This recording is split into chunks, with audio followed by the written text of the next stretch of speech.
The Windy City Classic has witnessed many memorable moments. A walk-off grand slam by Carlos wins it for the pinstripes. But the Northsiders seek revenge when the Southsiders came to Wrigley, and lo and behold, a granny slammed the Sox to return the favor.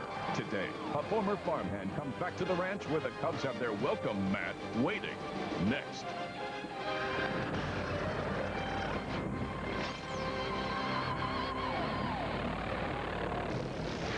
The sun is out, the rains have passed, and the Cubs and Sox are ready to get it on here on Chicago's North Side. One of the greatest rivalries in all of sports. It's a brief one, but boy, it's been heated. The Cubs and Sox hook up for the first time here at Wrigley Field in the 2002 campaign, and all the fun of the Crosstown Classic comes your way next here on Fox Sports at Chicago. Hello again, everybody, along with Dave Otto, Chip Carey. Welcome back to Wrigley Field. For baseball fans in Chicago, we've not enjoyed an awful lot of postseason success in the last 50 years or so. And frankly, this series and the one that will take place at the end of the month at Comiskey Park will feel like the World Series. Dave, you played in this game when it was an exhibition game. How did the players react to the Crosstown Classic? Well, I'll tell you what, even in the exhibition games before 1997, this was a big deal for the players, particularly the bragging rights. And Chip, you mentioned this. The Cubs not in that World Series since 1945. The White Sox since 1959. So hopefully both of these ball clubs might make the playoffs this year. You never know. So if you don't make the playoffs right here, this is the bragging rights for this city of Chicago. And let's not forget, from the Cubs' perspective, in 1999, they were in first place when the White Sox and Cubs hooked up. The White Sox, in very bad weather, beat the Cubs handily in a Wrigley Field series. The Cubs season fell apart. They lost 40 of their next 50 games and were not heard from again in that 1999 season. And really, Dave, both teams are looking at this series to be a turnaround for them. The White Sox enter it at 500, the Cubs 12 games under and 10 games out of first place. When the Cubs met the White Sox last year, they had a solid lead in first place, and it really carried the Cubs through the month of June and July. Now, when the White Sox met the Cubs also in that month of June at Comiskey Park, all of a sudden the White Sox went 18-9 in that month of June. So that really jump-started their season. It's a great break for both ball clubs to have this series right now. The Cubs playing better baseball now, winning 2 out of 3 in Seattle, losing a heartbreaker in Houston that final game of the series. This is a big series for the Cubs, not only this series, but this entire homestand. It is a cliche, but it is one that has stood the test of time throughout the records, because these two teams do bring out the best in each other. And if you look, Dave, at the series records, the Cubs have outscored the White Sox in head-to-head play, but it's the White Sox who've won more games. Well, in that series last year, the first 2 games of this Crosstown Classic go 10 innings. So it seems like with the players, they play that much better in this series, and it's always that one little play during the game that decides these ball games. So you figure this one should be a tight ball game, especially with who is pitching today. Jon Garland, a former #1 pick of the Cubs, who was traded away for Matt Karchner in that 1998 wild card season for the Cubs. He comes back to pitch for the White Sox against the Northsiders, and it's really been a tale of 2 seasons for Garland. He started very slowly, but boy, he's been lights out his last 4 times out there. And started and pitched out of the bullpen last year for the White Sox, and this is one of the young pitchers for the White Sox that they're really counting on this year. And you look at the numbers for Garland in April, a 6 ERA, and that has slowly whittled down. The last 4 starts for him, he has been tough to handle, and basically because of that sinker, he throws from way up top and he just buries guys downstairs. It's important for the Cubs to make sure you get that sinker up. Matt Clement, on the other hand, pitched against Seattle at Seattle and snapped a 3-game winning streak in a losing effort. However, went 7 innings in that ball game, gave up 4 runs early, and what a savior he has been for this Cubs pitching staff. One of the best rotations in all of baseball, thanks to guys like Matt Clement. And frankly, for Cubs fans, too, it goes without saying this is maybe the most important stretch of the 2002 season. If the Cubs have any chance at all, or any hope at all, of getting back into postseason consideration, Dave, they've got to turn things around here at home, and they've got to do it on this homestand. A 13-game homestand, the longest of the year for the Cubs, who are 10-17 at the not-so-friendly confines. Well, let's face it, the Cubs had a nice schedule at the beginning of the year. It went by them. They did not play well. Now, all of a sudden, they're playing a little bit better, and this is the tough part of the schedule. However, as you mentioned, the Cubs are home now, and they've got to improve on that 10-17 record right here at Wrigley Field. And hopefully it'll start today. It's Matt Clement against Mr.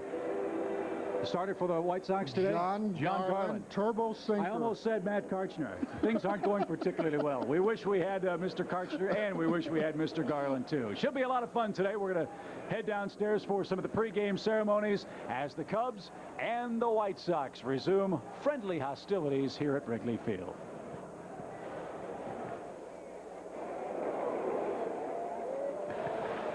Stepping out to the mound, time for our ceremonial first pitches this afternoon. Welcome here as a guest of Pepsi-Cola. Give a cup welcome to Lisa Robb.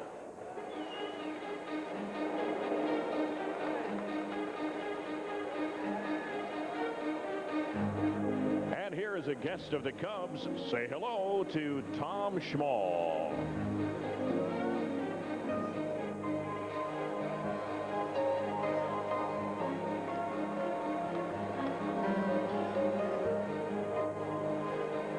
Also, here's a guest of the Cubs.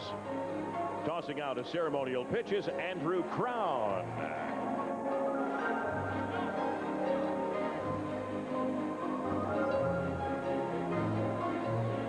And as a guest of the Cubs, welcome Michelle Venturella.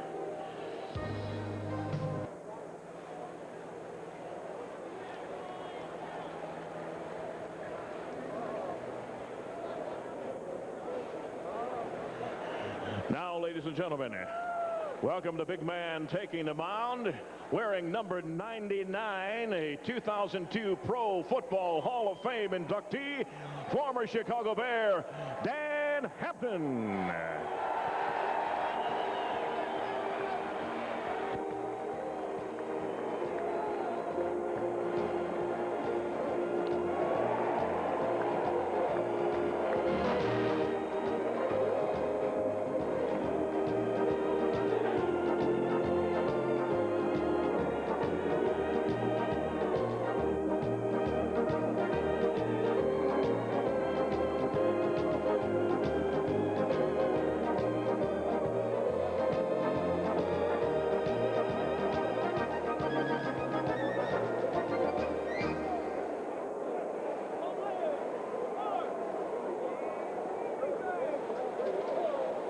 Special day at the ballpark, not only for the Cubs and the Sox, but it's also Flag Day.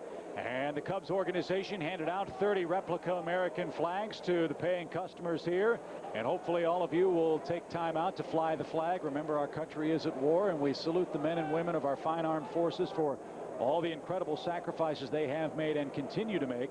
And we hope that those in service overseas and in the United States are able to watch our ball game, and hope the spirit of the city of Chicago finds you and yours well wherever you may be. It's turned out to be a gorgeous day for baseball. Cool temperatures, had some rain, had some showers, even had some hail about 35 minutes ago, but the skies are clearing, and it's turning out to be an absolutely great way to start the Crosstown Classic. Let's send it out downstairs to the public address voice of the Chicago Cubs, Mr. Wayne Messmer. Their formation on this date in 1775. Here to honor America by presenting the colors for today's game, please welcome the United States Army Chicago Recruiting Battalion. And as you all please rise, ladies and gentlemen, please remove your caps and join along with me, Chicago Cubs public address announcer Wayne Messmer, accompanied by Gary Pressey at the Wrigley Field Lowry organ in a singing and playing of our national anthem.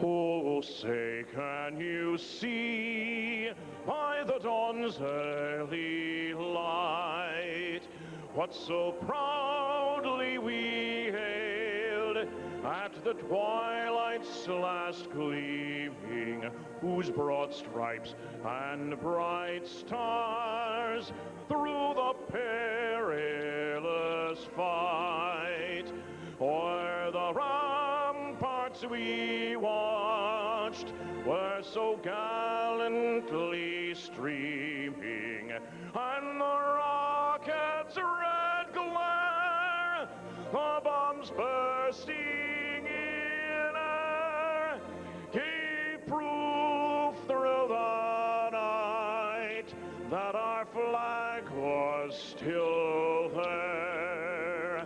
Oh, say does that star-spangled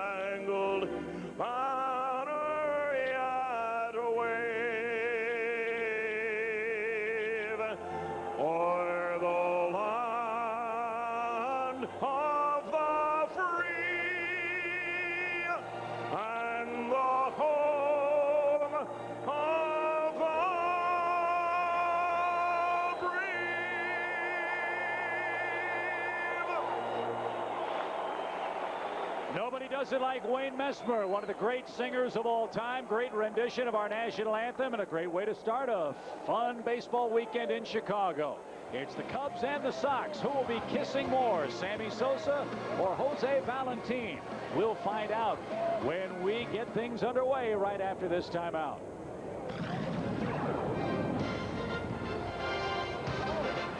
Fox Sports Net's coverage of Chicago Cubs baseball is brought to you in part by Hyundai, where driving is believing. Test drive one at your local Hyundai dealer today. MGD, cold filtered for a pure beer and a pure night out. Pure MGD. CarX Auto Service, more than you thought for less than you think. CarX, your Chicagoland Ford dealers. Visit your local Ford store today. Quality people, quality products. White Hen Pantry. When you run out to White Hen. AT&T Broadband. Toyota, get the feeling. Geico Direct, the sensible alternative. Heineken, it's all about the beer. Heineken. Your local area Lexus dealer, who invites you to test drive a Lexus today. And by Southwest Airlines, bringing people together with low fares.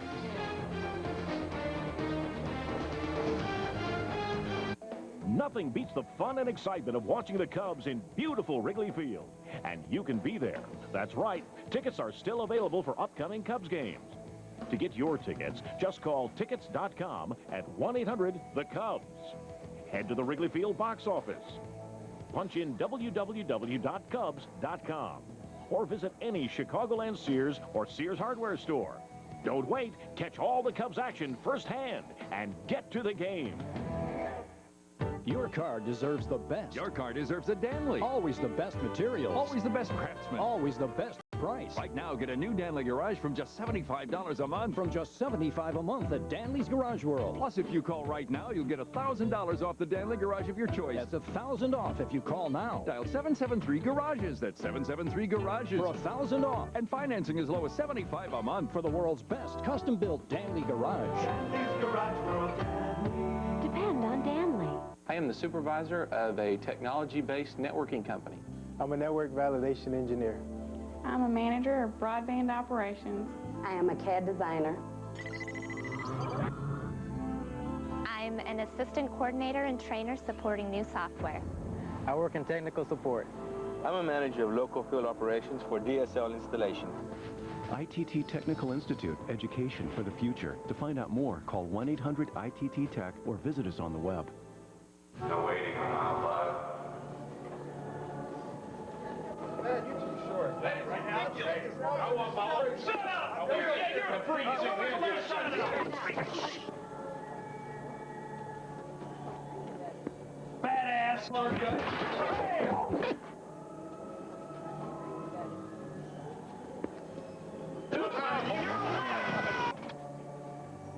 Comedy, commentary, highlights, the best damn sports show, period. It's turned out to be a nice day here on Chicago's north side. Our thanks to the weathermen for cooperating. Had a little bit of a rainstorm and a hail shower here about a half hour or so, but as you can tell, the skies are clearing. It's a cool afternoon, 60 degrees, wind not much of a factor whatsoever. It's blowing out of the southwest at a mere 2 miles per hour.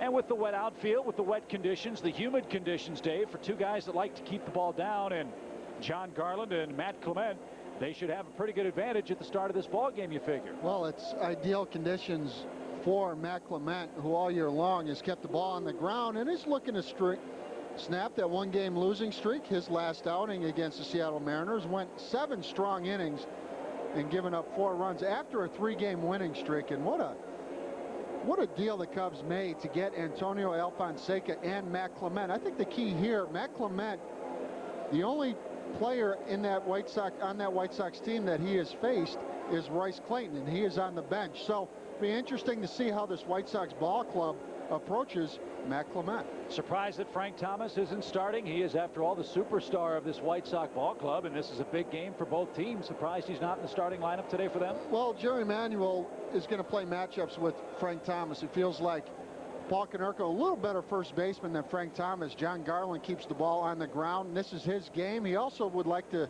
play Frank Thomas against guys, a little softer throwers than Matt Clement. And I'll tell you what, the White Sox are going to see three pretty hard throwers in Matt Clement, John Lieber, and Kerry Wood. On the flip side, the Cubs are going to have their hands full against Jon Garland today. And then Mark Burley, already 9 wins this year for the White Sox. And then Todd Ritchie. Gary Glover got bumped out of the rotation because of the off day. He will pitch the final game for the White Sox against the Cubs on Sunday. And all of us in Chicago remember very well how Todd Ritchie tormented the Cubs bats while a member of the Pittsburgh Pirates. So pitching should dominate, at least that's the thinking at the start of the series here this afternoon. White Sox again come in at 33-33. They've been a real roller coaster ball club offensively. They enter play today 4 games behind the Minnesota Twins. They're 5 over in their division. They're even at 3-3 against the National League in interleague play. And one area where the White Sox still feel they have a lot to be determined division-wise. They haven't played the front-running Twins yet, and they've got to play them 19 times.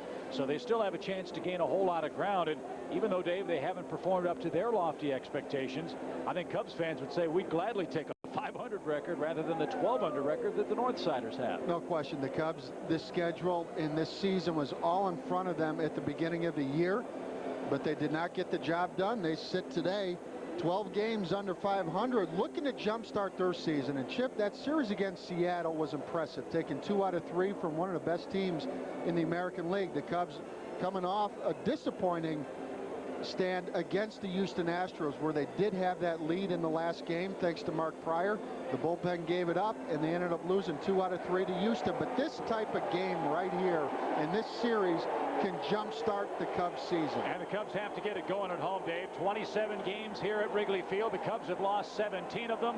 This is the longest homestand of the year. If they have any hope of playing meaningful games in August and September, they got to have a great homestand, and hopefully that'll start this afternoon with Sammy Sosa, Matt Clement, and the Cubs hosting the crosstown Chicago White Sox. Jerry Manuel's lineup has been inconsistent, and they line up this way. Kenny Lofton leads off in center field. Tony Graffinino, a very pleasant surprise, bats second over at third. Maglio Ordonez should be on the All-Star team for the 4th consecutive year. He's having a great season. Paul Konerko, with the 5th best American League batting average, is at first base. Jose Valentin, a longtime Cub tormentor while with Milwaukee, is the shortstop. Ray Durham at second base hits 6th. Carlos Lee in left hits 7th. Mark Johnson behind the plate bats 8th. And Jon Garland will pitch and bat 9th against Matt Clement, who has won his last 3 decisions here at Wrigley Field and is one of the top strikeout artists in National League play. You know, Matt Clement really came on while with the Florida Marlins, and Larry Rothschild has added to Matt Clement's repertoire, changing speeds extremely well, and here making his 13th start of the year. I think the big number here, when you look at the innings pitched, 30 walks. He has been in the zone most of the time, and he's been able to get swings out of the zone with that nasty slider. He's also been durable, which was the other question regarding Clement. He always had a high pitch count. He's gone 7 innings in each of his last 4 starts. That saves your bullpen, and quite obviously he's kept the Cubs in each game he's pitched.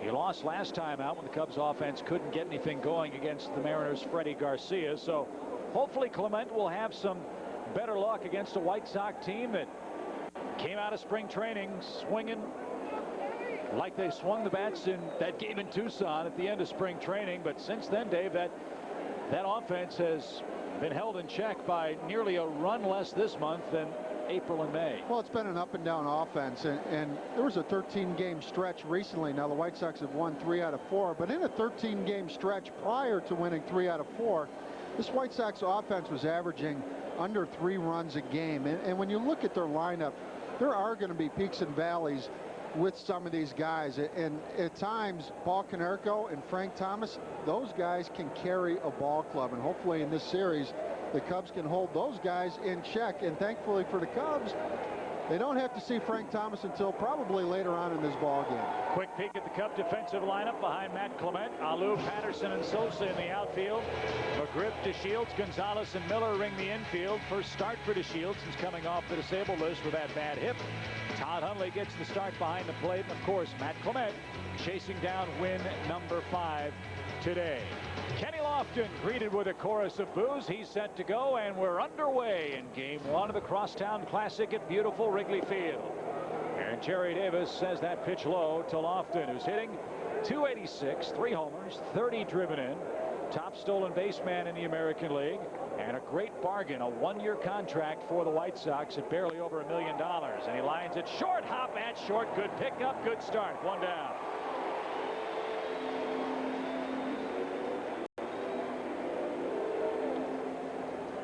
That's another key. Keep that guy off the base paths. And Gonzalez, a sure-handed defensive player, equal to the task to start the game. I like the fact that he played that ball a little off to the side where he had a little more freedom with his glove to make that play. Here's Tony Graffinino. What a pickup for the White Sox. They got him for Tanyan Sturts in May of 2000. And Graffinino's been terrific. An ideal number 2 hitter behind Kenny Lofton, adding .315 with 4 homers, 23 driven in. Graffinino with 22 strikeouts, 11 walks for the White Sox this season. And a very versatile player. Play just about any infield position you want him to. And Jose Valentin playing the bulk of the time over at third base. However, now Valentin has moved to shortstop because Clayton has struggled. And now Graffinino is the White Sox third baseman. And if there is an area where the Cubs have a decided advantage over the White Sox, it is defensively. White Sox have given up 42 unearned runs this year. That is far and away the most in all of baseball. So hit some atom balls and see if they can handle the shots. Good slider. That's been the most impressive pitch for Clement so far this year. And he's ahead of Graffinino, 1 and 2. He's just been able to change speeds with it. When he gets 2 strikes, and he'll throw that hard slider out of the zone, and then to get ahead, he'll flip up that little softer slider with a little bit bigger break.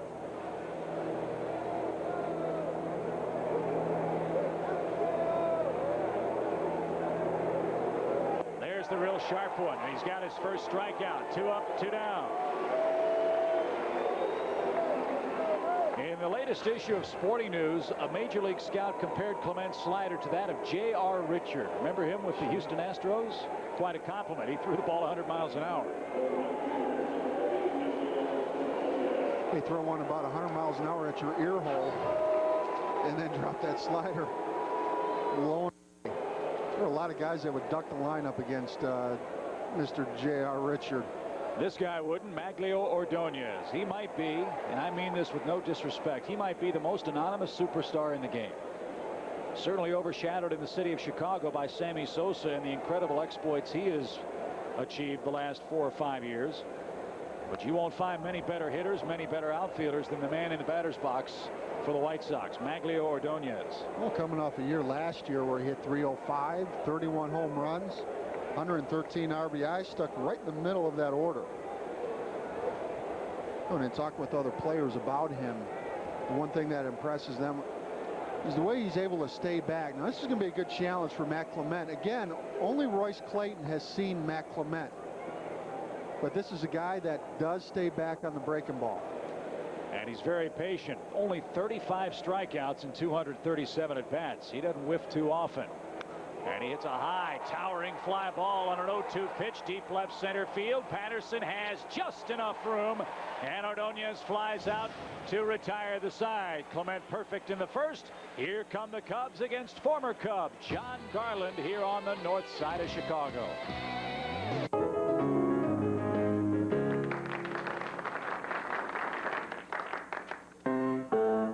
I taught her a new one this morning.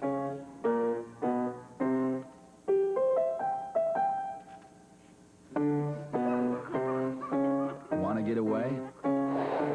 Now you can. Fly Southwest Airlines nonstop from Chicago Midway to select cities in the West for just $89 when you purchase by September 15th. You are now free to move about the country. Astronaut John Crichton, Colonel Jack O'Neill, the Mavericks of Sci-Fi Friday. This June, Stargate moves to Sci-Fi with all new episodes. I have to go blow something up. It's military night. And Farscape returns with a brand new season. Comfortable? Good guys, bad attitudes. One great night. Works for both of us. Sci-Fi Friday, every Friday at 8. Only on Sci-Fi Channel. Yeah, whatever. innovative, dependable, hard-working. These are the building blocks for every Chevy car. They're also the reason Chevy has the #1 selling cars in Chicagoland and Northwest Indiana. And we're building on our momentum with $2,500 cash back or 1.9% APR on Chevy Impala. Solid cars build one solid reputation. See your Chicagoland and Northwest Indiana Chevy dealer today.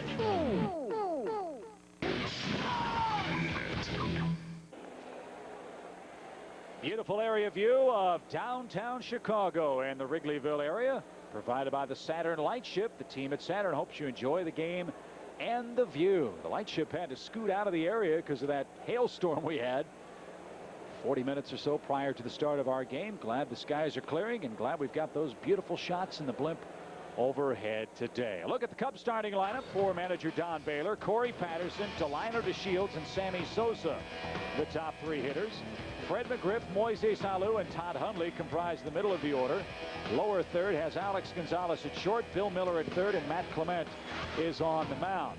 Jon Garland is off to a super start. He's 6-4 this year. And Dave, you talk about a young man that's figured it out in the last month. Garland has done that. In his last 4 starts, a sparkling 1.27 earned run average for the Southsiders. And coming off an outing against the Expos where he went 6 2/3 and only gave up 1 run in a no decision. Heavy sinker and will change speeds with both that slider and curveball and that straight change. Garland out of Granada Hills, California, former #1 pick of the Cubs, who traded him for Matt Karchner back in 1998, which incidentally was the Cubs' last playoff season. And so he'll face Corey Patterson to start our first inning, and Garland falls behind. Ball 2. Corey at .291, 4 homers and 20 batted in. He's made 2 appearances against the White Sox and is 0 for 2 at the plate.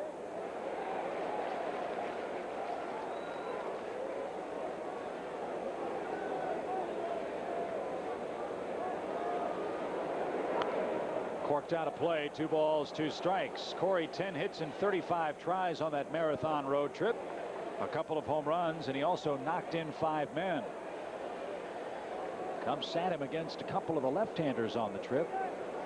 He recorded himself very well. And he's run the count full, 3-2 with DeShields waiting on deck. The Cubs at home hitting just .222. They're 10-17 on their home turf. And a bouncing ball up the middle, leadoff single for Patterson. So there's your first base hit of the game, and Patterson's first against the White Sox. And let's see how aggressively Don Baylor plays here in the first inning. And let's take a look at the White Sox defense. In your outfield, Carlos Lee, Mr. Lofton or Ordonez. Your infield, Graffinino, Valentin, Durham, and Canerco behind the dish. Mark Johnson on that hill, making his 14th start of the young season, Jon Garland. Patterson has 13 of the Cubs' 37 stolen bases as a team. Left-handed bat. Garland takes a little while to get the ball to the plate. Let's see if they do any running here early. And a breaking ball dances in for a strike. DeShields was activated Wednesday down in Houston. He'd been aggravated, he said, all year by a hip problem. So after 2 weeks on the sidelines, DeShields fit enough to start today. He was the opening day second baseman for the Cubs, and he's hit .186 so far this year. Well, that one corked out of play. No balls, 2 strikes. Well, with Bobby Hill being sent down, you have to figure that Delino DeShields will be in that lineup. And really, the Cubs are looking to find some stability in that 2-hole. There's been 9 different players batting second for this Cubs ball club. They figured DeShields would be that man, or Bill Miller, but neither one of them have performed very well at the plate. And there's that hard boring slider from Garland. It takes care of DeShields. 1 on, 1 out for Sammy Sosa, who's chasing some history today. He's 1 home run behind Stan Musial and Willie Stargell on the all-time home run tote board.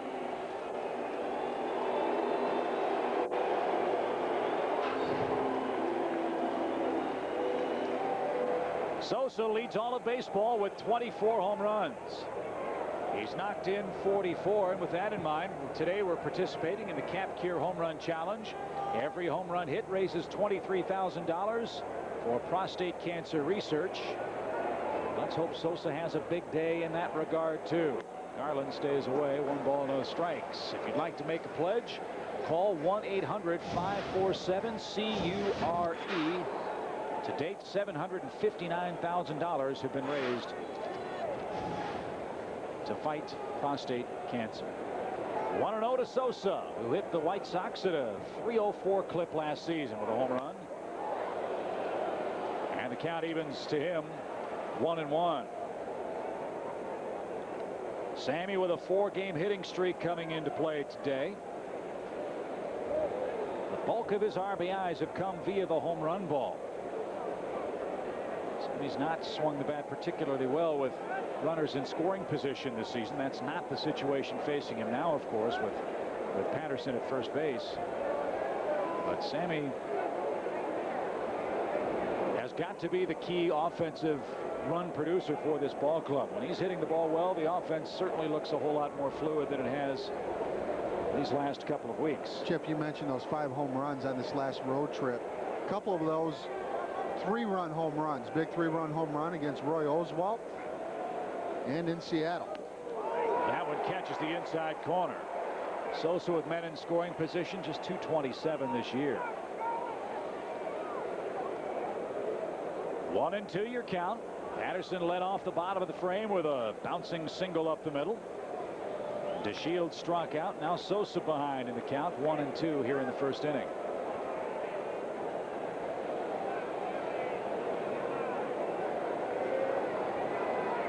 No movement by Patterson, and Sosa rifles it back to the screen.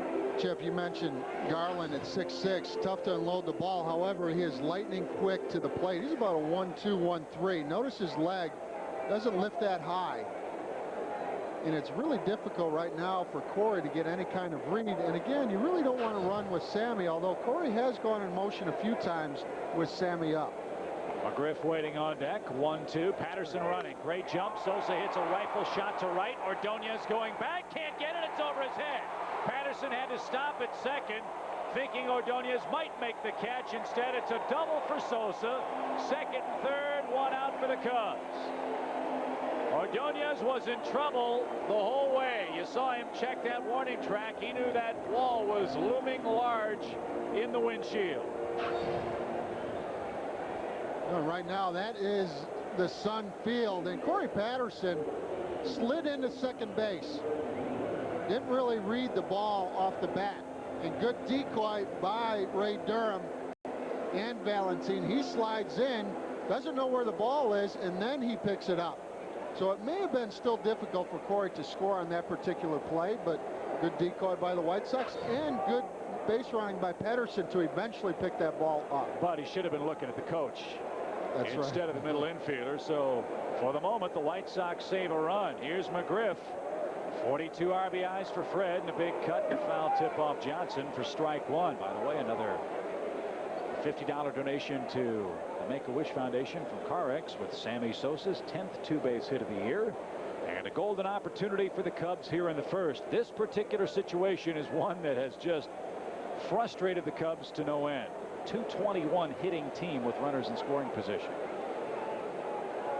Second and third, 1 out, and strike 2 to McGriff. Yeah, it's funny you say that, because the only person you can trust on that ball field is your third base coach. You're not going to get too much information from the other team. And we have seen through the years this series some base running gaps and some great base running from both sides. And little plays in this series have loomed large ever since it began. And you wonder if that great fake up the middle might turn out to be the biggest play of this ball game. It certainly has loomed large here in the first for the Cubs. Should have a 1-run lead. Instead, they're at second and third, and McGriff in a deep 2-strike hole. McGriff 1 for 5 against Garland in his major league career.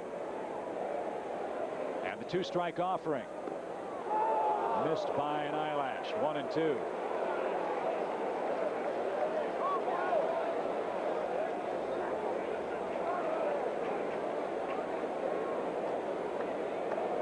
For a team that has struggled to score runs, McGriff has been one of the most reliable run producers. He's hitting .310.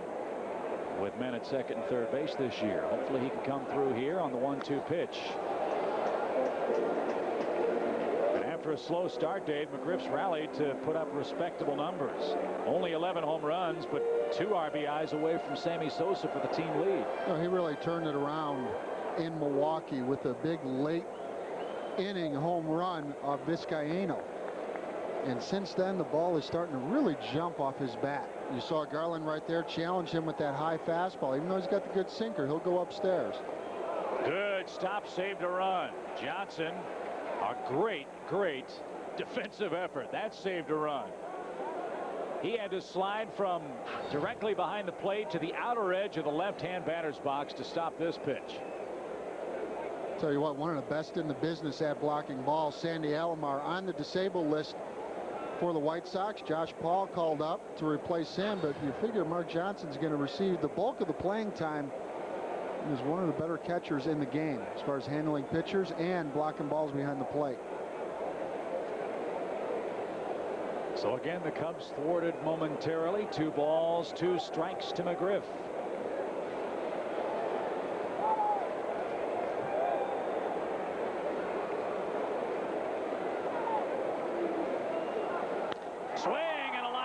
Center field. Lofton's going to make the catch.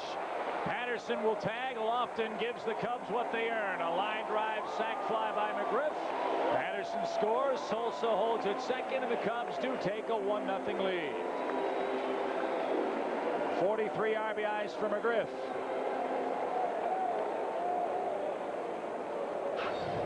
Well, good base running here by Corey Patterson to tag up on this ball. Sometimes when you see that line drive off the bat, the tendency is to run towards home plate and not tag up. Corey immediately tagging up. In the Crime Dog, all you're looking for in that situation is something upstairs where he can drive it into the outfield, and he got his pitch.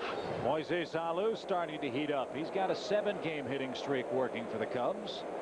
That average up to 216, and that is a monumental improvement considering, Dave, where he was when we last played here at Wrigley. You talk about the Crime Dog, all of a sudden the ball's jumping off his bat. Well, what impressed me about Moises against Billy Wagner, he took a 98-mile-an-hour fastball and drove it to left field. That run scored by the Cubs, by the way, in this first inning is only the 5th allowed by Garland in his last 29 innings. It was an early start against him, the youngest starter in the White Sox rotation. 1-0 to Alou. Sosa, a very big lead out at second. And back to the backstop for Moises. Alou at home, hitting .224. Alou on the road hitting .212. So as poorly as things have gone for him in the first 2.5 months, he's at least had a little better success here at Wrigley. 1 ball, 1 strike.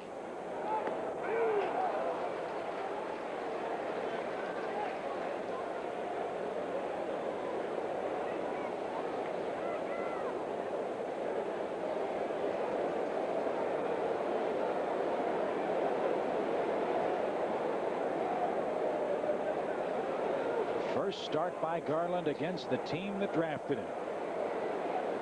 He's ahead of Alou, 1-2.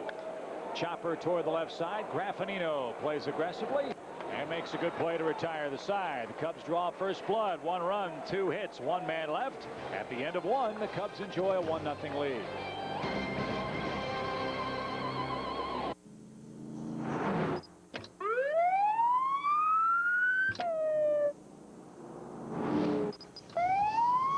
Oh, come on, let's get this guy. It's got to be over 100 degrees out there. You have any idea what that does to an engine?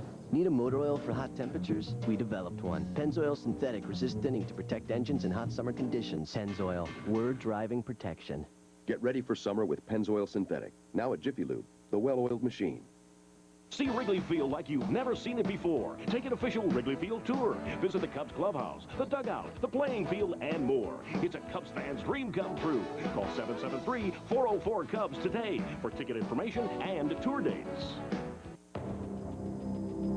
I am fast. So fast. I can make this car do anything. Anywhere, on any track. A big screaming oval. Or a super tight city street. Doesn't matter. A faster right here. Or late breaker. Right there. In the cold and wet. The hot and dry. Doesn't matter. My team, my car. My mind. My reflex. Oh, faster. Faster. Faster. And that's all that matters. Round 7 of the FedEx Championship Series, June 29th and 30th. It's the Kart Grand Prix of Chicago at Chicago Motor Speedway.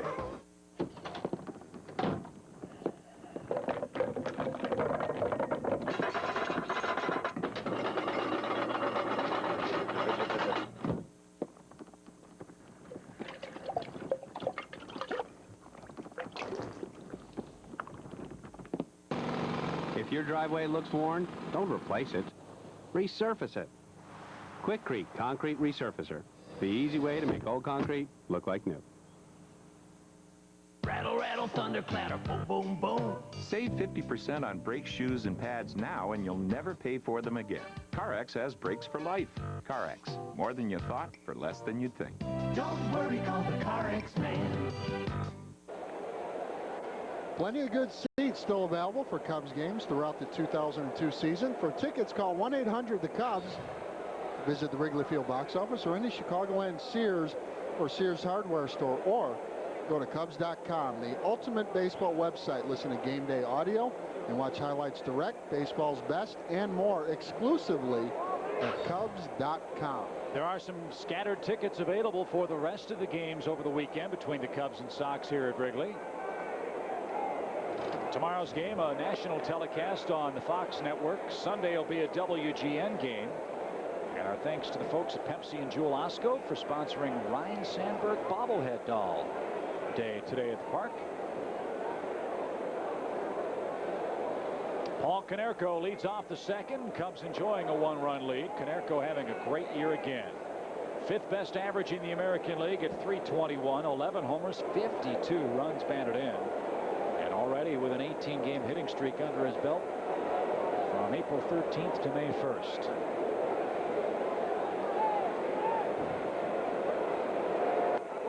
Tried to stop himself and couldn't. Clement buzzed that one under his letters. 1-2 your count. Well, one of the biggest improvements in Matt Clement, he has that 4-seam fastball to go along right there. That's a 2-seam fastball that he will run in on right-handers. To go along with that, he throws that 4-seamer away to right-handed hitters. Right now he's going to go that slider. Why not? It's been real effective. Count evens at 2-2.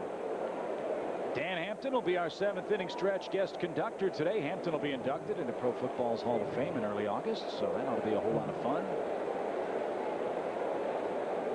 We had their first-round draft pick here earlier this year, the kid Mark Colombo, and he sang the song pretty well. Boy, he dwarfed us in that booth. It's nice for a change. 2-2 pitch, sharply hit, base hit left field. Konerko, one of the best road hitters in baseball at .343. Singles for the White Sox here in the second. And that'll bring up Cub killer Jose Valentin to hit next. Hope our friends at Insight Communications and their viewers in Rockford and Belvedere are enjoying our game to this point. One of the things with Konerko is with that inside fastball, if you don't get it in far enough, he is lightning quick inside. Well, where's Valentin going to play the rest of the year? That's the $64 million question for the White Sox. Well, Jerry Manuel went on record saying that Valentin right now is his everyday shortstop. That's good news and bad news. He's a good hitter. He can give you a lot of punch at that shortstop position. But there are times when he can't catch cold out there, man. He had 36 errors there 2 years ago. And that's been the one nagging problem consistently for the Sox, is their defensive work is less than stellar. Well, Chip, you mentioned those errors 2 years ago. He was the spark for that ball club. One of the best trades that the White Sox have made is that trade acquiring Valentin and Cal Eldred from the Milwaukee Brewers. One strike to Valentin with Konerko at first. All of his power, all of his RBIs from this side of the plate, by the way.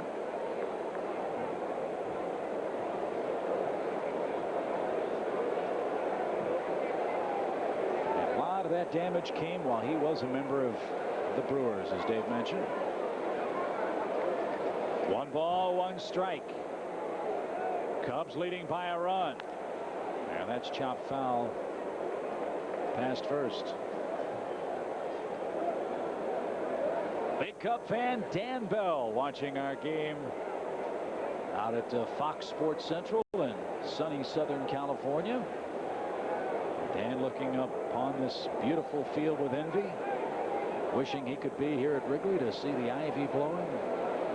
Beautiful view of downtown Lake Michigan, and a packed house as well. It's going to be that way all weekend, it appears, and boy, this is a great rivalry. Hundley keeps it in front. 2 balls, 2 strikes. Well, it's a rivalry that a couple of these players in the Cubs lineup have yet to experience until now. Corey Patterson, you mentioned, only 2 at-bats against the White Sox. Delino DeShields, not a member of the Cubs last year during this interleague play.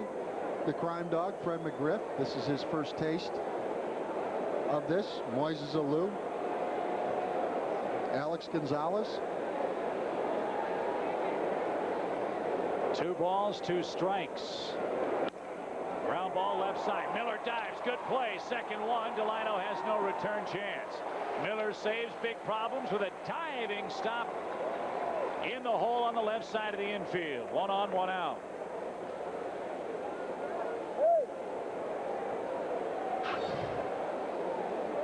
Well, Billy, you don't have to be an Olympic sprinter over there at third base. All you really need is that quick first step. And Billy, one of the best in the business at reading the ball off the bat. Get a little better read off a left-handed hitter. You see the ball all the way in.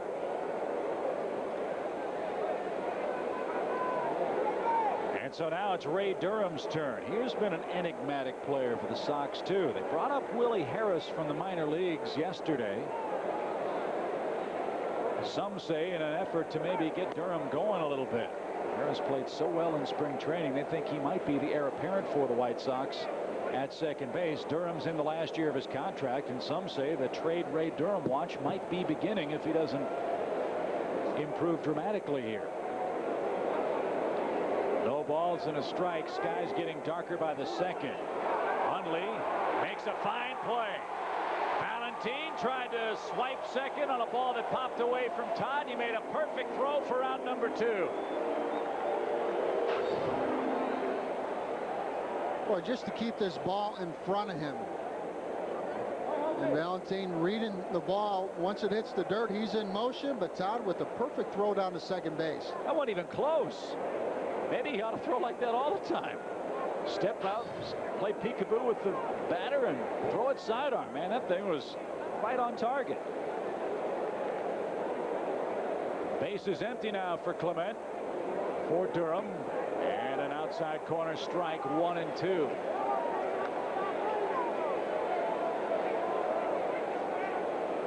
.26 on the putout. It's not ruled a caught stealing. Valentin tried to advance on a ball in the dirt. Breaking ball nearly backdoored, but he missed with it.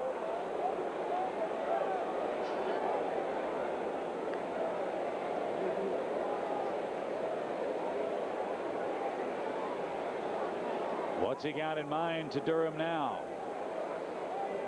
Breaking ball off the end of the bat. DeShields to his left.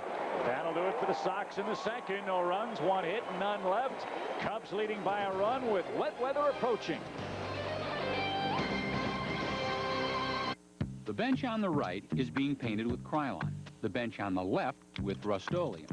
After just 12 minutes, Krylon is dry to the touch.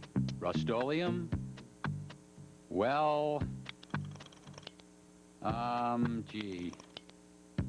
Oh, not good. Oh, boy. For a smooth, professional finish, fast-drying Krylon performs like no other. Krylon. No runs, no drips, no errors. It's what opens my mind. I remember her eyes. This gets me right here. It's where I watch the world change. I think it's funny. Whatever you wonder about, think about, feel passionate about, or laugh about, you'll find a channel about it on AT&T Cable. I really get into it. AT&T Cable, where there's something for everyone. Thanks for the lift.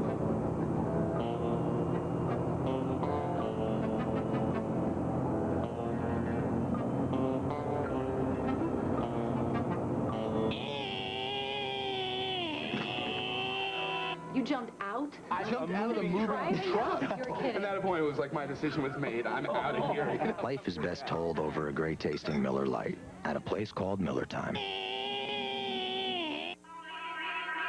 It's an interleague battle in Philly. Konerko and the White Sox. Rollins and the Phillies. White Sox, Phillies, Tuesday at 5:30 on Fox Sports 9. In just 10 days, the best sports show period's All-Star Summer kicks off. It's a month-long celebration with special guests, Shaq, Barry Bonds, The Rock, and many more, plus scenes from Tom's bachelor party and free TV's first Ultimate Fight. Huge stars, complete insanity. The best sports show period's All-Star Summer starts in 10 days on Fox Sports Net. Dave, it's always a pleasure to greet our friends from the South Side.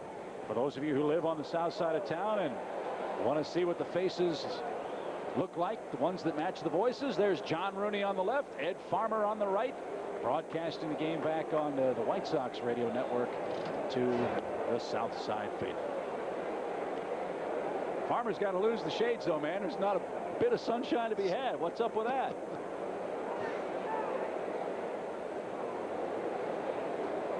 Todd Hundley hits for the first time. Cubs leading by a run.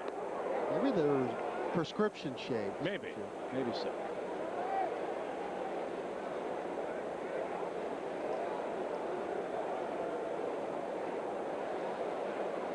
Todd started to figure it out on that road trip.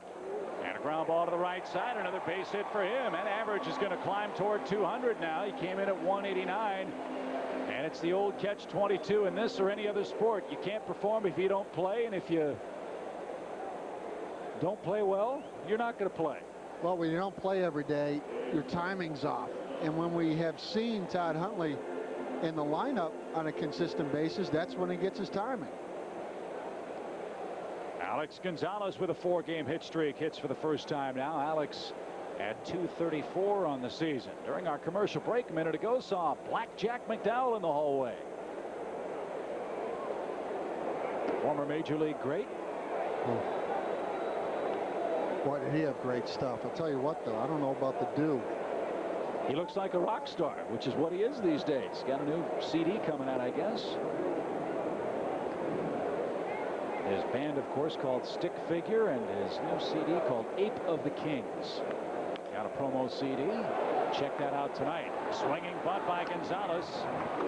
And Graffinino equal to the task. That's as good as sacrifice. Hundley to second with one out for third baseman Bill Miller. You know, speaking of Blackjack, a big influence on his big influence was on guys like Jason Bray. Jason Bray, when he first came up with the White Sox, that was a guy that you really keyed on, was the way Jack McDowell went about his business in a White Sox uniform. Jason, a former White Sox, had some great years on that south side. Miller at 211. 12 RBIs, a chance for another one here as the umbrellas start to pop up. Very light mist and an occasional raindrop appearing as well. You can see our blimp heading north, trying to avoid the weather. There's another front passing through today. Line drive right center field. That ball's going to get down. Hundley will round third. Lofton drops the ball. Miller slides in with a double, and the Cubs lead by a pair.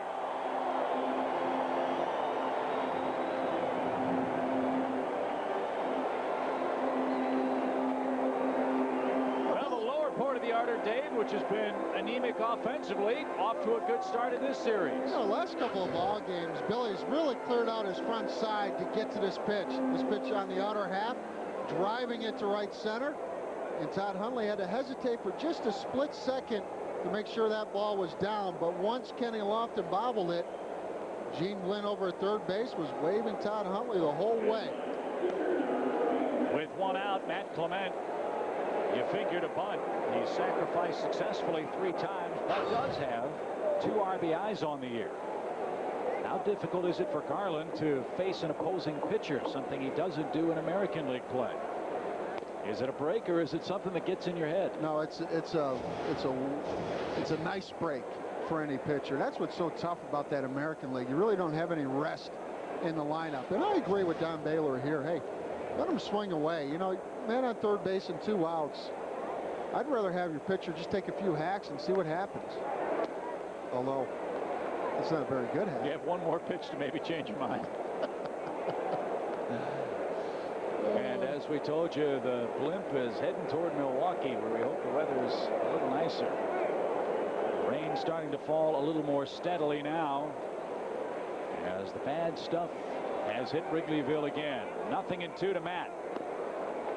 Something else you have to keep in mind if we do have an interruption in play. How long can the pitchers sit idly by while we wait for the weather to end? 1-2. Miller at second, and Matt went around and perhaps should have bunted. 2 outs. It's up to Patterson to increase the Cub lead.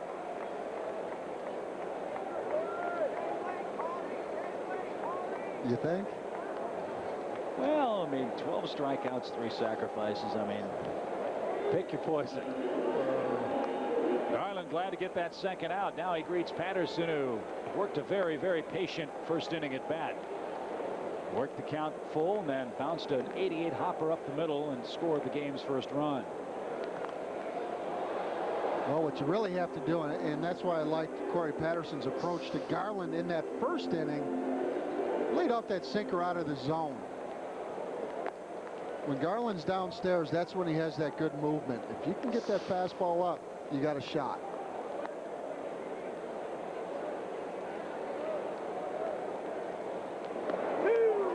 That one at the knees. Garland has an unusual set position too, Dave. We don't see too many guys in our league that come set like he does. He's really closed off to the plate, but then when he lets go of the baseball, everything's right at the catcher. And I'll tell you what, when you do set up like that, it almost feels like the plate is behind you.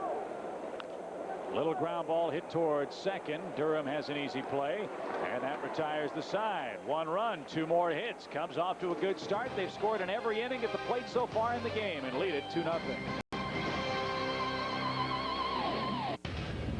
Ford Explorer, leaving the competition in the dust. A Best Pick award from the Insurance Institute for Highway Safety, with a 3rd row seat that offers the most head and leg room in its class. Plus, $1,500 cash back or 0.9 APR. And save big with $2,500 cash back or 0.9 APR for 60 months on a new Explorer Sport. So if you want to see the competition, check the rearview mirror. Only at your local Ford store. This copyrighted telecast is presented by authority of the Chicago Cubs and may not be reproduced or retransmitted in any form. The accounts and descriptions of this game may not be disseminated without the express written consent of the Chicago Cubs. I'm Al Piemonte, and at Al Piemonte Ford, I just made a special purchase, and it's for retail customers only, no wholesalers invited. I just bought 60 Escort station wagons, 1999, fully equipped. And right now you can buy one for $59.95. That's right, $59.95, or $100 down and $100 a month. That's right, $100 down and $100 a month at Al Piemonte Ford in Melrose Park. We bought more so you can save more. If you live in the suburbs and want low city pricing, but you're afraid of high city taxes, Jacobs Twin Auto Plaza has a message for you. Your sales tax is based on where you live, not where you buy. And you won't find a selection like this anywhere else in Chicago. So if you live in the western suburbs, you're just minutes away from volume savings at Jacobs Twin Auto Plaza. You always win at Jacobs Twin. Just 5 blocks east of Harlem on Grand Avenue. June 19th, the first 20,000 fans will receive a Topps 1961 Billy Williams baseball card, compliments of LaSalle Bank and CLTV. This reprint is exclusively available at Wrigley Field, and it commemorates Billy Williams' Rookie of the Year season in 1961 with the Cubs. So don't miss the excitement when the Cubs host the Rangers for more interleague play at 120. For tickets, call 1-800-THE-CUBS. Carlos Lee leads off the White Sox third and takes a breaking strike. Lee, another slugger who is disappointed. 247 his average, only 6 home runs and 24 knocked in. That one corked off the end of the bat. Funny hop, and DeShields cannot make a play. I don't think Clement touched that ball, but it had some real crazy spin up the middle. And Lee should be credited with an infield hit.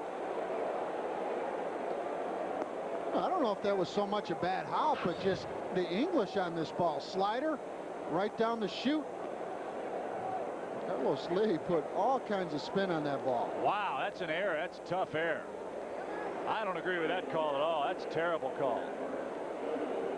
That one should change. That thing took a wicked hop to DeShields' right. And so Lee's aboard on a real tough error against DeShields. Here's Mark Johnson hitting 205 with a home run.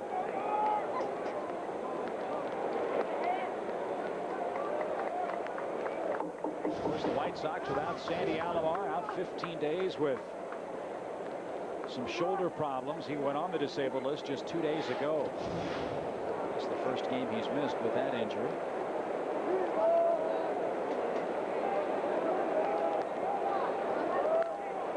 And grounded foul past first. Johnson, blessed with catcher speed, 2 double play balls hit into and 112 at-bats. As you said, he's on to make the defensive plays behind the plate, and we saw how good he is in that first inning when Garland struggled with his command for a moment. Well, both Sandy Alomar and Mark Johnson have done a good job with this pretty much young White Sox staff. A couple veterans on the ball club, guys like Todd Ritchie, but they're trying to get it done with some young pitchers, guys like Jon Garland, Danny Wright, Gary Glover. And maybe the biggest debate of all for the White Sox this year would be how much better would they be, if at all, had they not made that big trade with the Pirates. Nothing against Todd Ritchie, who the Cubs will see on Sunday, but the way Fogg and Wells and company have pitched for the Pirates, what did they know that the Sox didn't? 2-1 pitch.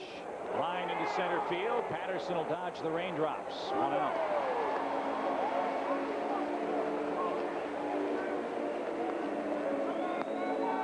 Well, there's a bunch of trades you can look at. Certainly one that went the Cubs' way.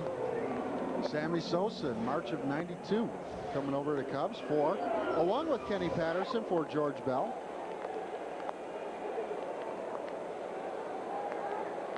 And, you know, you look at Jon Garland for Matt Karchner. While Garland has had a good year last year, throwing the ball well this year, tell you what, the Cubs in '98, Matt Karchner, although he's out of baseball, if you don't have Karchner in '98, you may not have made the playoffs. You don't make it. Garland did his job. Perfectly executed bunt, lead a second with 2 outs, and we'll see if Lofton can drive home the first White Sox run here in the 3rd inning. And I think they may have just changed the scoring on that Delino DeShields play to a base hit for Lee. At least I hope so. They shouldn't penalize Delino for a real strange hop.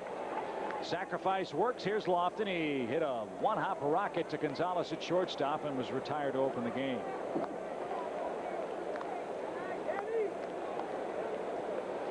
Lofton with 500 career stolen bases. Leads the American League in that category. And he's been real consistent with men at second and third base this year, too. He's produced 30 RBIs.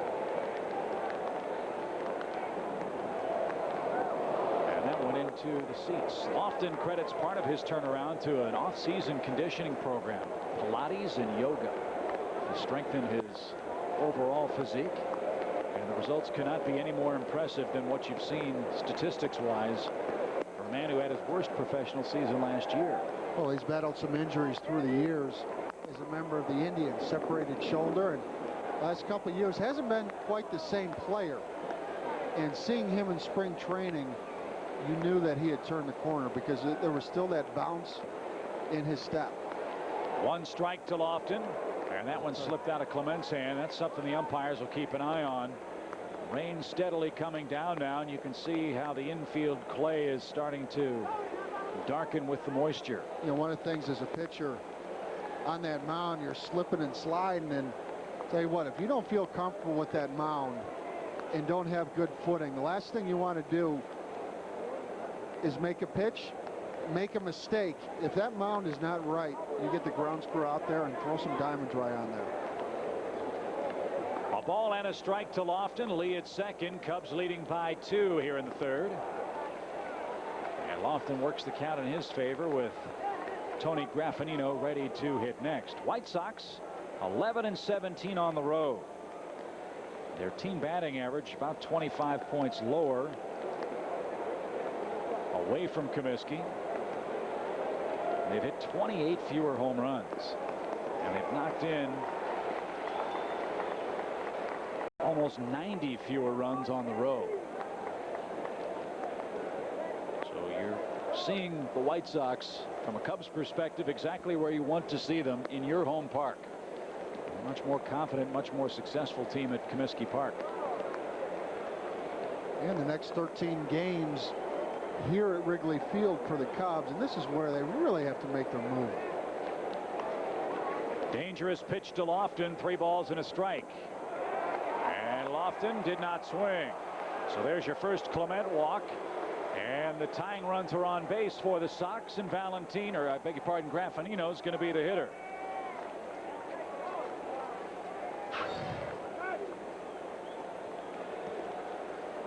Well, Clement with that slider on 3-1, trying to get a swing out of Kenny Lofton. And even though you hate to walk a guy like Kenny Lofton, now you have the matchup, though, righty on righty. And Clement all year long has been very stingy against righties. Right-handed hitters hitting 182 against him. Graffinino, a former Brave, Devil Ray, and now a White Sox.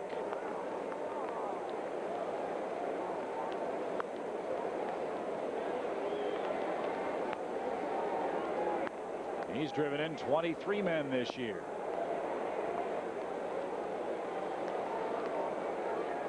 Well, you talk about that trade in '98 when the Cubs acquired Matt Karchner. This is another big reason why the White Sox won that AL Central back in 2000, because they acquired Graffinino and Herbert Perry to play third base.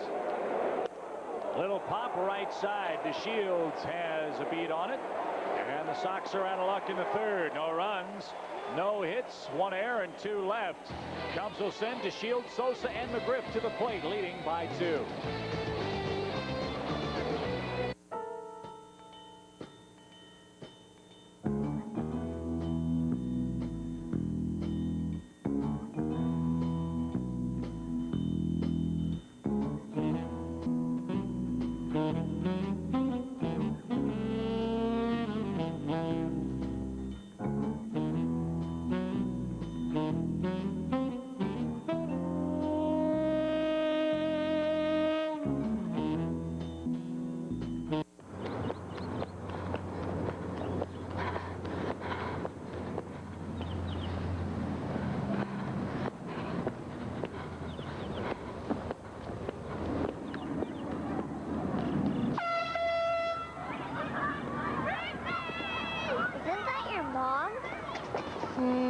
It's tough not having a car. With immediate claim service, Geico gets you back on the road fast. Geico. 15 minutes could save you 15% or more on car insurance.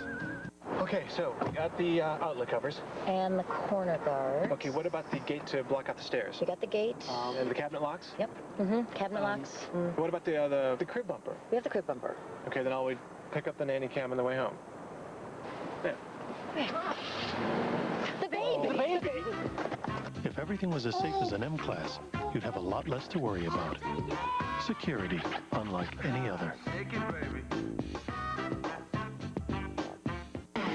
The best damn sports show period's All-Star Summer kicks off with Shaquille O'Neal, Alex Rodriguez, Dale Earnhardt Jr., Barry Bonds, and The Rock. The best damn sports show period's All-Star Summer, June 24th through July 19th on Fox Sports Net. Sunday on Beyond the Glory, personal troubles and on-field struggles almost cut short his career until one historic season made Sammy Sosa an international icon. It's the Sammy Sosa you didn't know on Beyond the Glory, Sunday at 8 on Fox Sports Net. Here's a sneak preview. Look out. And he's got another one. For a few short weeks in the fall of 1998, it was the greatest show on earth. A race for the record books, a march into history. Down the left field line, is it enough? Gone! 62! Can't wait to see that program. And Sosa on another great pace this year. He's got 24 home runs, one away from 475 already in his major league career. And he'll hit second in the third with the Cubs in front by a 2-0 score. Very light but steady rain continues to fall. And DeShields will get things started. Delino struck out on a nasty breaking ball from Garland first time up. We saw Matt Clement that last inning with his downpour, struggling to throw his breaking ball. Sometimes it's tough to get a good grip on it.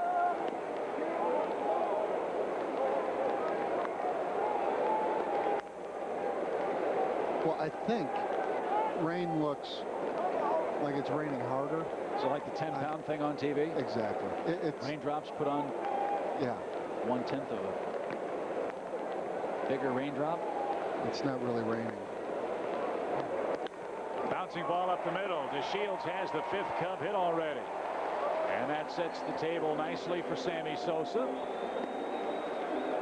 Got an email from a fan talking about the White Sox. Keep hearing the name Jeff Weaver being bandied about as a trade possibility from Detroit, Dave, with the impending labor situation still very much unsettled. Do you think the White Sox or anyone else would be willing to take on a guy like Weaver? Well, I mean, there's been talk, and the White Sox have sent a couple people to see Jeff Weaver, and potentially guys like in a trade. Carlos Lee is a possibility.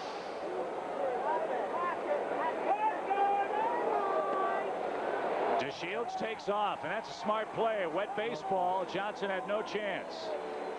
7 for 7 is DeShields. He's in scoring position now with nobody out. Boy, great jump. And even though Garland is fairly quick to the plate, right there with that kind of jump. And I'd like to see this Cubs ball club put some pressure on this White Sox defense. That's been their Achilles heel, or at least one of them. They do not catch the ball cleanly all that often. 42 unearned runs, which is the most in baseball this season. And here's where you hope Sammy can get hotter than he's been. Certainly very respectable power numbers and a .314 batting average, but I think he'd even tell you that even by his high standards, that .200 batting average with men in scoring position is a disappointment for him. Well, what makes him so amazing, in a game, Sammy gets about 2 or 3 balls that he can drive. And when he's going good, usually have to get a new baseball. 2-1. Swung, belted, straight away center field. That one is way out of here.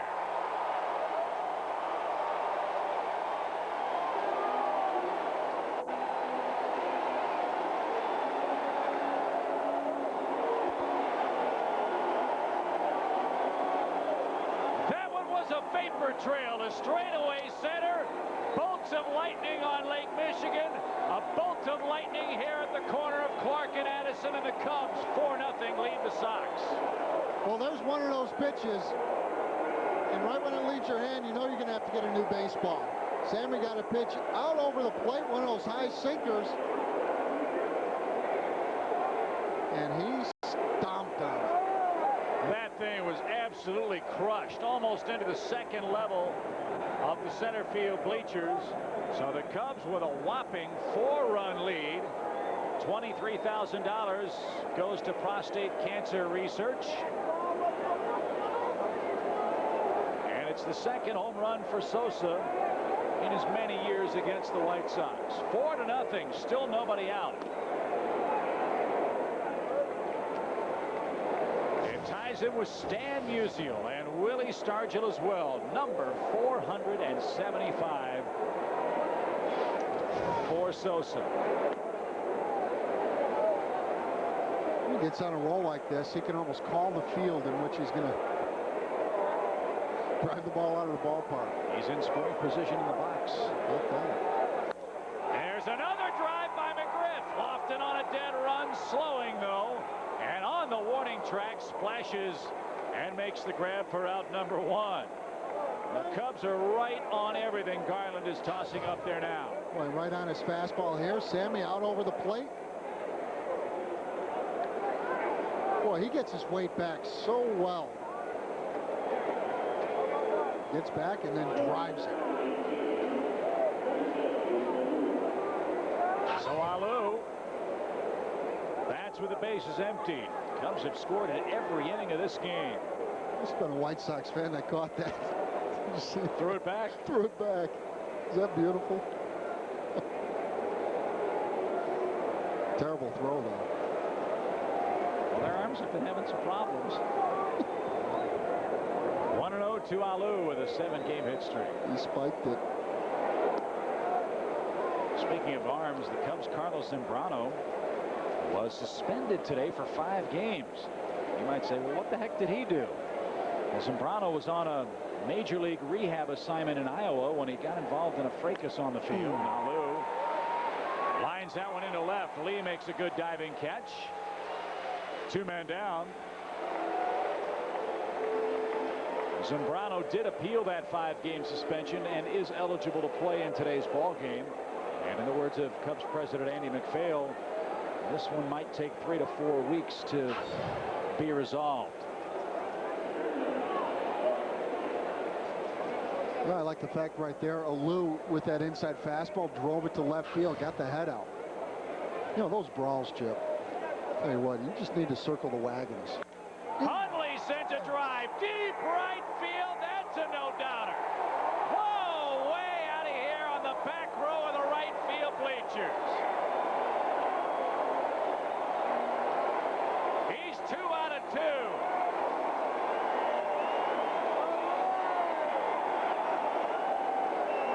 And this, Dave Otto, is the way the Cubs thought they'd be swinging the bats all year long.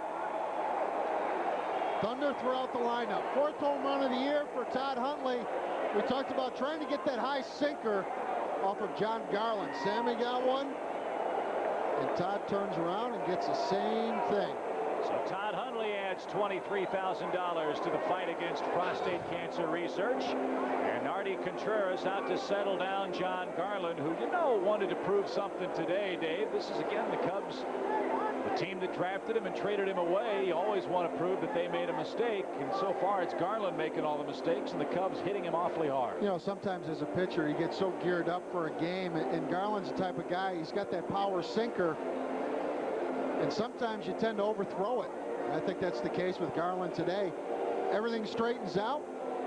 And boy, the Cubs have put together some great at-bats against him. That was one of your keys, make him get the ball up. And the Cubs have waxed him for 7 hits, and the Sox bullpen already goes to work. 3 runs, 2 outs in the 3rd inning. Here's Alex Gonzalez. He bounced out to 3rd his first time up. 1 ball, no strikes. Cubs beating right now the White Sox best over the last 4 starts. Garland has been amazingly good. And coming into this ball game, the White Sox overall, really the strength of their staff has been their bullpen. You look at the starters' ERA coming in, 4.66 ERA, but that bullpen has been fairly stingy at 3.93. Mile-high pop-up, Paul Konerko in on the grass. And that will retire the side. Sosa and Hundley hit very, very big home runs for the Cubs, who again score in the 3rd. 3 more come across, and after 3, the Cubs shellacking the Southsiders 5-0.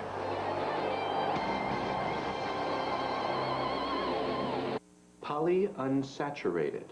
P-O. Gingivitis.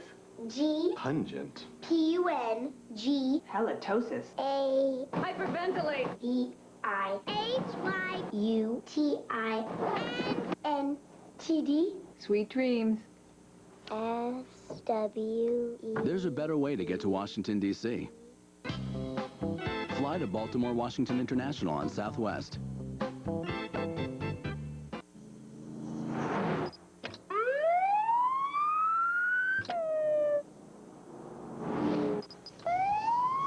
Oh, come on, let's get this guy.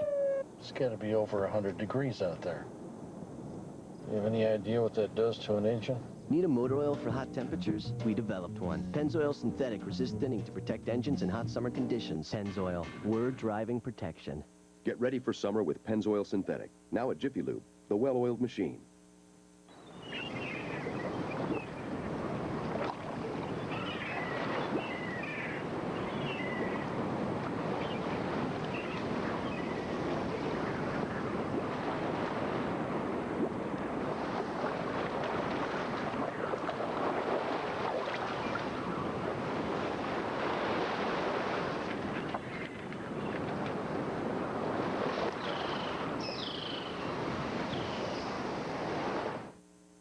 Baseball is brought to you in part by Honda of Lisle, the Honda Superstore, and the #1 certified Honda dealer in Chicagoland.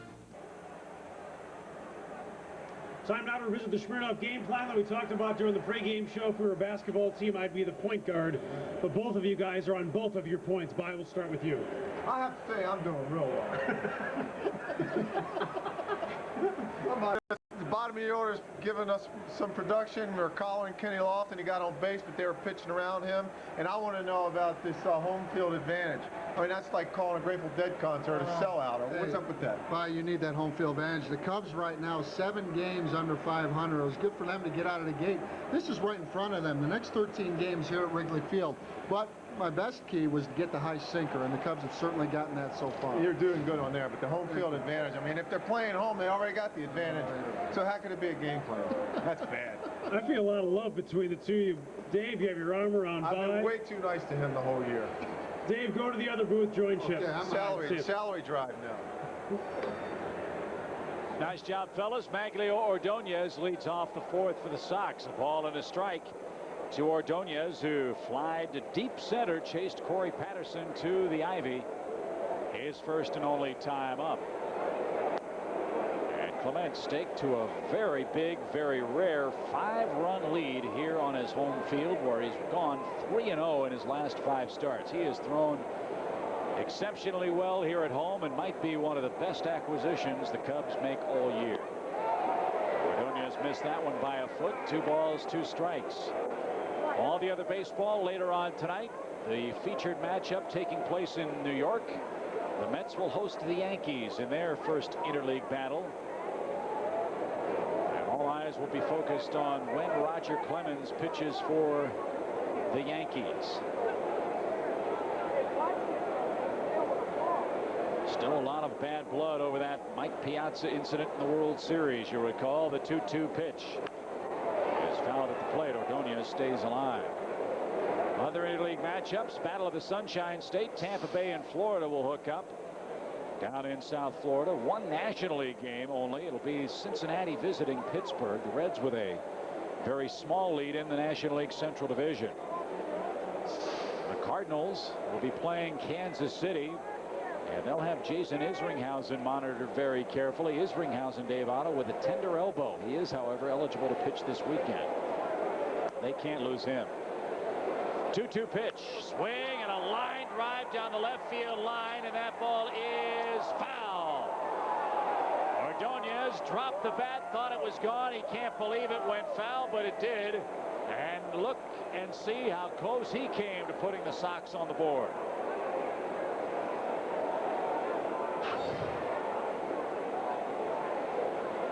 Tell you what, this ball just kept hooking. Hey, that fan got his hand out there. I think that's what Ordonez is arguing about. If that fan doesn't get the paw up, it might have a chance to hit the fair pole. He's a Cubs fan. Wearing a black shirt. Whatever it takes. 2-2 to Ordonez.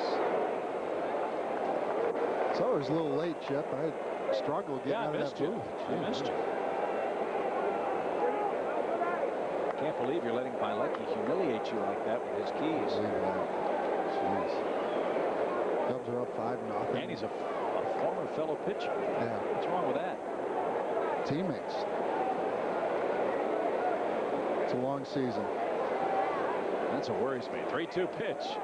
Ball 4 outside. Ordonez aboard with the second. Clement walk. And before Paul Konerko bats, let's join our colleague Gail Fisher. Hello, Gail. Hi, Chip. Hey, I've got battling cousins here. Robert is the Cubs fan, and Jesse is the Sox fan. In fact, there are 4 of them here. How do you guys get along? Oh, we get along real well. We just competitive, that's all. Jesse, though, you said you wanted to convert him, right? Yeah, we've been trying to get these 2 Cubs fans to cross over for years. For life. They just don't want to never see a playoff game or nothing. All right, well, I'll tell you what. At the bottom of the division, let Milwaukee beat them all year long. They don't want to see no playoff. Oh, boy, man, we got battling cousins down here. But, Jesse, Robert's up on you now because the Cubs have a couple of home runs. That's right, 5-0. We're going to shut them out. Chip, you better take this away, man. All right, Gail, thank you very much. Konerko singled his first time up. And that's the only hit the White Sox have, although Carlos Lee should have another one. He was denied a base hit on a very, very tough error charge to Delino DeShields, in my own opinion. That's a man that some of his teammates call Abe Lincoln. Those whiskers on the very prominent chin of Matt Clements. Oh, he has better stuff than Abe Lincoln. Honest Abe didn't quite have the same sink or that biting slider. But like Abe Lincoln, Clement has been a rail splitter this year, right? That's right. Boy, he has gotten some bats running that sinker in on right-handed hitters. Chop foul pass third, and Konerko down 1 ball, 2 strikes. Some of our emailers, Dave, say that Clement's chin whiskers resemble the front of your dome. I don't know what that means, but just thought I'd throw that out there, you know. It's not my forehead, it's my 5 head.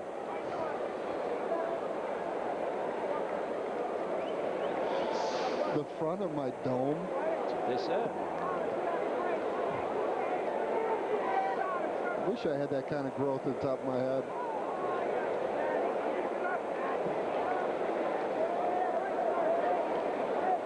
One ball, 2 strikes to Konerko. Oh boy, you talk about a jam job. Second base 1, first base 2. Very slowly hit ball, but Miller aggressively charged and got 2 slow base runners for a 5-4-3 double play. Well, there's that rail splitter. Boy, right in on Konerko's thumbs. That sinker doesn't quit inside. Keeps coming in on you. And Billy Miller, good heads-up play, although close at second base, decided to risk throwing to second base, knowing that chances are, even if you don't get the out at second base, you're still going to get Konerko, who's a fairly slow runner, coming out of the box. Let's take a peek quickly at our Aflac trivia question here in the top of the 4th inning. Which pitcher gave up an RBI single to Michael Jordan in the 1994 Cubs-Sox exhibition game? Any guesses, Dave? Who put that one together? Well, let's just say that it was a team effort. Oh, boy. But it was a 98-mile-an-hour fastball, Sure. right? Yeah. Tremendous movement. How bad did your neck hurt when you reacted to that ball reaching the outfield?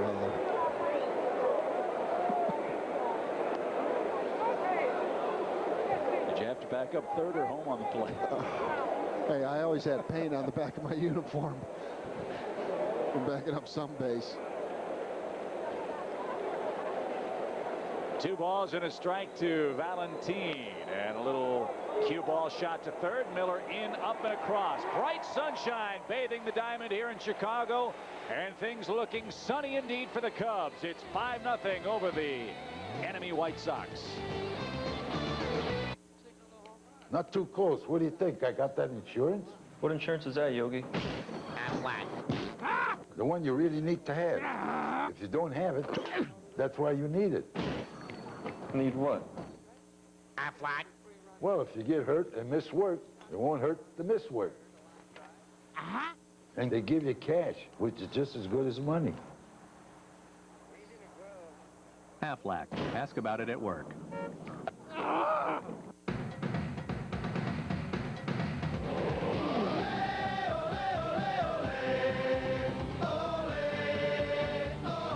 The Chicago Fire. This soccer's hot. Chicago's new home for Major League Soccer is all fired up. Cardinal Stadium, downtown Naperville. For tickets and parking information, call 888-MLS-FIRE. Let's go, Fire! Toyota Audition 10 event. Email from Toyota? It's Toyota's biggest event of the summer. Yeah? It's huge. Wow, Toyota's region-wide tent event has a 1.9% APR in Sienna or $1,000 cash back, plus their option package discounts. All this on the van that got a 5-star safety rating for the 4th year in a row. Who could say all this? I hear you're looking for someone to tell all the folks about the big specials and the great values at the Toyota Dealers Best of Summer Sales event going on now. I'm a genius. Will you be fast enough to cash in on Sienna during Toyota's region-wide 10 event? The best damn sports show, period.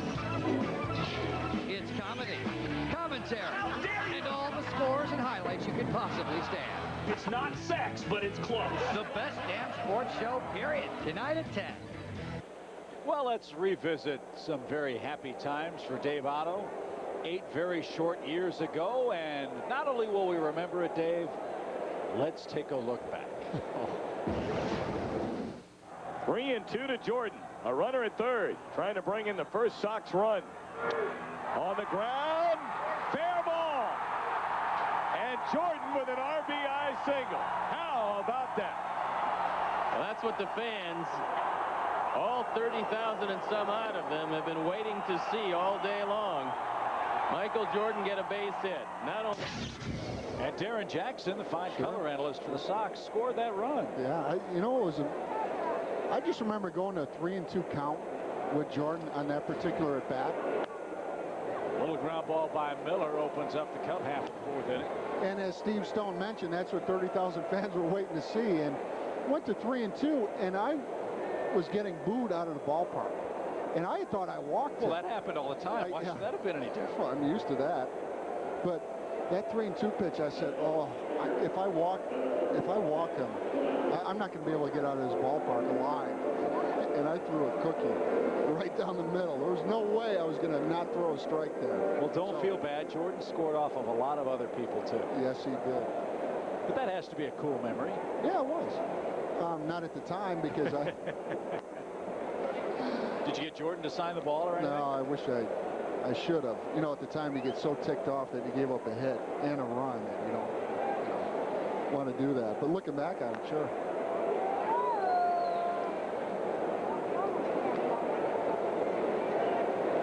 Well, maybe the Cubs will find a pot of gold at the end of that rainbow. Sure could use one. It's been a very rough first couple of months for the season. And our unique perspective for today's game, courtesy of Saturn and the Saturn Light Ship, the entire Saturn Light Ship team. Hope you enjoy the game and the view as well. Visit www.saturn.com for more information.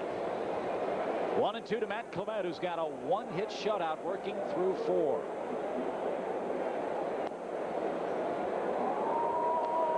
Well, Chip, you mentioned the Cubs season up to this point. Really, the White Sox last year struggled at the beginning of the year, and that really turned their season, that first series at Comiskey Park, where they took 2 out of 3, and they had an 18-9 June that year. So you get that playoff type atmosphere, you have some hard-fought ball games, and that can really turn a team in the right direction. Fans who do not follow the White Sox might have been surprised to remember how poorly they played at one point. They were 15 games out in April, or beg your pardon, in May, and then rallied with that great June, had a winning August, had a winning September, and finished the season 4 games over 500. So it can be done, but you got to have one of those months. And the Cubs really have not been able, Dave, for a 7-day period, been able to play flawless baseball. It's win 2, lose 1, lose 2, lose 3, win 3. And until they have one of those streaks, It's going to be awfully tough to climb out of the hole they've dug for themselves. Garland with a perfect fourth inning, his most impressive frame of the game so far. And after 4, it's still 5-0 Cubs. No waiting on aisle 5. Man, you're too short. Right now, I want my order. Shut up! You're a freak. Shut up! Badass.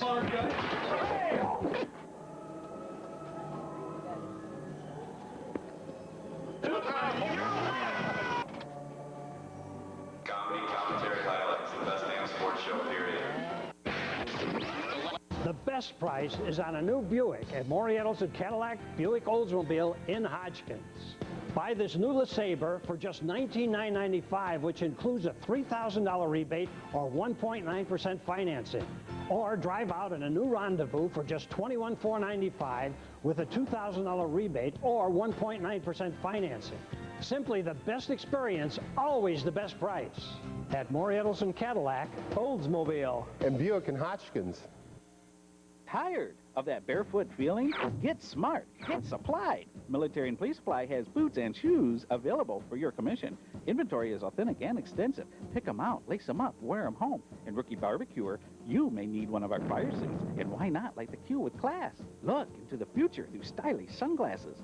Located at 7351 West Madison in Forest Park, minutes from the Eisenhower from the city or suburbs. Dial 312 surplus for weekly specials and closeouts. Serving you for over 25 great years. Military and Police Supply. Thanks for the business.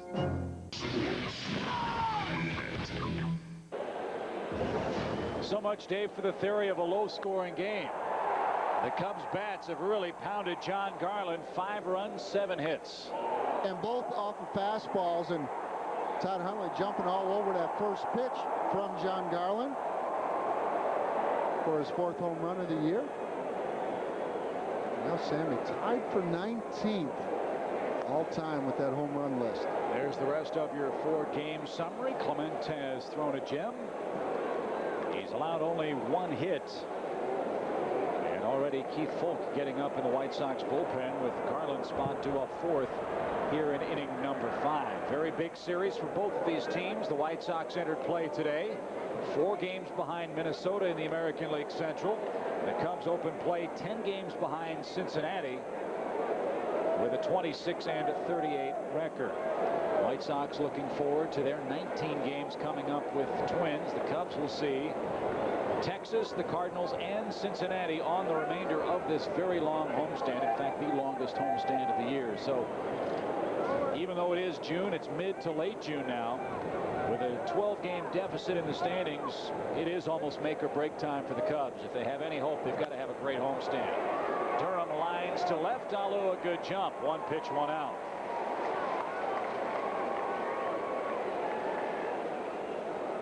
Got to be aggressive with Clement. As Mike was talking in the pregame show, you get 2 strikes against him, you're not going to get on base. Well, in years past, hitters could afford to be patient against Matt Clement because he was not able to throw as many strikes as he is doing this year.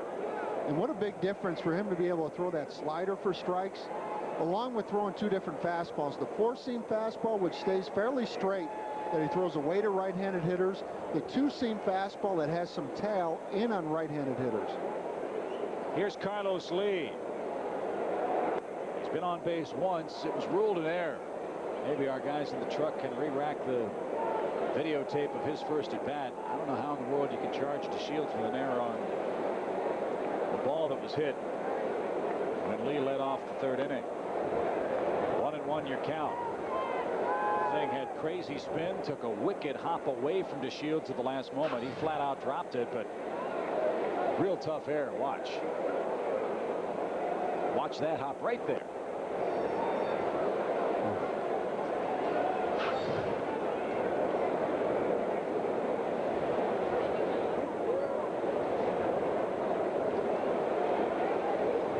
Two balls and a strike to Lee.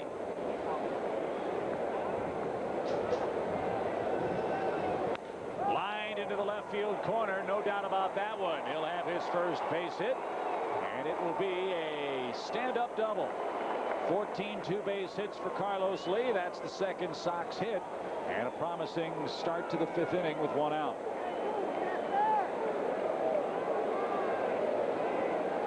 If there is an advantage for the Sox in this game, Dave, they've got a great bench with Clayton, Thomas, and Harris available for pinch hit duty. And Jerry Manuel changing his roster around to start this series, getting rid of 1 pitcher in Matt Ginter. So now going with 11 pitchers and increasing his bench.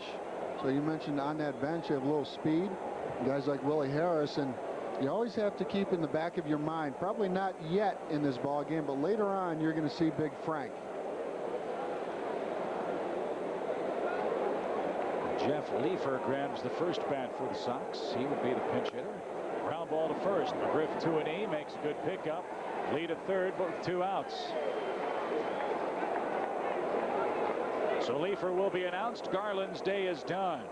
Young right-hander got shellacked. 4 innings, 5 runs earned, 7 hits, 4 strikeouts, 2 home runs, and Garland did not walk a hitter.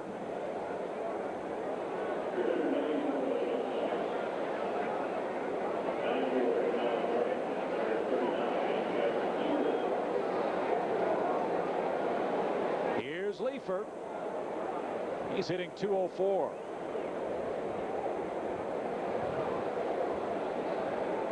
He's only had 54 at-bats this season.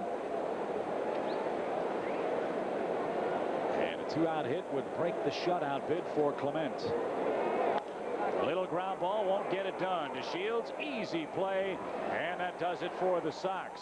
No runs, 1 hit, another man left. They've stranded 3 through 5, and the Cubs maintain a commanding 5-run lead. Oh, good, honey. Good. Just ignore me. Not even here. Doctor, say something technical. Wow.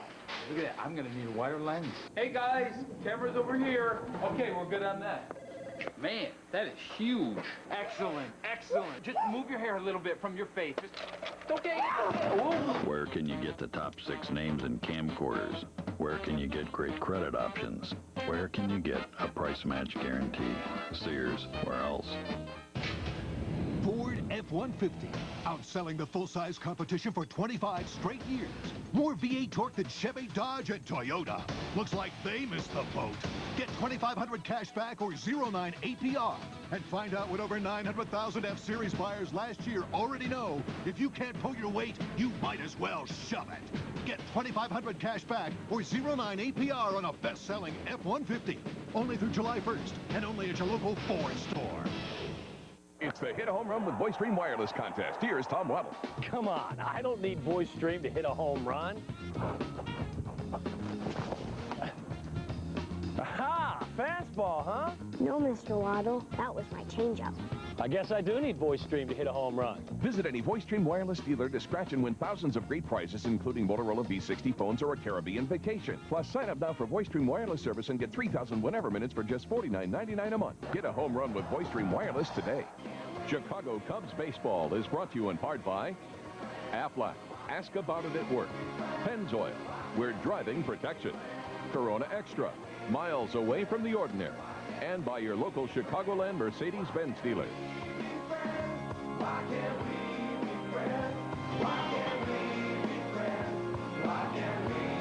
Don't forget, after our game, it's Fifth Third Bank Cubs Post. After game 1 of the Cubs-Sox series this afternoon. Right after our game on Fox Sports Net. Another one of the disappointing parts of this 2002 season for the White Sox is now on the mound, Dave. Keith Folk, former closer, trying to figure things out in middle relief, and they need him to get back to his form of a couple of years ago. Well, Keith Folk making his 26th appearance of the year, 8 saves on the air. It's kind of strange to see Folky in this situation. First pitch swinging, DeShields, ground ball to second. 1 up, 1 down. But Jerry Manuel, after Keith Folk gave up a home run to Vladimir Guerrero in the recent series at Comiskey Park in that last inning in a losing effort, 2-1, Jerry Manuel felt like the best spot for him would be work things out in middle relief, because at one time, Chip, and when you look, and even though he has struggled this year since the start of 2001, he is still 50 out of 55 saves and saves opportunities. Big day for Sosa, 2 for 2 with a 2-run homer and a quick strike. David Klemp from Palatine's hoping Sosa can go deep here. If so, David would win a Fox Sports Net Toyota prize package. 5-0. Cubs have the lead. And he was swinging for the downs and is behind 0-2. And there's been some great matchups between Sammy Sosa and Keith Folk a couple years back at Comiskey Park. 2 outs in the 9th inning. Sammy Sosa hit a home run to put that game into overtime.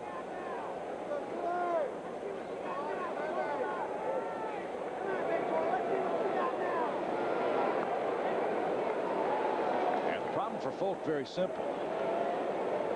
He's just getting hit and hit hard, almost 100 points higher than last year overall. That's remarkable. Sammy went fishing that time. And there's out number 2 as Folk climbs the ladder. And he'll face Fred McGriff with the bases empty.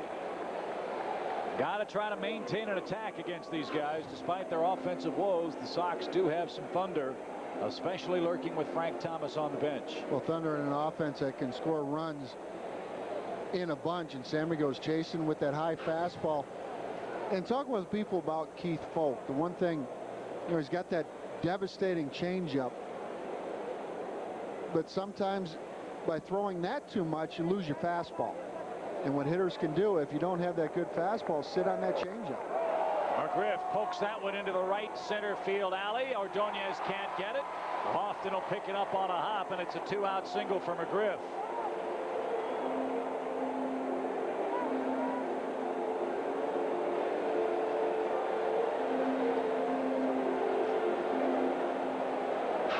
Cubs need to go ahead and get through this bottom of the 5th inning, make sure it's an official game, with the rain being a large factor. Well, with those wet conditions, you're seeing outfielders moving fairly gingerly out in that outfield. Moises Alou, a 7-game hitting streak on the line today, robbed by Carlos Lee on a fine diving play to retire him in the 3rd inning. I want to wish Marisol Velez a very happy birthday. Works in the Cubs Human Relations Department. She's enjoying the score, as are we. 5-0. Cubs over their arch rivals from across town. Alou did not swing. Ball 2. 2-0 the count. John Lieber and Mark Burley tomorrow. Game time 12:15 here in Chicago. Burley off to a great start. He's 9-4, and if there is another problem for the Cubs, it's been their frustrations against left-handed pitching. Burley, making a bid for the All-Star team, has had an outstanding start. John Lieber threw the ball exceptionally well his last time out there, so that ought to be a briskly played game, and hopefully the weather will be a lot more favorable Saturday afternoon. I believe Kenny Albert and Darren Jackson will be working the game for Fox. Alou taking all the way, ball 3. And Sunday, it's Kerry Wood against Todd Ritchie. That'll be a WGN telecast, airtime 1 o'clock. And then on Monday's off day, Don Baylor will host his celebrity golf tournament, benefiting cystic fibrosis, out at Cantini Golf Course in Wheaton. Little pop, right side. Durham out, Ordonez in, and the right fielder is going to have the play easily. And he'll make it 2, retire the side. 1 hit in the 5th, nothing else for the Cubs, who will be greeted by the top of the White Sox order when we resume play in the 6th. Time flies when you're having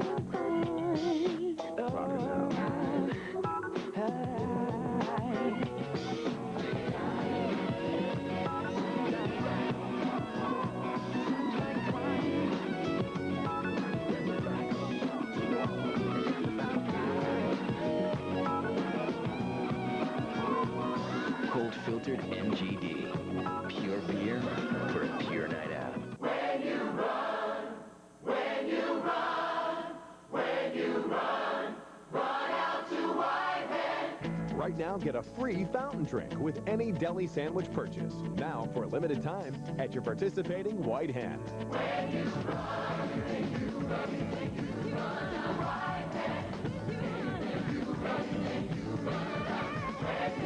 Get a free fountain drink with any deli sandwich. Len Hurley owns a Hyundai Elantra. I researched it on the internet. There was no comparison. The competition can't match the Freedom of America's best warranty. The warranty for the Elantra was the best out there. It also has a long list of features, including front and side airbags. It's the only car in its class that has them standard. The gas mileage is excellent. It's a great value for the money. The Hyundai Elantra, at just $13,044, it's a solid value. Freedom is calling, yeah. Get $750 cash back, or choose 0.9% APR financing now. The Best Damn Sports Show Period's All-Star Summer kicks off with Shaquille O'Neal, Alex Rodriguez, Dale Earnhardt Jr., Barry Bonds, and The Rock. The Best Damn Sports Show Period's All-Star Summer, June 24th through July 19th on Fox Sports Sat. Cubs fans are strongly encouraged to use public transportation going to and from Cubs games. The CTA Red Line stops directly at Wrigley Field at the Addison Station. For night games at Wrigley, fans that do drive should take advantage of the remote parking operation, which offers parking at the DeVry Institute near Addison and Western, and a shuttle bus ride to and from Wrigley, all for $5. For more details, call the CTA hotline at 773-836-7000. Live aerial coverage of today's Cubs game provided by the Saturn Lightship. Saturn's proud to be a part of Fox Sports Net's coverage of Major League Baseball. Well, big inning for Matt Clement now. Top of the White Sox order coming up. He's got a 5-run cushion. Lofton, Graffinino, and Ordonez scheduled for Jerry Manuel's club. Again, Dave, they're struggling to score runs. And coming off an inning, last inning, where Matt Clement, all 3 of his outs were recorded on first pitch. So that's the beauty of pitching with the lead, because hitters are swinging early in the count. And as long as you throw strikes, as Matt Clement has done through 5 innings. One thing he really hasn't done, though, it hasn't had that real sharp slider.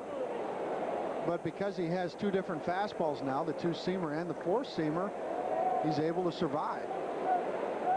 Not only survive, but deal. And strike one, you're right, has been the most impressive improvement in Clement's year statistically. This is a guy that was always able to twirl a 1 or 2 hitter with 12 strikeouts at you, but the next time you'd go out and he couldn't get out of the second inning because he'd walk the world and then give up a big home run because he grooved the pitch.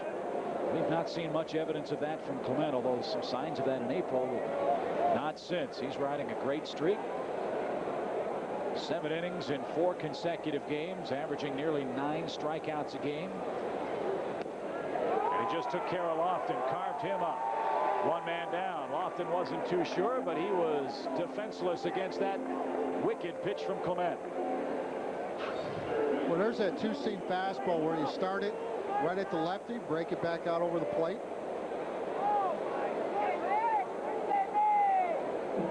That's that Greg Maddux pitch with a whole lot more velocity.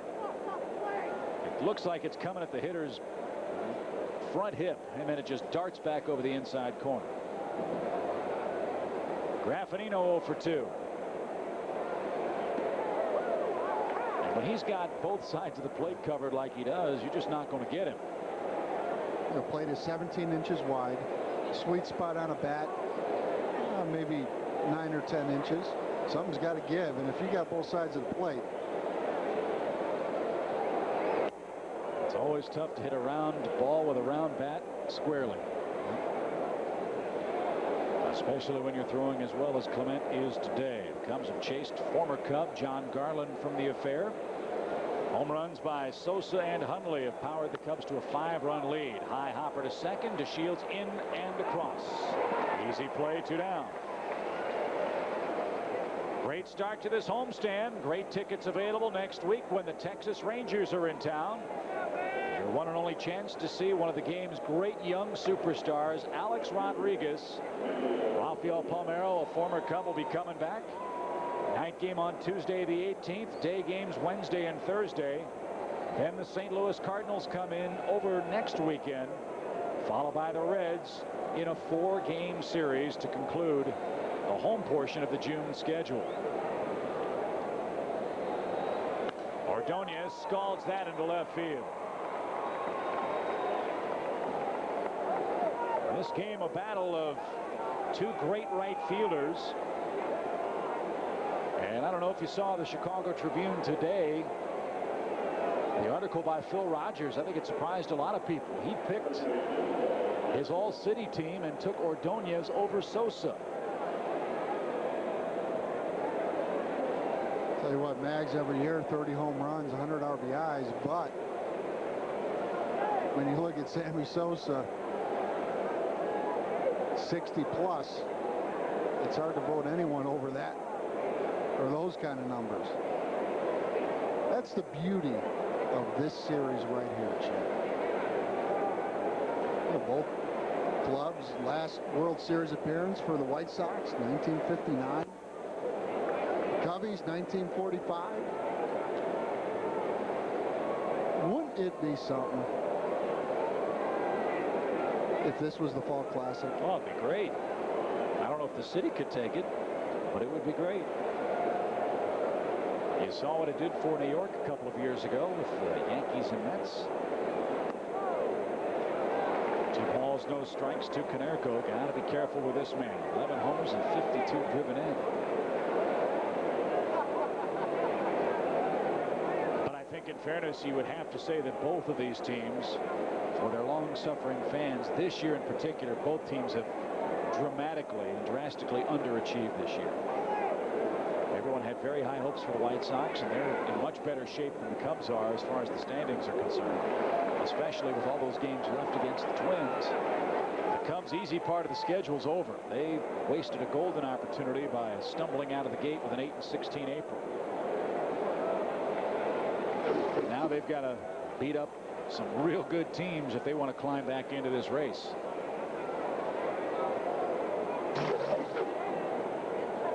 Will they let Konerko swing 3-0?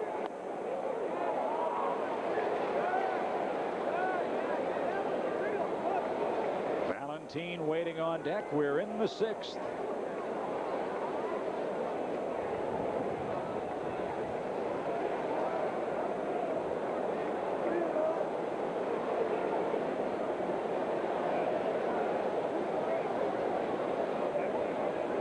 Swung on, hit a mile high deep to left, and Paul Konerko has just put the White Sox on the board with a long 2-run homer.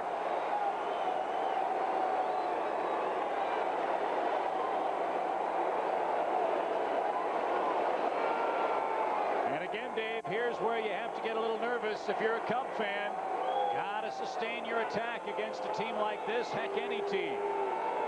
Cubs got 5 in the first 3 innings, have only 1 base runner since, and now lead by 3. Well, Paul Konerko has proven that he can turn around anyone's fastball. And Matt Clement earlier on in the ball game threw an inside fastball. Konerko was able to drive it, and this time on a 3-1 count, he's got a slider up in the zone. And you saw Konerko say, "I thought I hit a pop-up."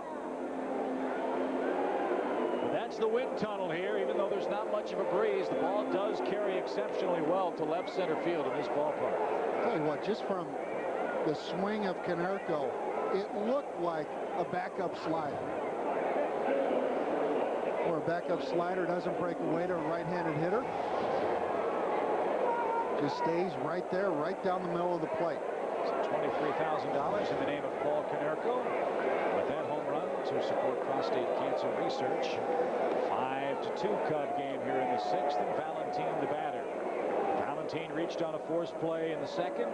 He grounded out to 3rd in inning number 4.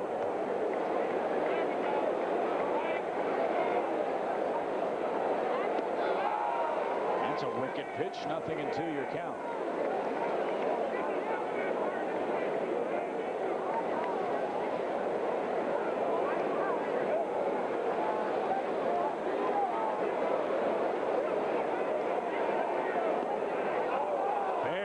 The outside corner, one of the few change-ups Matt's thrown.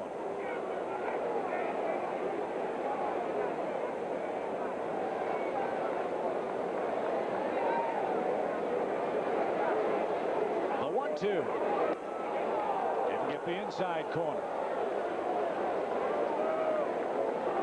Matt's searching for it just a little bit here in the 6th. All this trouble coming with 2 men out. And there's been a couple games this year where Matt Clement has given up runs later on the ball game. Don Baylor, sure aware of that. There's a good breaking ball, and Valentin swung over the top of it. 3 strikeouts for Clement, but the Sox with a couple of 2-out blows, a single by Ordonez, and Paul Konerko's 12th home run of the year puts the Sox on the board. They trailed it, however, 5-2 in the 6th.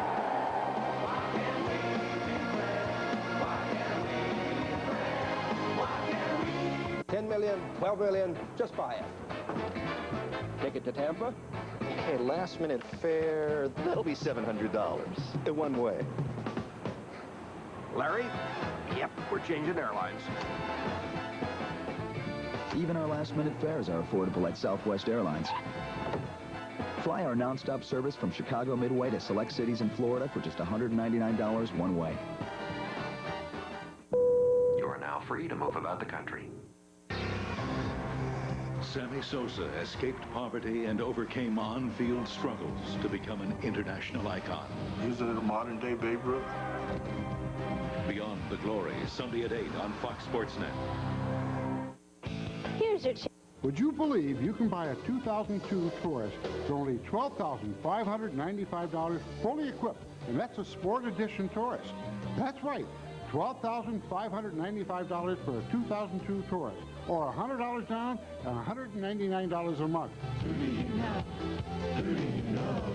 Who do you know that's got the best price? Chicagoland knows Alphamonte. Alphamonte Ford in Melrose Park, 25th to North Avenue.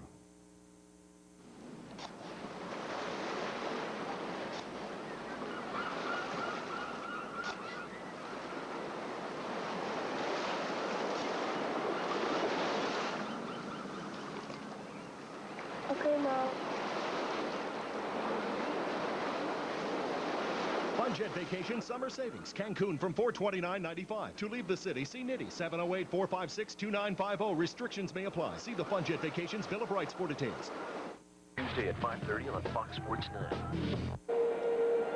In 10 days, the Best Sports Show Period's All-Star Summer kicks off. It's a month-long celebration with special guests Shaq, Barry Bonds, The Rock, and more. Plus scenes from Tom's Bachelor Party and Free TV's First Ultimate Fight.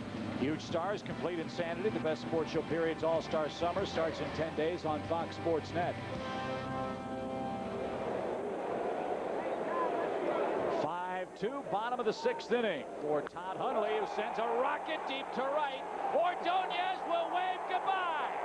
Hundley is homered for the 2nd time today.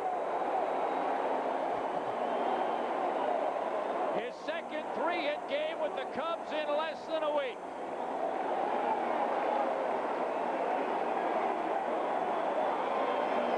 Boy, and both home runs on that first pitch. And that time, Todd Hundley stayed back on a Keith Folk changeup, and he got him. And all those boos that Todd heard and deserved, they've been turned around to cheers, which were equally well deserved. Homers number 4 and 5 today. 3 runs, 2 RBIs for Hundley, and the Cubs lead back again to 4. And another $23,000 to prostate cancer research in the name of Todd Hundley, who's hit 2 today.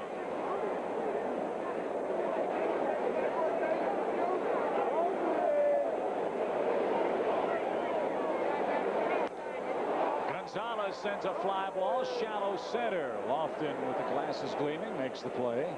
And there is out number 1. So Alex 0 for 3. Bill Miller will hit. Well, you can see that timing coming with Todd Hundley. You know, getting a chance to play every day, able to stay back on a couple off-speed pitches.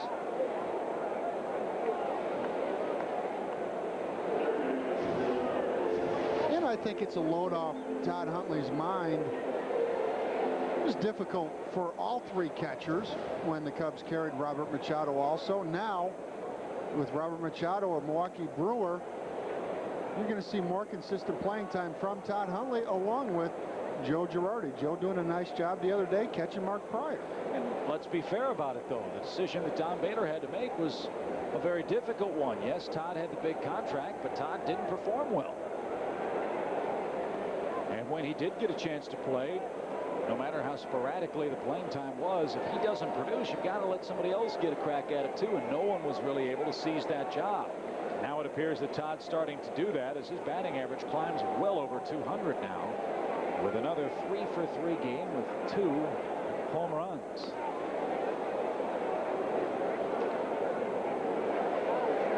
No one wants Todd Hundley to succeed more than the coaching staff. But this is a cruel business, is it not? If you don't get it done, somebody else has got to get a shot. And Todd's responded exceptionally well. As that one rocketed into the White Sox dugout. I think it caught Royce Clayton right in the back pocket. He's walking around holding the backside saying, hey, man, hit it straight. That ball came to eat.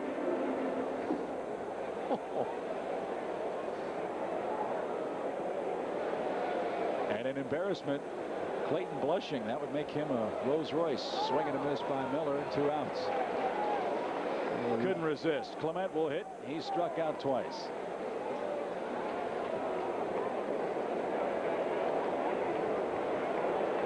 Go ahead. Come on. Don't be shy. I can take it.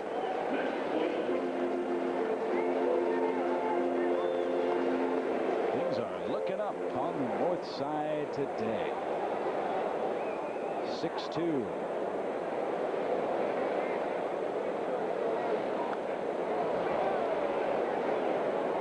Hear the gears grinding over there. Come on, nothing in one. What did you call it? What was it? Rose Royce? He was embarrassed. He was blushing. Oh. No, they're not turning. Turning really slow.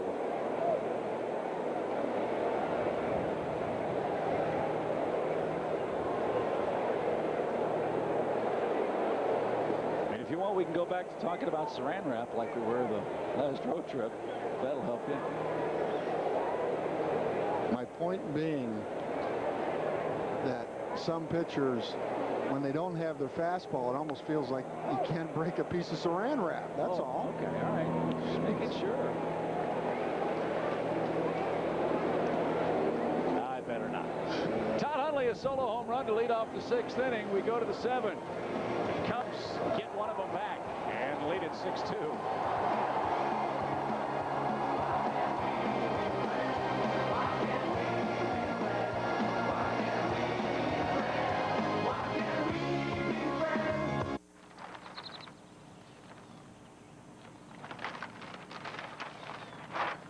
Hey, Bob, toss me a cold one.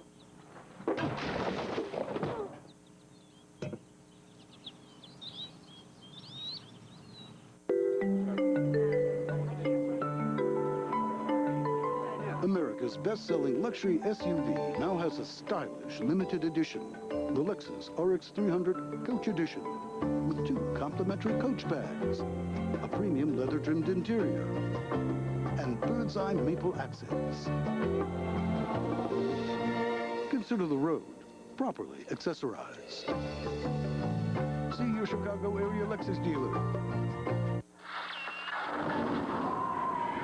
Shut the window. It is. Call 1-866-4-FELDCO for no-hassle replacement windows at a great price. Feldco has custom-made and installed over 500,000 replacement windows. Chicagoland trusts our quality. Drafty windows blowing you away? Hand me the phone. Call 1-866-4-FELDCO for a free estimate. Feldco replacement windows. Showrooms north and south. The Best Damn Sports Show Periods All-Star Summer kicks off with Shaquille O'Neal, Ben Affleck, Tony Hawk, Derek Jeter, and The Rock. The Best Damn Sports Show Periods All-Star Summer, June 24th through July 19th on Fox Sports Net.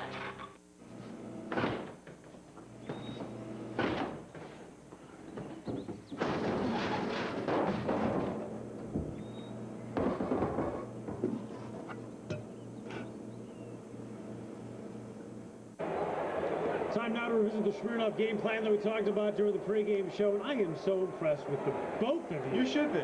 Honest to goodness. We get paid big money for this. This is the first time the three of us are together all season, and both of you are dead on. Dave, you can start it off, pal. Well, playoff type atmosphere. Mike and I are going to really come to the forefront with our keys. And number one key, get Jon Garland, get the high sinker, and the Cubs did just that, scoring 5 runs off him. Todd Hundley with a big home run. So that was outstanding. And that home field advantage, we haven't seen that quite yet. Although they're here. Look out there. Down the left home field line is here, and the fans are here. So you did real good on that one. Thank you. Down the left Kenny field Lofton hadn't done anything yet, and the bottom of the order is killing them. Thank you, Mike. But the home field, they are here. You're out of control, buddy. Chip, it's all you, and you can have this call. Ray Durham lines to left. What a grab by Alou. Against the curve of the well, he robs Durham in the ivy. 1 out. What a play.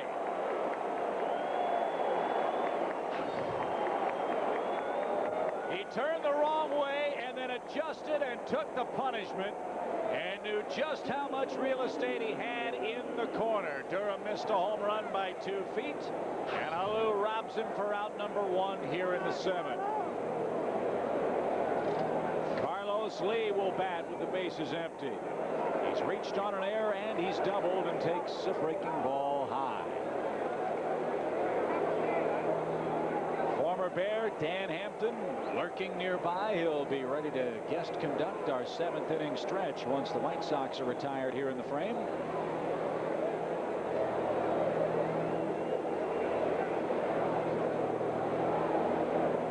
Clement has been real economical.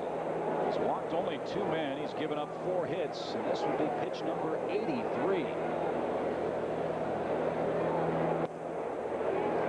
And with the off day yesterday, you know, the bullpen core of Farnsworth, Cruz, and Borowski will be very fresh and more than happy to participate if called upon. Well, he's been fortunate that he's been able to get some swings early in the count. The White Sox an extremely aggressive ball club, and when you're in the hole like they are right here, that's why it's so important to get that early lead against the ball club. You have some room to work, and you're going to get those swings. But that was the game plan against Clement, so you can't really fault the White Sox for swinging early in the count. Clement's breaking stuff is so good that if you fall behind, you're in deep trouble. Lee rolls out to third, quickly 2 outs. And really, that's not particular to just Matt Clement. That's any pitcher. If you're down 2 strikes, they can throw the whole kitchen sink at you. You're not going to get on consistently battling 0-2. Look what happened to Bobby Hill. Mark Bellhorn the same way. You're down 2 strikes, you're going to be at the pitcher's mercy. And Bobby Hill, one of the things that, you know, Don Baylor, Bobby Hill's going to be a great player. There's no doubt in my mind. And sometimes you run into those bumps in the road early on in your career. But the one gripe that Don Baylor had against a guy like Bobby Hill was he saw, on average, 3 pitches every at bat. 1 ball, no strikes to Johnson. Over but low for a 2-0 count.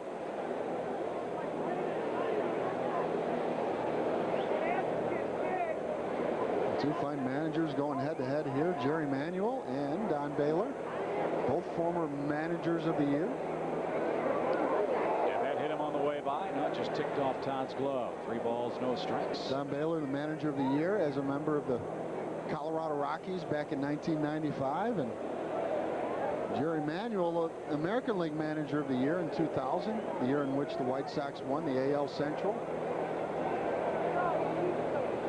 Jerry Manuel also has a son that was just drafted by the White Sox. The big hurt. And he'll get a chance to swing here for Keith Folk. 3 walks for Clement. And here's Frank Thomas.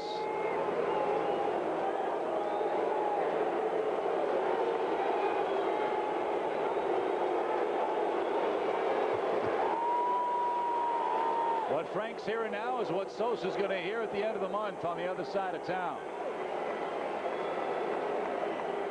And this is where the White Sox or any American League team is at a distinct disadvantage. They don't really have a position for Thomas to play other than first base, and Konerko is such a superior fielder. And right now swinging the bat better than Frank Thomas.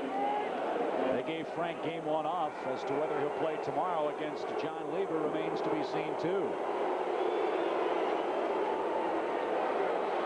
Here's Thomas, 13 homers, 48 batted in, and a .256 batting average.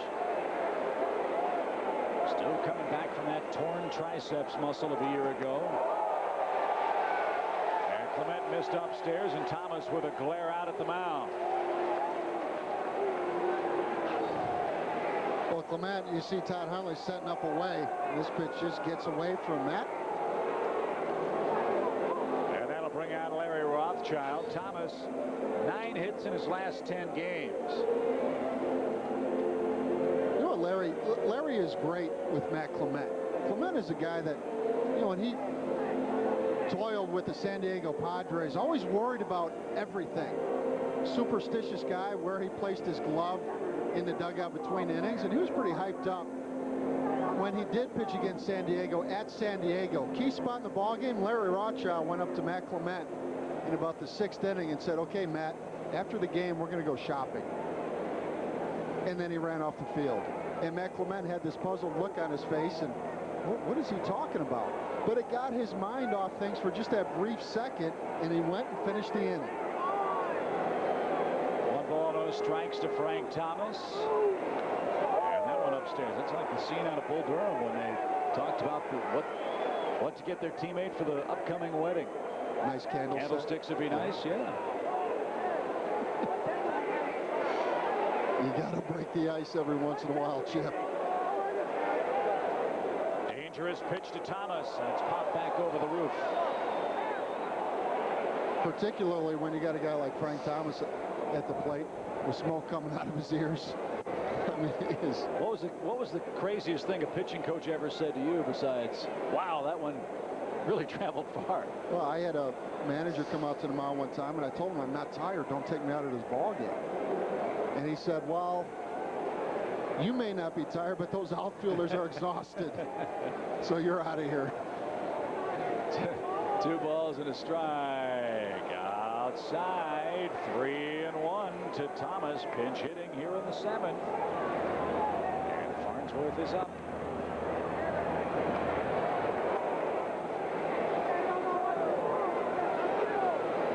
Be careful here. He's going to jump out of the shoes if he likes it, and he did. 3-2.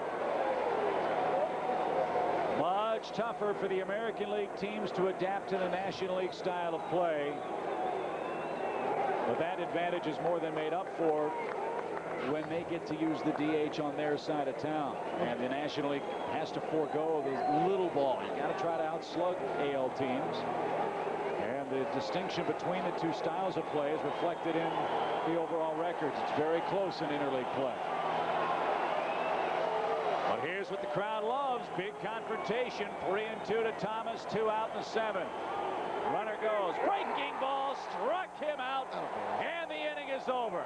No runs. No hits. 1 left. Let's welcome back Dan Hampton for Take Me Out to the Ball Game. Pro Football Hall of Fame inductee and former Chicago Bear. Welcome Dan Hampton.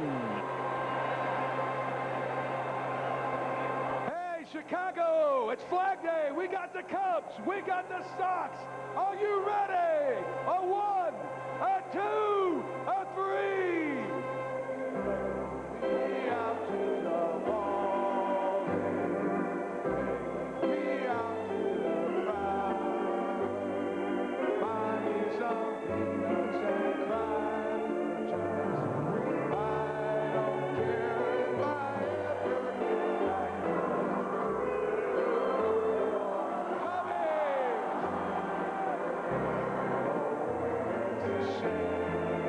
Because it's 1, 2, 3 strikes, you're out. The overall game. Go Chicago! Miller Beer and Fox Sports would like to salute the Cubby Bear North in Lincolnshire, featuring live music every weekend. Cubs beating the Sox 6-2 in the 7th. People ask me how, you know, like if I come up with the music first or the lyrics first. I come up with them either both together usually or not at all. Because if I don't come up with the lyrics and the music at the same time, then I have to go home and work on it. And then it would be like doing a term paper or my homework or something, and I just It's the whole reason I got into rock and roll, so I wouldn't have to do homework.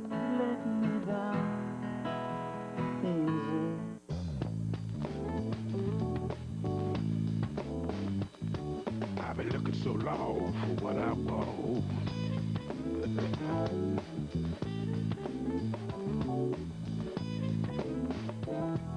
She twists me up and then she turns me down. The Sea Coupe with panorama glass roof. Use it how you see fit. Value unlike any other. Make me feel good. Whatever concerns you, inspires you, enchants you, or thrills you, there's a channel for you on AT&T Broadband. AT&T Broadband, where there's something for everyone. Flag Day in Chicago, and the Cubs a banner afternoon, 6-2 leading in the 7th. Kelly Wunsch is on to pitch, and he will face the top of the Cub order. Patterson, DeShields, and Sosa. Great to be joined by, how does this sound? Hall of Famer Dan Hampton. Won't be long. Yeah. You know, I got to tell you, I tell everybody it's a great honor to go in the Hall of Fame, but the big honor was playing on that football team with those guys. Of course, the Bears, 26 Bears now in Canton, Ohio. Well, you know, and that's the thing about it. What's special about playing for the Bears? Well, how many does Tampa have? How many does Seattle have? Right. Well, guess what? The Bears have more than anybody else. And, you know, when you talk about professional football, the Chicago Bears is the first name that jumps to mind. And, man, I got to meet George Halas. I played for Mike Ditka. I know Dick Butkus. How good is that? Yeah, it couldn't be any better. And of course, the Super Bowl championship to boot. You better believe it. And you know, and that's the thing about this team, that it transcends time, because a lot of people think that more than anything else, it may have been maybe the best team in the history of the NFL. The longer we get away from it, a lot of people are starting to say that. Got your speech written? No, I haven't. But I tell you what, I talked with my dear friend Ed O'Bradovich, who's going to be the inductee, and he has his written, and he says if there's a dry eye in the place, he's leaving. And me included, I'll leave too. August 3rd in Canton, Ohio. You got your yellow jacket all fitted, ready to go. That's going to be awesome. You know what? In Hawaii, they basically measure your head for the bust. They measure your body for the jacket, and they measure your hand for the ring. And all you know, and again, all I can say is, you know, they needed to measure the heart, because you know it was such a wonderful surprise when they called and said, hey, guess what? You made the Hall of Fame, and congratulations. I tell you what, I was busted. Danimal, thank you for that wonderful 7th inning. And I'll tell you what, you did a much better job than, remember Mongo last year? Your boy last year had a heck of a time. The game, weren't they? Yeah, they tried to do that. He was yelling at the umpire. Ditka, who can forget Ditka? You know, I mean, you definitely outclassed him. Well, I don't know about that, but I will tell you this. It was good to see McMichael on parole again. Thank you, guys. I appreciate it. Dan, great to see you. Congratulations. It's a pleasure to meet you. Good luck and congratulations. You won't want to miss it, folks. August 3rd, Canton, Ohio. Dan Hampton will be enshrined with all of pro football's immortals as a Hall of Famer. And Wunsch is going to pitch around Sammy Sosa here and take his chances with the left hand hitting Fred McGriff, who waits on deck. This will not be an intentional walk, but might as well be. They haven't thrown him anything within the same area code of home plate. So Sosa walks.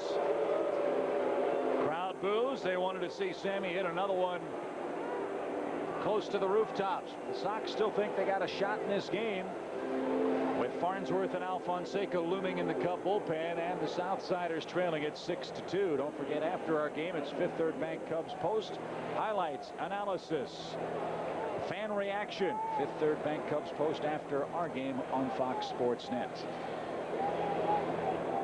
McGriff an RBI, sac fly, line drive in the first inning. And Wunsch almost threw that one to the backstop. Well, there's another 7th inning stretch that dwarfed you, Chip. That's a big hombre right there. He's still in shape, too. Oh. You know, some of those linemen, you look at them 15 years after they're through playing, you say, this guy was an athlete? You can tell Dan Hampton was an athlete. What a player. And had about 9 knee surgeries to boot. 2 balls, no strikes.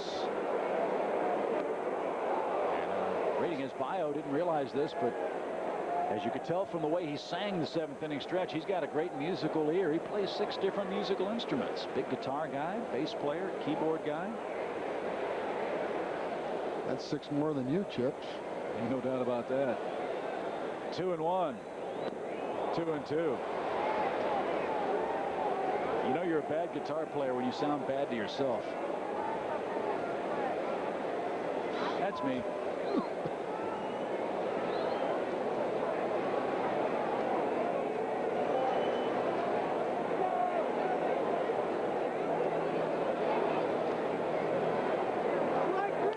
Ground ball hit to the shortstop.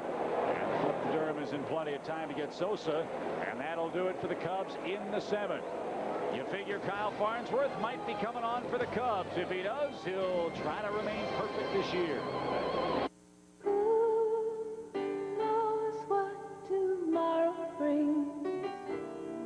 When it's real, I keep it alive.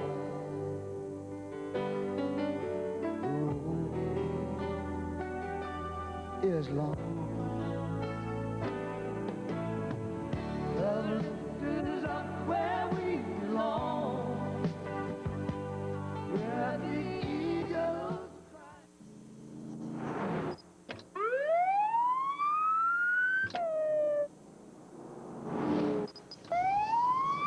Come on, let's get this guy. It's got to be over 100 degrees out there. You have any idea what that does to an engine? Need a motor oil for hot temperatures? We developed one. Pennzoil Synthetic resists thinning to protect engines in hot summer conditions. Pennzoil, we're driving protection.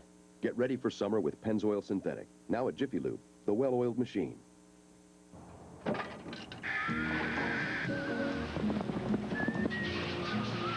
It's tough not having a car. With immediate claim service, Geico gets you back on the road fast. Geico. 15 minutes could save you 15% or more on car insurance.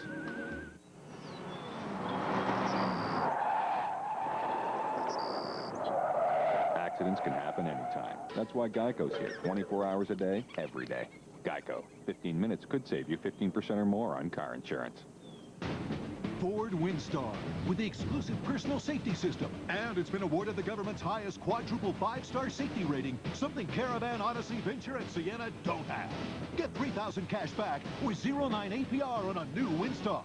Plus, a free family entertainment system worth over $900. That's $3,000 cash back or 0.9 APR and a free family entertainment system. Ford Windstar. Do it for your kids. Only through July 1st and only at your local Ford store.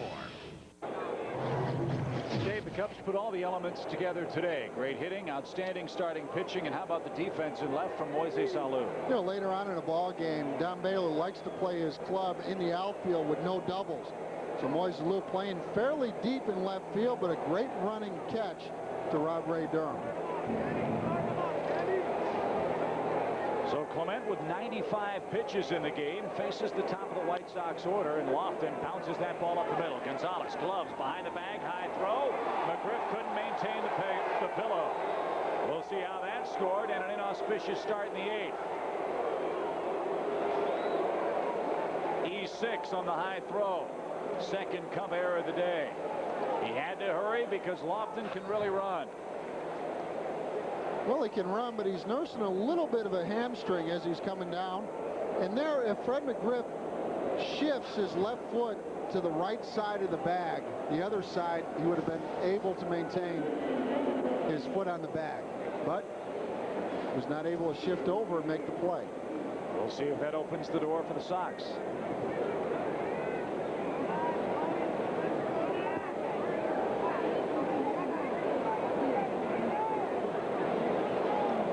Graffinino 0 for 3.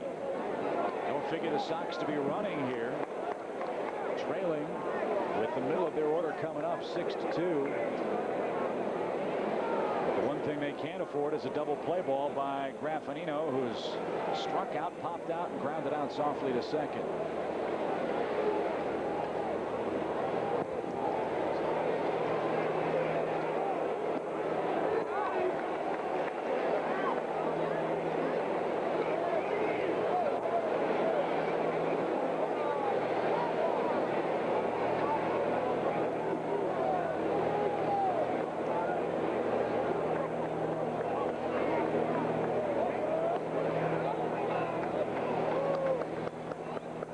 Balls and a strike. Surprised the Cubs didn't go to Farnsworth to start the inning in clean fashion here with the 4-run lead. No, just because Matt Clement, after 7 innings, had thrown 95 pitches, and there's been a couple of games where he's been over that 100, and really had a fairly easy inning in that 7th inning. However, you know, pitchers always like to start with that clean inning, but at the same time, that setup guy, not so much as that closer. And I imagine if Matt Clement loses Raffanino here, he will go to Mr. Farnsworth.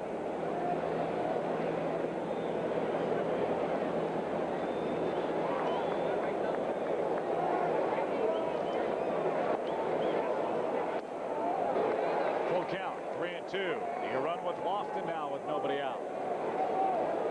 Well, just the way Kenny Lofton ran down the first baseline on that play. Still nursing a little bit of a hamstring. However, with this particular count, you put him in motion, and the White Sox looking to stay out of double play. Lofton not going. 3-2 pitch, double play ball. 6-4-3. Even if he runs, I don't think he beats that play, and that's what the Cubs were looking for. Double play erases him in the 8th. Boy, Clement has had so much confidence in that slider today. 3-2 slider. Good feed from Gonzo to Delino.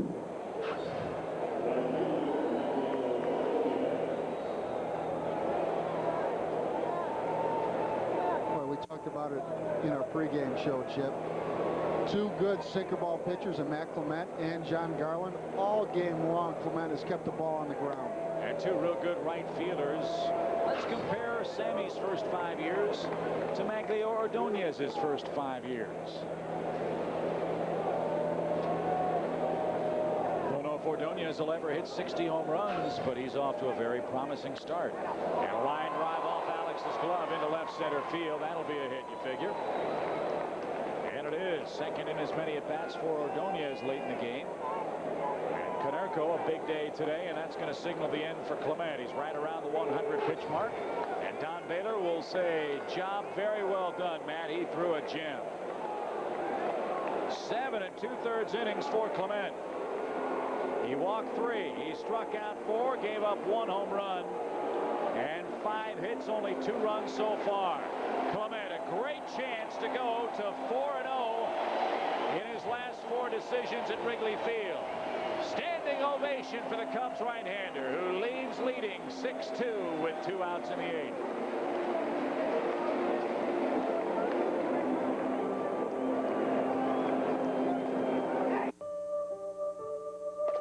What will the walls that hold your memories be made of?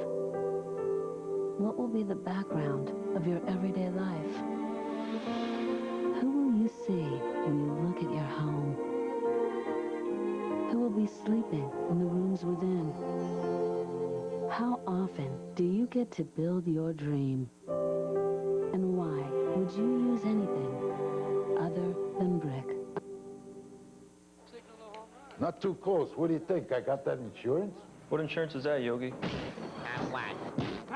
The one you really need to have. If you don't have it, that's why you need it. Need what? Well, if you get hurt and miss work, it won't hurt to miss work. And they give you cash, which is just as good as money. Aflac. Ask about it at work. Ford Ranger, the best-selling compact pickup for 15 years straight and one of the top 10 bestsellers in America. Why? It comes from the best-selling line of top Ford trucks, and it's got more standard horsepower than S10 or Sonoma. It's got better gas mileage than Tacoma or Dakota, and is priced $1,500 less than Chevy or GMC. So maybe you should ask the competition why. Get $2,500 cash back or 0.9 APR, only through July 1st, and only at your local Ford store.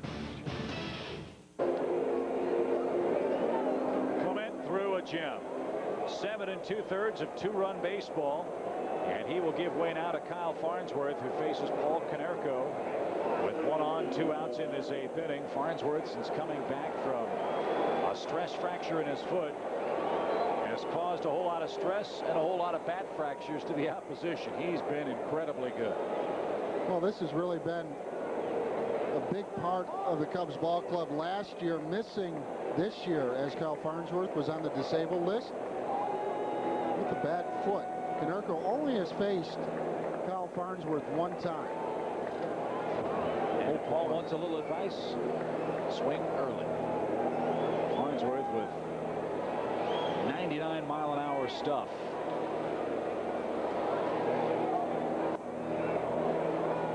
That one clocked at 100 by our radar gun. 1 ball, no strikes.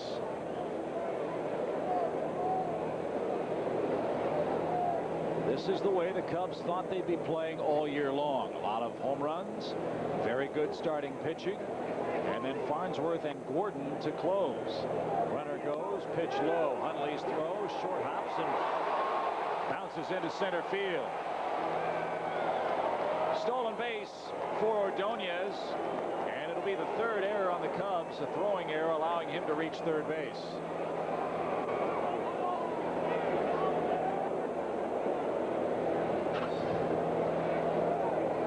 Come into this situation, you're really not concerned about Magglio Ordonez. Good jump here from him, and all you're trying to do is knock that ball down. Second error of the inning. And a 2-0 count to Konerko, with Valentine waiting on deck. White Sox have already burned Thomas and Leifer off the bench. 3 high. Before you know your count. Cubs continue to get encouraging news with regard to Flash Gordon. He's going to head to Arizona and begin a rehab assignment. Cubs are hoping he could be back sometime before the All-Star break. And then he would help set up Al Fonseca from the right side of the pen. Somewhat interesting to hear Flash respond that if he gets his arm back in shape, he'd like to close somewhere. The chance probably isn't going to come here, not with the way Al Fonseca has pitched. And he certainly is the future closer for this Cub team. But it'll be a nice little problem to have. 2 guys with experience. And Konerko just turned that pitch around and rifled it into the seats for a 2-run homer. How big is the Hundley home run looking now in the 6th inning? 6-4 game, and that's why you consider bringing in your setup guy with a clean frame. Konerko, 2 2-run homers today. Well, that's power on power. Kyle Farnsworth not giving in, throwing the fastball, and Paul Konerko, one of the best in the business at turning around that fastball. 13 homers, 56 RBIs for Konerko, and $23,000 more to prostate cancer research. Konerko and Hundley, the big poppers today. So Valentine now bats for the Sox. They've made it a 2-run game late. That's why you gotta keep scoring runs against these guys, especially in this park.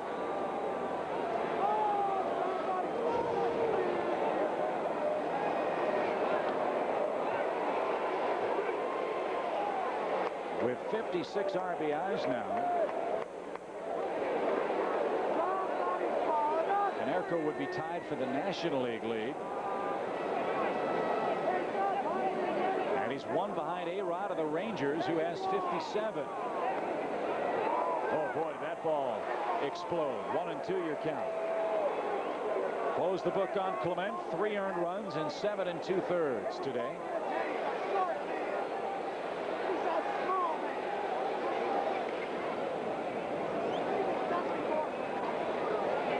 Ball, 2 strikes. Inside corner, frozen. 2 runs, 2 hits, 2 costly errors at the end of 7.5. The lead for the Cubs trimmed to 2. Toyota Edition 10 event. This month at your Toyota dealer, it's all about big savings on trucks. During the region-wide 10 event, get 1.9% financing on Tundra or take $1,000 cash back. Your choice. That's 1.9 financing or cash back. There's also great financing on the mighty Tacoma. But hurry, this ends faster than you can say. The 10 event ends soon. How'd I do? Terrible! What was 18 seconds? What am I supposed to do for the rest of the commercial? Show the trucks. Trucks! Hurry, Hurry to your Toyota dealer for the region-wide 10 event because it ends fast.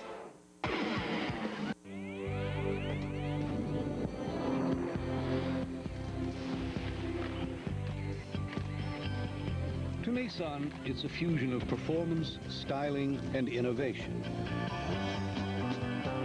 To 50 renowned automotive journalists, however, it's an aphrodisiac. Presenting the V6 Nissan Altima, North American Car of the Year.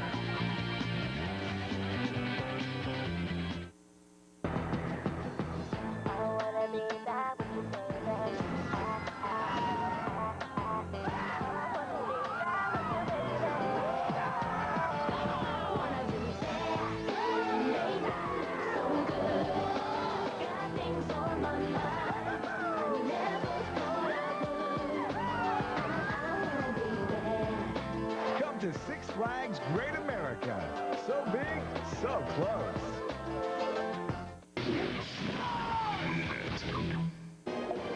Fox Sports Net's coverage of Chicago Cubs baseball is brought to you in part by Southwest Airlines, bringing people together with low fares. Miller Lite. Life is best told at a place called Millertown. Hyundai, where driving is believing. Test drive one at your local Hyundai dealer today. And by AT&T Broadband. Good to see the brain trust at Fox Sports Net Chicago out at the ballpark today. New pitcher on the mound, Bobby Howry, takes over in the 8th inning.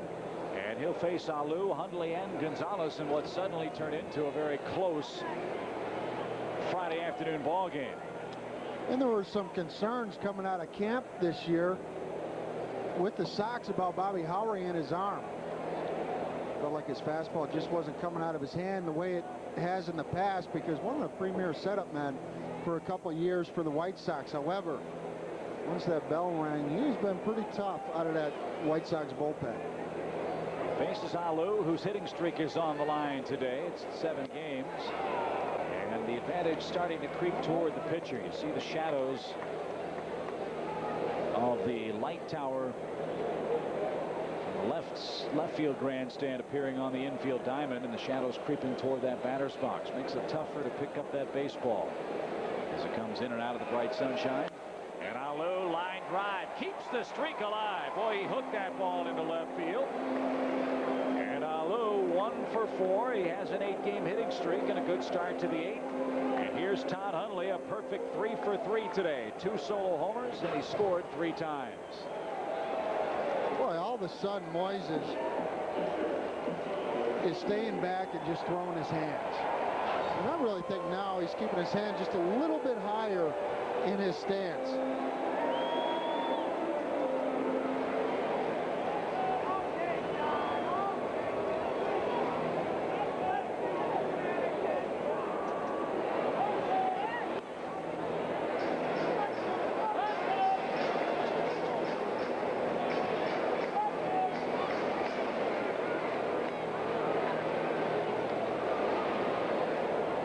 Six times in Todd's career he's had 4 hits in a game. Last time was 1997 against Cincinnati. So a chance for Todd to set a new mark for that milestone. He already passed his dad, Randy Hundley, for the most games in the Hundley family caught in the major leagues. And Todd's earned a whole lot more playing time. He's 10 for his last 27 with 4 homers and 10 RBIs. That's the kind of production they've been hoping to get from him, and he's been right on every pitch just like that. He's getting great licks right now. And Bobby Howry with the changeup before that. Comes back in with the fastball, and anytime you see a hitter foul ball straight back, you know that he's got your fastball centered.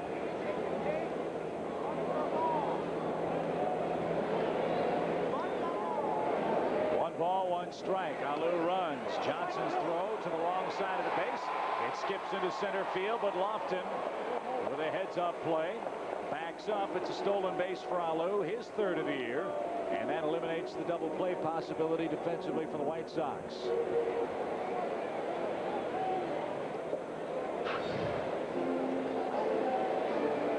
Third stolen base of the year for Alou, and No, not only did he steal it on Bobby Howry, but fourth row for Mark Johnson. Wish he wouldn't slide in there head first. He came away unscathed. Here's Hundley's chance to rifle another RBI.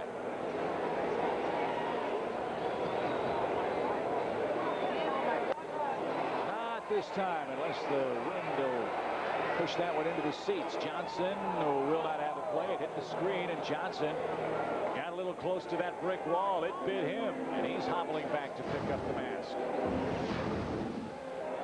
Todd Hundley with those 2 home runs today. Mercedes moment in the 3rd inning, and then again in the 6th inning. You realize the Cubs coming into today's play had hit only 22 home runs in 27 games at Wrigley Field. Today they've hit 3 of them. That's how they've got to play in this park. 2-2 count to Todd. Runner at second, nobody out. Strike.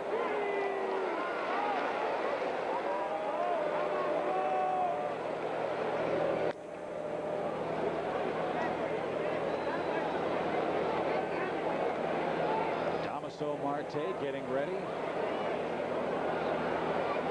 in the Sox pen. Full count to Hundley. Popped up left side. Long run out there for Valentine. In the shadows, he'll put the squeeze on it. And Todd's day will end offensively 3 for 4. Here's Gonzalez. Alex looks for his first base hit.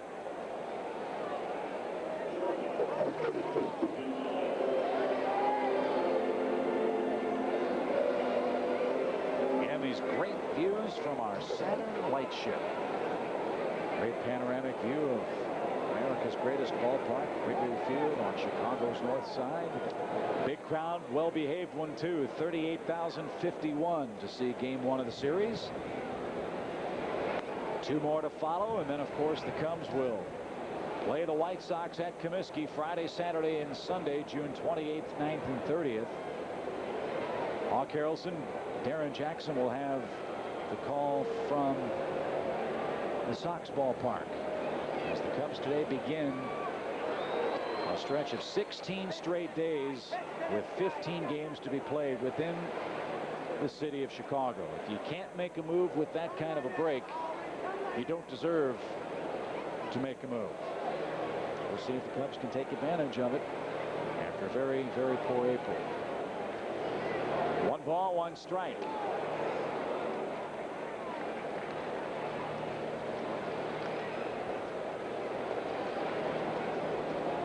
Want to wish a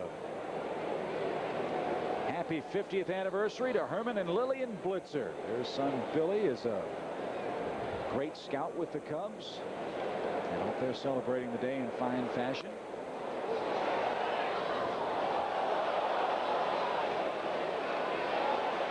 You know, even though Gonzo is 0 for 3 in this ball game, Chip, the one thing that I've noticed, he's hit the ball on the nose a couple of times right at guys, but what he's doing differently now, for a while he was really off the plate and guys were just pounding him away. Now he's creeping up just a little bit more closer to home plate and looking for that fastball in and driving it. All of a sudden he's starting to get some better swings. You know, this is a guy that you would hope can hit 20 home runs for it. And you can live with the strikeouts if he does do that. But he's at a very big disadvantage now in that he hasn't seen the whole league. He hasn't seen all the pitchers. And at least from Alex's perspective, at least he should feel somewhat familiar with the White Sox, for he saw them a lot when he played in Toronto. Look for his numbers to improve in the second half of the season. That's the big problem. Breaking balls have eluded his bat. 2 outs in the 8th. And Bill Miller will be the batter, but he will face Damaso Marte, who's going to come in and turn Miller around right-handed. And Howry did the job. He gave up the leadoff single to Alou. Got Hundley to pop out, Gonzalez to strike out, and Jerry Manuel using that bullpen. They still have a shot in the 9th inning, trailing 6-4.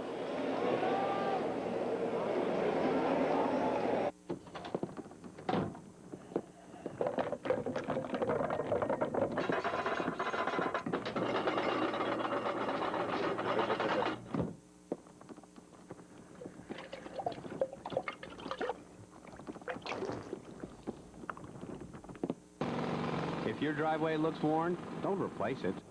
Resurface it. Quikrete Concrete Resurfacer. The easy way to make old concrete look like new.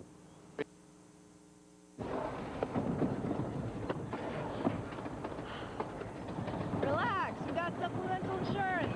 What are you talking about? If we get injured and miss work, we're covered for things like lost pay and other expenses with this. With what? Plus, they pay you cash. Great, huh? Who does? Aflac. Ask about it at work. Schaumburg. Honda. Automobiles. #1 for 17 straight years. Why, you may ask? Sales. Service. Selection. Right now, get a 2002 Accord LX sedan for only $219 a month. There's only one, Bob Royman. The #1 Honda dealer in over 40 states. That's Bob Royman Schaumburg Honda Automobiles, just west of Woodfield Mall on Gulf Road. Schaumburg. Cubs still alive in this 8th inning, leading the game 6-4. Let's enjoy sounds of the game with Cub third base coach Gene Glynn talking about Damaso Marte. Make the team. I think they got that waiver thing, 10 days of training or whatever. We traded for him. Not well for us.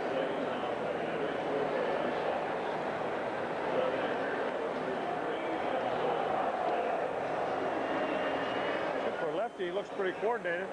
Yeah. You know, it's not one of them herky-jerky guys. It doesn't look like.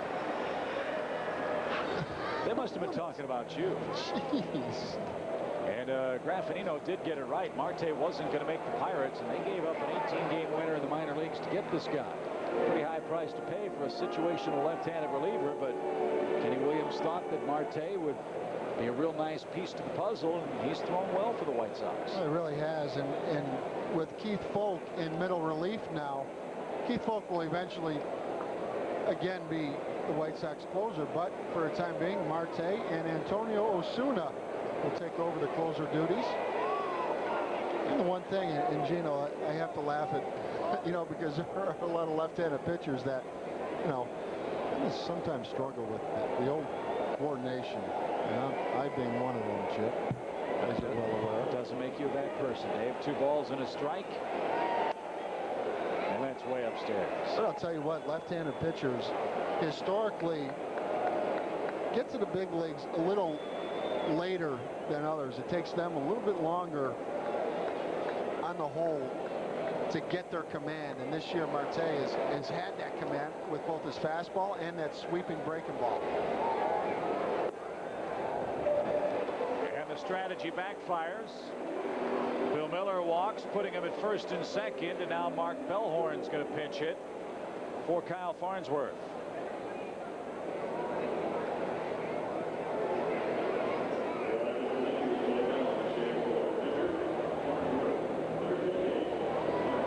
Bellhorn, another switch-hitting infielder for the Cubs, looking for his first pinch hit of the season. He does have 7 home runs. Has knocked in 19 men. Mark's played every infield position except behind the plate. And Marte misses way high, and Johnson out for a chat. And this really plays into Don Baylor's hand with Bill Miller walking, because you know, Bellhorn against left-handed pitchers hit 382.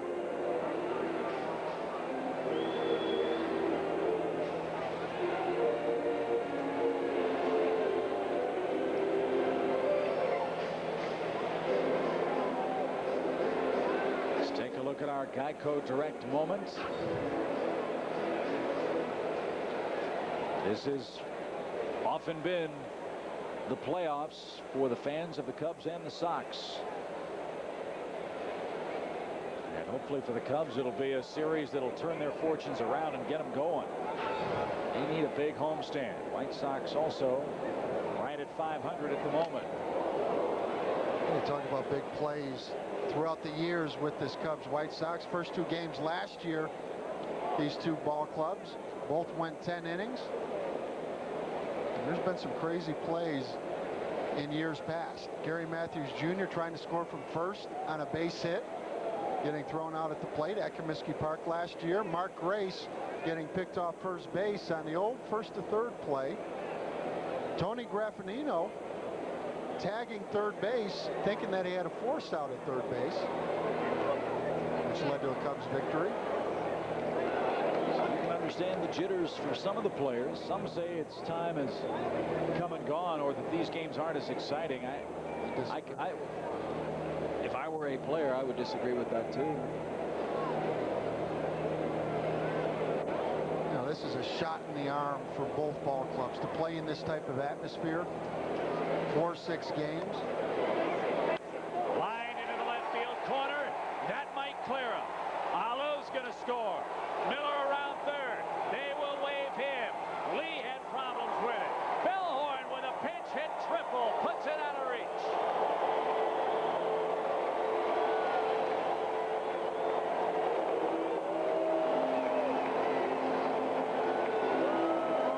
One scored to Howry, one scored to Marte, and the Cubs lead it 8-4. Boy, Don Baylor couldn't wait to get Bellhorn up in that situation. Has worn out left-handers all year. Got a pitch up and out over the plate, and he hammered it. What happened to Lee in the corner here? He just flat out dropped it. So 11 Cub hits and an 8-4 lead.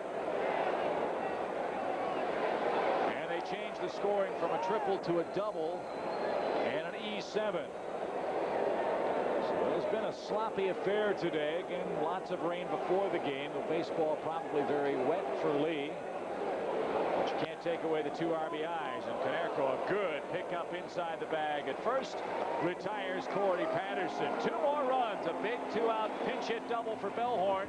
Gives the Cubs a big 4-run cushion heading to the top of the 9th. Ryan Miller owns a Hyundai Sonata. We did a ton of research on the internet. Things that you normally would pay extra for came standard. An exceptional list of standard features and room for 5. Very stylish looking, very roomy on the inside. The Sonata also comes with the Freedom of America's Best warranty. We just felt for our money, the Sonata was the best value. The Hyundai Sonata at just $16,494. It's a lot more car. The Hyundai Sonata at $16,494. Your test drive is waiting.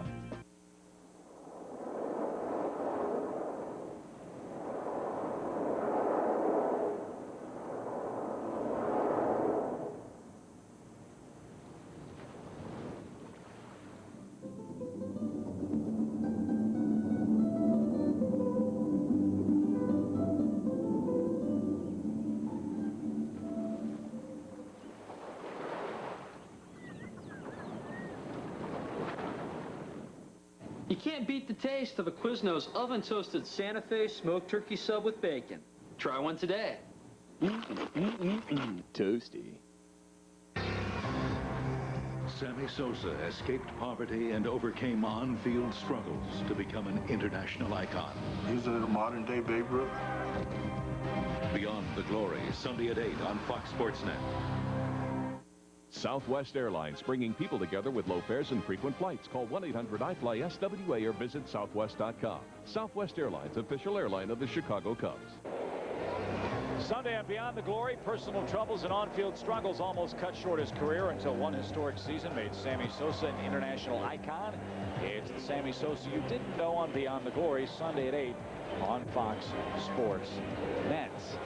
9th inning rolls around. White Sox are down 4 runs. And our producer of Cubs baseball on Fox Sports Net, Bob Albrecht, Dave Turner, our director, Joe Corneo, our associate producer, Christine Charbonneau, our stage manager, production manager Moheen Ramsey, our vice president of programming is Don Graham. Back to baseball. Antonio Alfonseca on to finish it off. And Durham takes a strike. The only bad thing that happened for Alfonseca was the lead too great for him to earn a save. He is firing pellets at the White Sox. Antonio making his 26th appearance of the year, and by losing Kyle Farnsworth in that last inning with a big pinch hit double by Bellhorn. Drive in 2. Alfonseca's got a nice lead to work with 4 runs.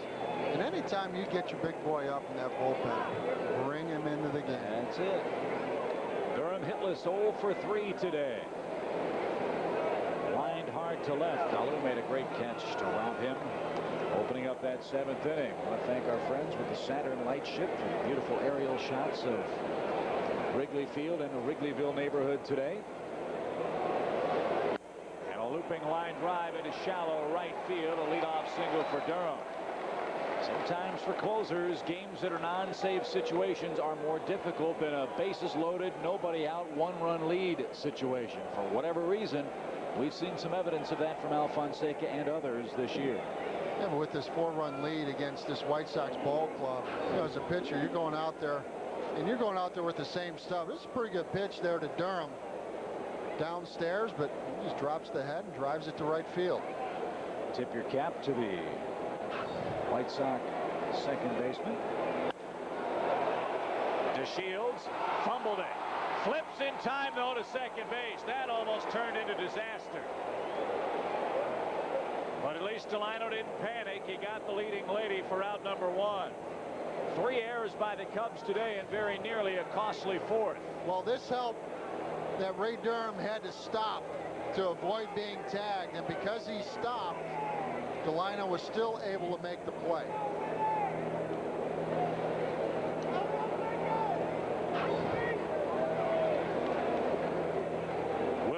Will bat for Johnson now. Just called him up for the minor leagues. Harris had a terrific spring for the Sox.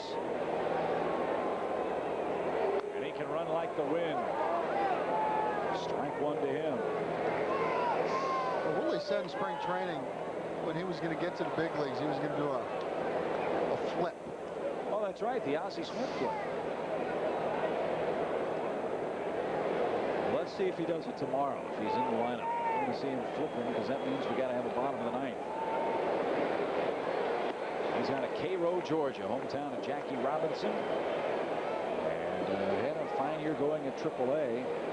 Came over from the Orioles for Chris Singleton. And this year with the Charlotte Knights, 23 stolen bases and a .295 batting average. His time is close to coming for the White Sox.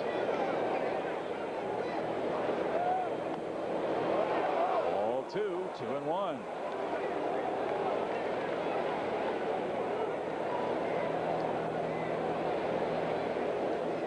Aaron Rowand on deck for the Sox. He'd bat for Marte. That's in there, 2-2.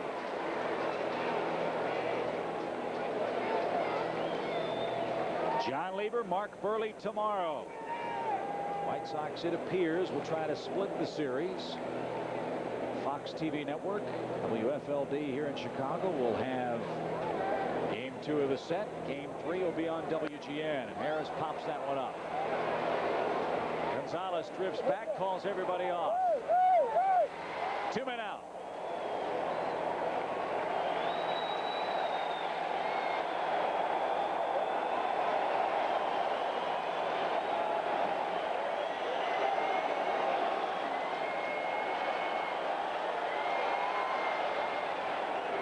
Cheering not only because there's only 1 out to get, but because an idiot has decided to run on the field of play.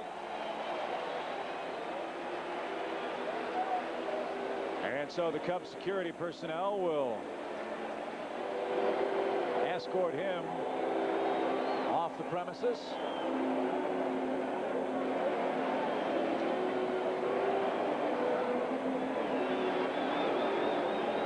And there was one time in Philly, I was hanging out in the runway when that happened, and the people that escorted him off, you know, were pretty gentle with him. Until he watch got your to step. Yeah. You know, watch your step here. You know, be careful, be careful. He got into that runway.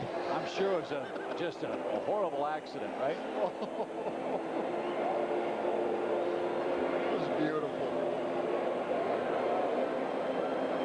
So 2 outs, runner at first, and Aaron Rowand will be the south side slugger here. Cubs about hit him 11-7, lead the game 8-4.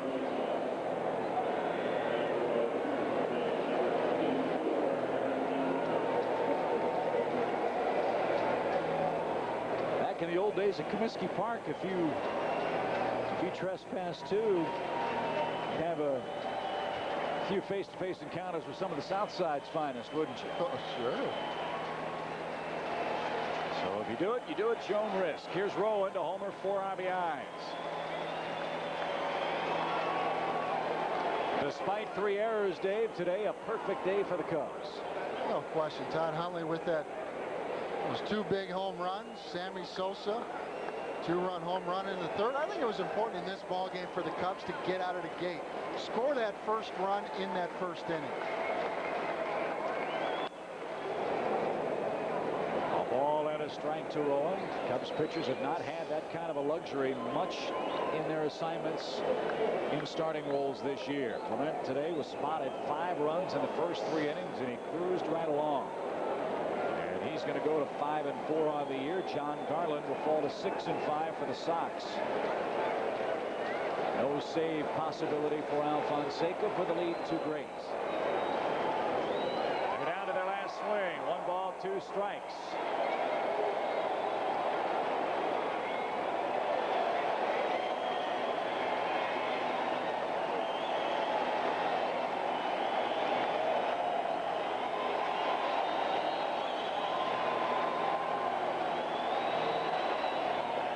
One and 2.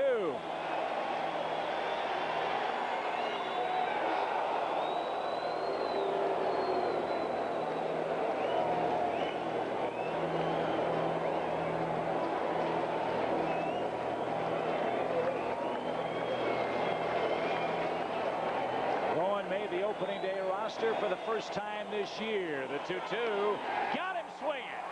Round 1 goes to the Cubs. Dave Otto in decisive fashion. 8-4 the final, and this was a textbook Cub game the way they thought they'd play all year. Lots of power, very good starting pitching. The bullpen did an adequate job, and finally Wrigley Field friendly enough for the Cubs to pick up their 11th home win of the season. Boy, this is what we expected out of that offense towards the bottom of the order. Todd Hundley with those 2 home runs and giving Matt Clement that early lead, 5-zip, as Matt Clement goes 7 2/3 innings and getting those 9 ground ball outs and attacked a White Sox team that can score runs in a hurry. But as you mentioned, that bullpen slammed the door also with a fine job by Matt Clement. And Chip, all of a sudden we're seeing that offense, that explosive offense that we expected at the start of the year. Well, last year the White Sox had a great month of June. The Cubs have a chance to do that. They win the first game of this very important series. They creep a game closer to getting back to the 500 mark, and they're 3-1 against the American League with 2 more to follow with the White Sox. It all started with a great start from Matt Clement, Dave. He is our Hyundai player of the game. 7 2/3 innings. He allowed only 3 runs and was in command from the get-go. You know, in the middle innings, he really didn't have his breaking ball. Was able to throw 2 different types of fastballs. However, at the beginning of the game, lights out with the slider. And that slider, even though that was a backup slider to Frank Thomas, still able to get the strikeout there to end the 7th inning. And with 5 home run balls, 3 of them hit by the Cubs, $115,000 was raised for prostate cancer research. Thanks for helping keep Dad in the game. Grand total in the prostate cancer research home run fund is over $860,000. So that a very, very nice way to start this Father's Day weekend. Cubs win it by a final score of 8-4. Again, our thanks to the good folks covering our game high above Wrigley Field with the Saturn Lightship. Great views all day. Hopefully they'll continue all weekend, and hopefully, Dave, the Cubs' string of good play will continue as well. Cubs pound the White Sox behind 11 hits, 8 runs, and Matt Clement. They win Game 1 of the Crosstown Classic here on North Side of Chicago convincingly by an 8-4 final. For Dave Otto, Chip Carey will be back at the ballpark shortly. You've been watching Cubs baseball on Fox Sports Net Chicago.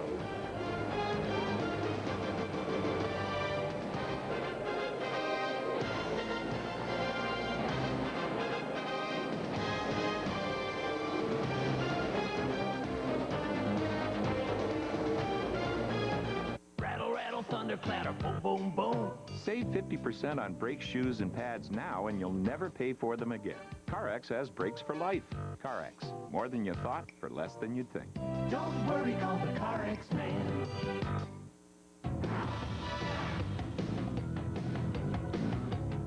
Craftsman. Built to handle whatever Mother Nature dishes out. And even the things she doesn't. Over the years, no mower has been more bumped, scraped, and abused than Craftsman. Why face your lawn with anything else? Hey, Andy! Craftsman. Cubs fans, with summer road construction, public transportation is a quick, convenient way to get you to the game. Take the train or bus, and the CTA takes you right to the gates of Wrigley Field. And remember, if you do drive, come early, enjoy batting practice, and take advantage of the early bird discount. I am fast. So fast. I can make this car do anything. Anywhere, on any track. A big screaming oval. Or a super tight city street. Doesn't matter. Faster right here. Or late break. Right there. In the cold and wet. The hot and dry. Doesn't matter. My team, my car. My mind. My reflex. Oh, faster. Faster. Faster. And that's all that matters. Round 7 of the FedEx Championship Series, June 29th and 30th. It's the Kart Grand Prix of Chicago at Chicago Motor Speedway. Is this your idea of getting fit? At Gottlieb Health and Fitness Center, we take a different approach to exercise. Our members come in all ages, shapes, and sizes, and we emphasize safety and fun, not drudgery and pain. We'll start you with fitness testing, design a workout plan for you, then give you plenty of help. And here are the fun parts: low-impact aerobics on land and in the water, racquetball, Tai Chi, and so much more. We're the Healthier Health Club. Call now for our special summer membership rates. I'm Al Piemonte, and I guess I'm known in Chicago for giving great deals. Well, today I'm talking about the great deals at my Nissan dealership, Al Piemonte Nissan. That's right, Al. Now at Al Piemonte Nissan, we've made a special purchase of pre-driven 2001 Altimas. And you can drive one for only $10,995. Or for just $100 down and only $169 a month. And you get those great deals at Al Piemonte Nissan on North Avenue at Mannheim.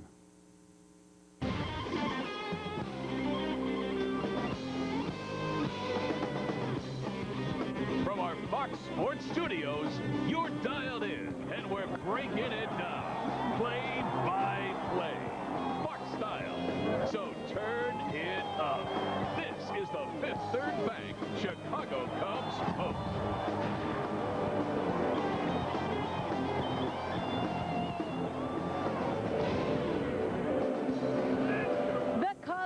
Game 1 of the Crosstown Classic, 8-4 over the White Sox today, thanks in large part to the performance of pitcher Matt Clement. And Matt, congratulations to you. A great game for you. 7 2/3 innings. It looked like you had a lot of confidence in your slider today.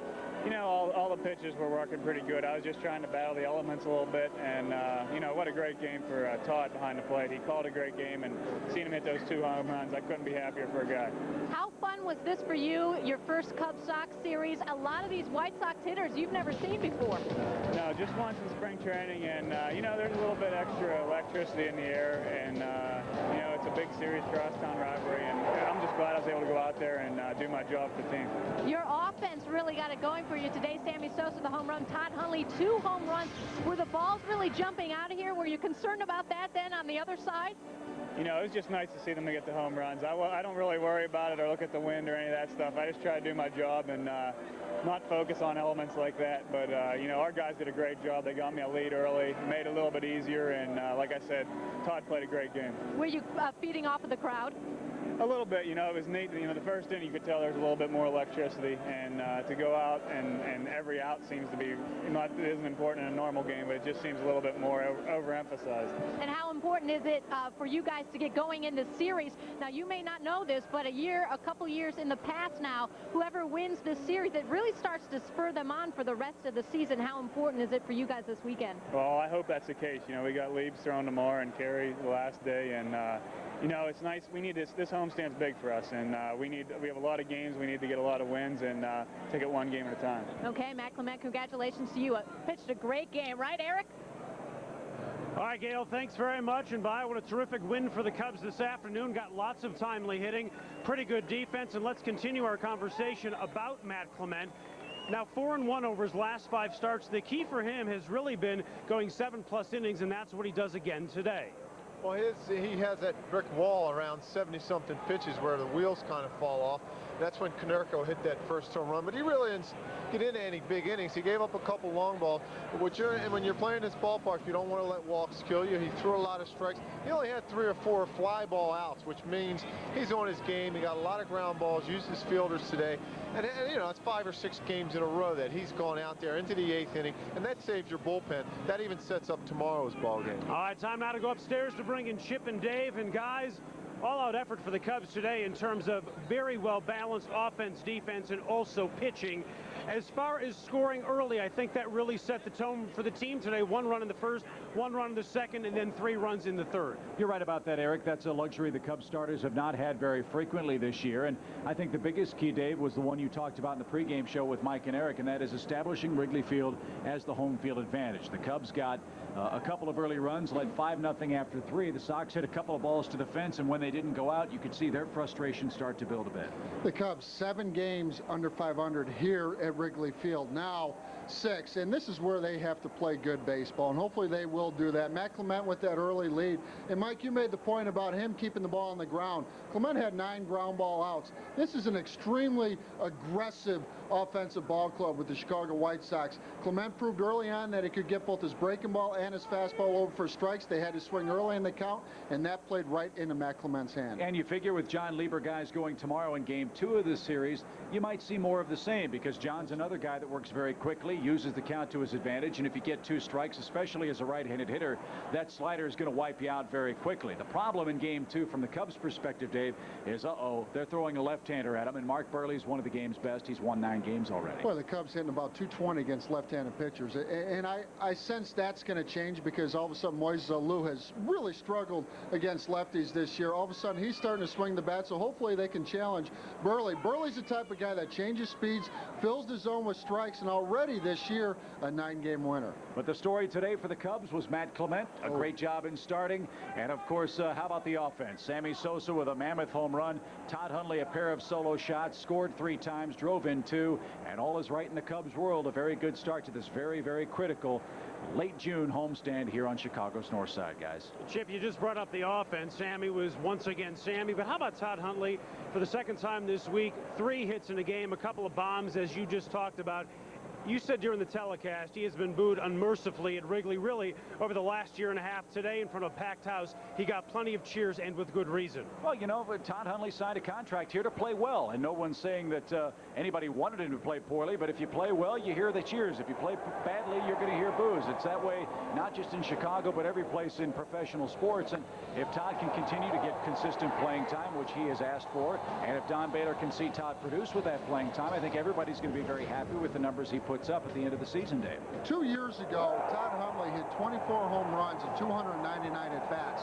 So when he signed that 4-year deal, you really envision him towards the bottom of the order with that production. That's what I see from this Cubs ball club as this season progresses. So much focus has been on 3, 4, 5, Sosa, McGriff, and Alou. However, you start getting production in the bottom half of the order, that takes the pressure off 3, 4, 5, and that's when this Cubs offense is really going to hum. It's been a long time in coming for Todd. He's put in a lot of extra time, and now that Robert Machado's been traded to the Milwaukee Brewers, I think he's settling into a role. Joe Girardi's got a role, and it looks like the catcher's position, at least for the time being, guys, is one of this team's strengths. It's great to see Todd swinging a good bat, and hopefully he can keep it up over the rest of the weekend. All right, guys, stick around. I want to talk about the Smirnoff game plan. You talk about good karma. For the first time this season, you and Otto were in the same ballpark, and both of you were 4 for 4 today. Well, it's a big game, you know, it's the Crosstown Classic here, but you know, usually when they win, we both are pretty right because we were both pitchers. We kind of tend to lean that way. But I said we needed to get some production at the bottom of the order because some of the guys at the top were hitting. We needed to get some guys on. Todd had a real big day today. Billy Miller had a big key hit. And I said, collar Kenny Lofton. He's a net out there on a base. He got on base by an error and an intentional walk. But one of the big things today was Dave's key, and I'll let him go with that about getting the ball up. Oh, well, thank you, Mike. You know, Jon Garland is one of those guys that has that nasty sinker, and today, you know, I thought it really set the tone in that first inning. Corey Patterson laid off a couple sinkers out of the zone. You really have to make him get the ball upstairs, because when he is upstairs, that's when his sinker is flat.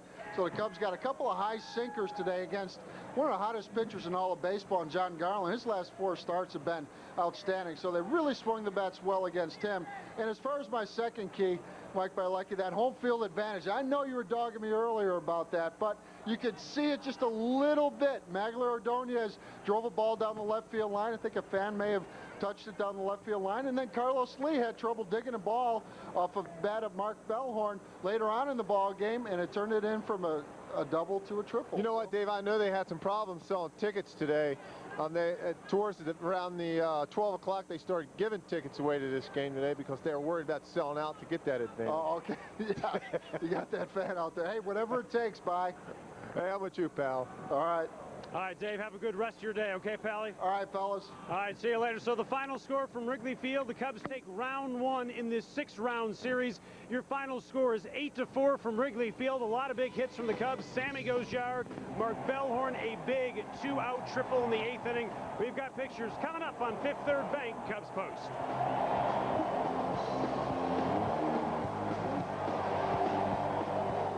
Dodge Midlothian is now #1. Hi, I'm Jerry Gorman. Hi, I'm Liz Gorman. We became #1 in just a few short months by our guarantee to beat anybody's deal on any new Dodge by $500. When you choose from 200 new caravans and conversion vans at the Midwest Regional Van Center, you'll get the biggest incentives and the best price guaranteed. Dodge Midlothian at 145th and Cicero.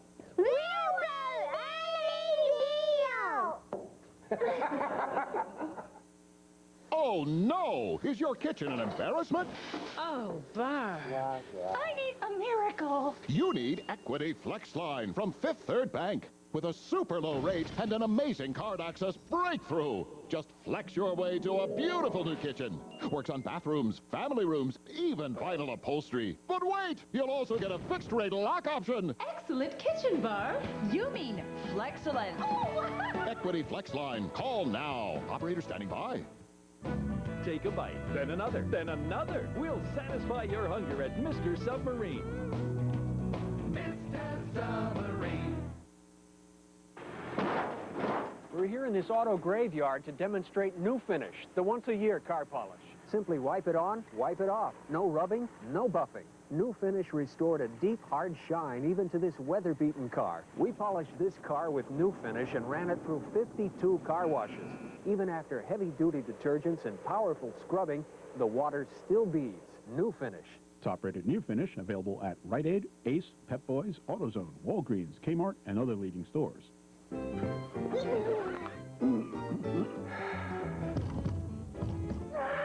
Your old windows giving you a workout? Replacing them is as easy as calling 1-866-4-FELDCO. All Feldco replacement windows are custom-made and custom-installed, always at a great price. 100,000 customers like our style. Tired of wrestling windows? I'll take the phone now. Call 1-866-4-FELDCO for a free estimate. Feldco replacement windows. Showrooms north and south. Gifts provided by Lou Malnati. Lou Malnati's has been serving Chicagoland for over 30 years. Visit one of our 20 locations and enjoy the world's finest deep dish pizza.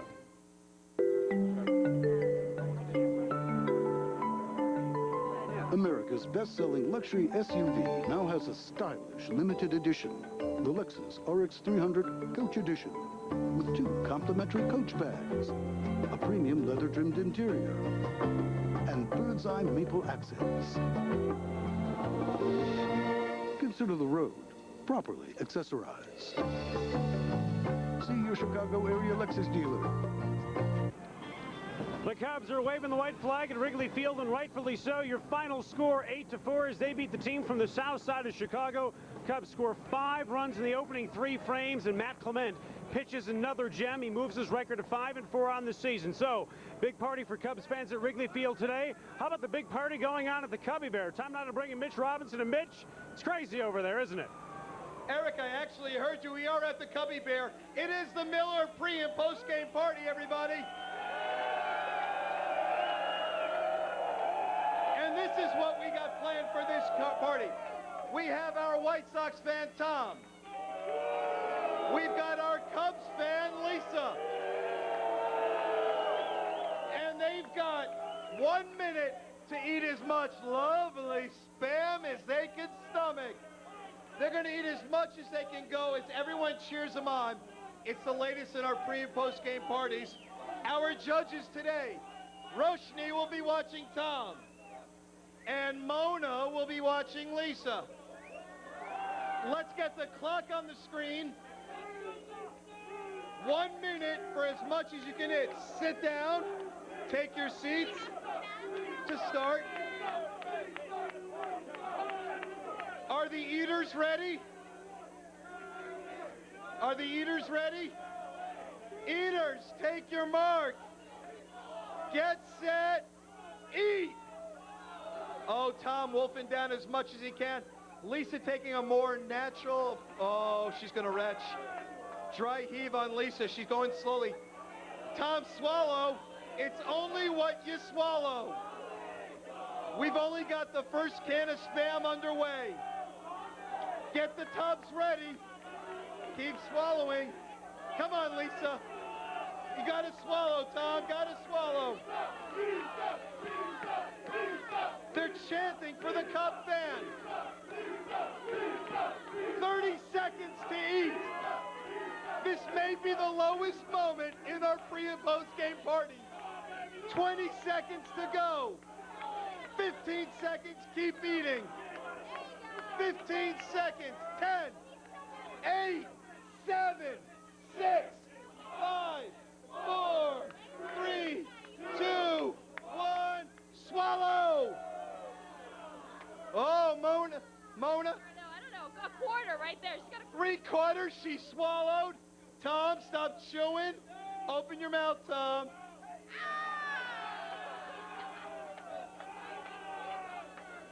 The Cubs win again. The Cubs win again. Lisa, congratulations. Hey, come on out to the Cubby Bear Miller Specials. It is the all-you-can-eat fest. Eric, back to you. Oh, Mitch always gets the good jobs. All right, let's take it back out here to Wrigley Field. Want to bring in the skipper, Don Baylor, joining me and Mike Bilecki. And great hitting today. Let's point out, though, Todd Hundley for you today. Over the last week, Donnie's been hitting well. He was our fifth third bank player of the game, 3 for 4, a couple of bombs. I tell you, you're right. A couple of bombs is right. You can tell when a hitter's locked in. Look at Konerko. I mean, they don't swing at bad pitches. They're right on every single thing. And Todd was just definitely locked in. He's been locked in for about a week right now. He's hitting the ball hard, and he's not missing his pitch. Is it just an issue of timing for this guy? Because early in his career, when he had that timing, he was hitting a lot out. Well, I know when I managed against him in Colorado, he killed me, and that's about what it looks like right now. He's swinging the bat good, and he has awesome power. I mean, I don't know where he gets it from, but he generates a lot of power. Timely hitting was a big key to this game today. You score 5 runs in the opening 3 frames. How much did that help a guy like Matt Clement? Well, I think with Matt, his slider is so good. His confidence right now has been the best it's been in a long time. And I know when he came over in the spring, he was probably a 5-inning pitcher, and now he's gotten over the hump a couple times. And I really wanted to take him into the 8th inning. You know, I just wanted to give him a little bit more confidence. He was throwing good, got a double play, and I thought he was going to get through the 8th, but I had to go get him after that. Don, from a pitcher's perspective, I know when Matt came over here, he was, I don't like to say a throw-in, but he was a kind of a guy that they were trying to dump at salary. And over the last 6 weeks, he's probably been one of the most consistent pitchers in the National League. Earlier on in the year, he had problems with a big inning in around the 4th or 5th inning. Is there anything Larry Rothschild did work with him or got him through that? Because he's going in the 8th inning like 4 or 5 times in a row. Well, Mike, you know what confidence does to a pitcher or to a hitter. You know, you stay with a guy long enough, you keep talking to him day in and day out, and just building his confidence. And I've always told him he reminds me of John Lieber 3 years ago. I said, you know, you're just like Lieber. You're going to win 20 eventually once you get your confidence, and he's going to start rolling. Earlier this week, you talked about this Crosstown Classic, saying, and I'm quoting you, for 27 innings, it feels like the playoffs of the World Series. Did you feel that here today? Well, absolutely. If you don't feel it, something's wrong with you. You know, was that you running out on the field today? That was my brother. That was my brother, and I can't believe he got on the field. I thought the security was better here. But everybody was enthusiastic. It was definitely a playoff atmosphere. It will be tomorrow, and it will be the next day. And that's the way I think the game should be played every day. You know, I love that part of it. St. Louis, you know, I love that type of atmosphere, and I think that's how the game should be played all the time. Every win is important, I know, but any more satisfaction that it's the team 9 miles up the road? Because this is bragging rights. It is really more for the fans, probably more for the fans and the players and maybe the coaches. But is this maybe a little bit more of a bigger deal? Well, I try not to get too caught up in it. I try to tell my players, sometimes don't get caught up in it. Let's just go out and try to win a ball game. Forget if it's the Southsiders. Just go out and play the game and kind of see what happens. I think sometimes players put a lot of pressure on themselves and they make something out of nothing, really. So I think it's good for the city itself. Don, thanks very much for stopping by. Congratulations on this big win. All right, thank you. All right, still to come on the show, we're going to check out the highlights from today's game. Sammy going yard again. He has 4 bombs over his last 5 games. He's one of the reasons why the Cubs win here today, 8-4.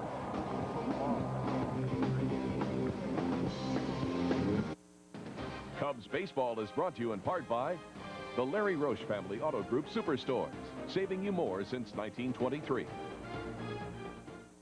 Larry Roche, Volkswagen, they'll look Park and Payless Heights. They're the stores that treat you right. Volkswagen lovers, both Larry Roche Volkswagen locations are moving with new homes in Orland Park and Elmhurst, Bensenville. But there's no need to wait to get your new Volkswagen because Larry Roche would rather sell them than move them. So he's authorized a moving sale to make sure that everybody gets the best deal possible.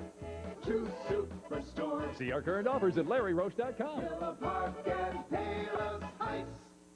Your car deserves the best. Your car deserves a Danley. Always the best materials. Always the best craftsman. Always the best price. Right now, get a new Danley Garage from just $75 a month. From just $75 a month at Danley's Garage World. Plus, if you call right now, you'll get $1,000 off the Danley Garage of your choice. That's $1,000 off if you call now. Dial 773-GARAGES. That's 773-GARAGES. For $1,000 off. And financing as low as $75 a month. For the world's best custom-built Danley Garage. Danley's Garage World. Depend on Danley.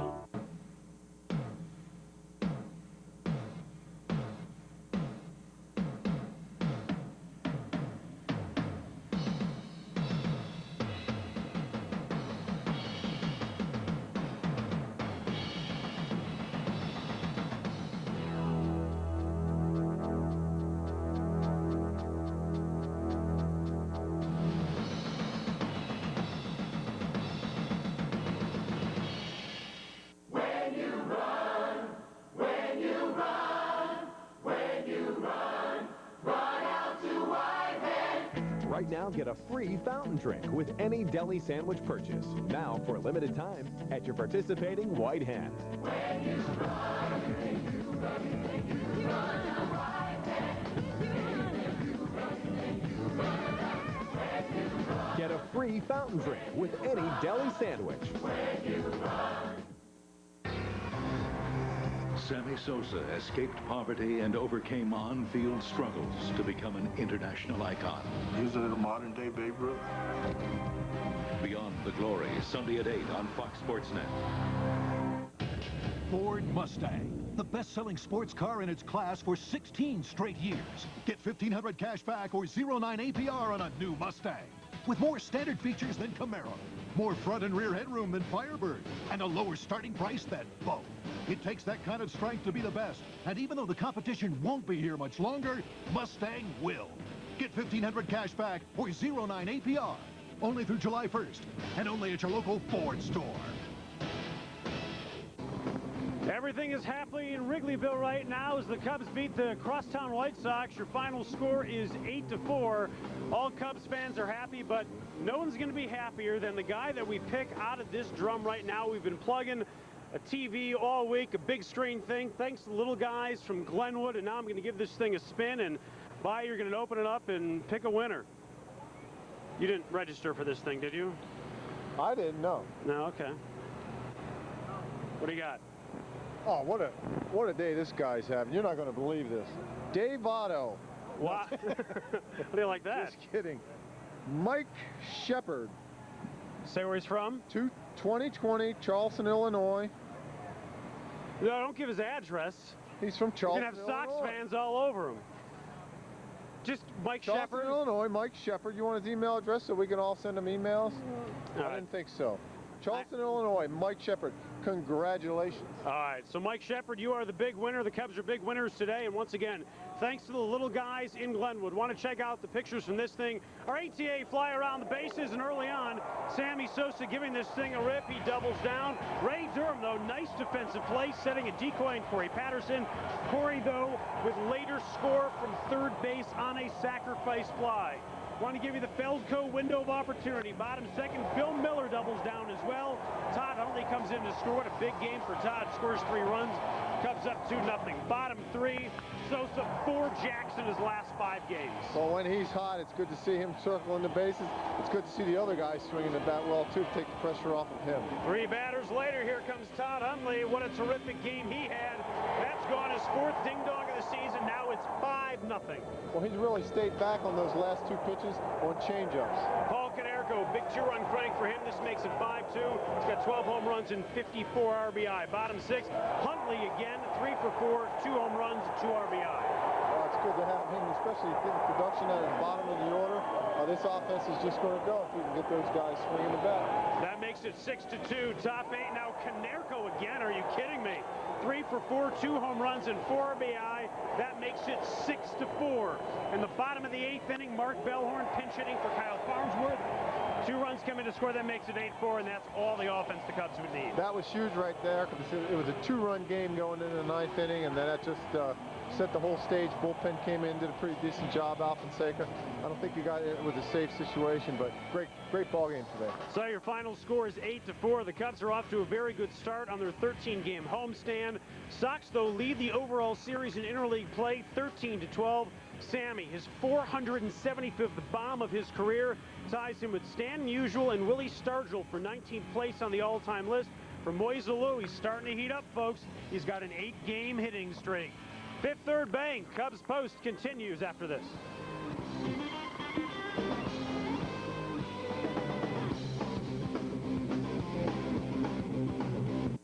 Fifth Third Bank Cubs Post is brought to you in part by Fifth Third Bank.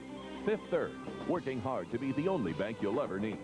And by ATA, low fares and nonstop flights to your favorite business and vacation destination. Oh, no! Is your kitchen an embarrassment? Oh, Bert. I need a miracle. You need Equity Flex Line from Fifth Third Bank. With a super low rate and an amazing card access breakthrough. Just flex your way to a beautiful new kitchen. Works on bathrooms, family rooms, even vinyl upholstery. But wait, you'll also get a fixed rate lock option. Excellent kitchen, Bert. You mean Flexcellent. Oh. Equity Flex Line. Call now. Operator standing by. Honda of Joliet and Honda of Lisle are the Honda Superstores, where you'll always save more. The Honda Superstore's price match guarantee assures that you'll never pay more, because we believe you cannot buy a new Honda for less, and we'll match any competitor's advertised price to prove it. Save at the Honda Superstores with special low APR financing.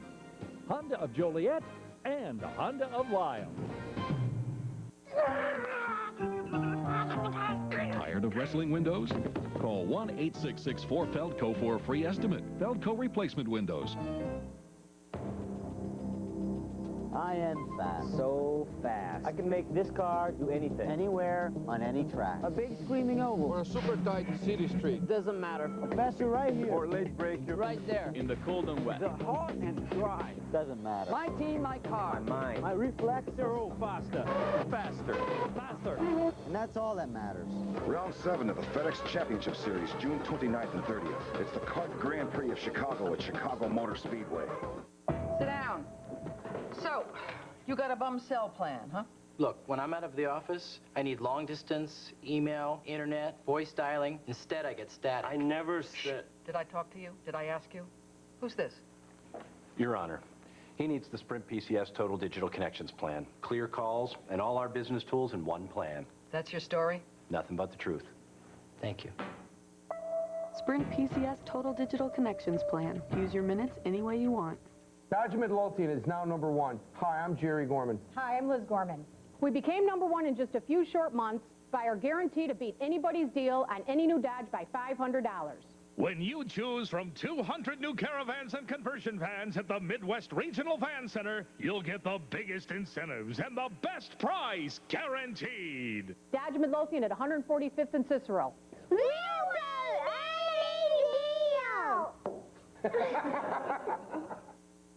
Congratulations to Richard Civilich from Highland, Indiana. He is the winner of the Bass Ale Ultimate Day for Dad sweepstakes.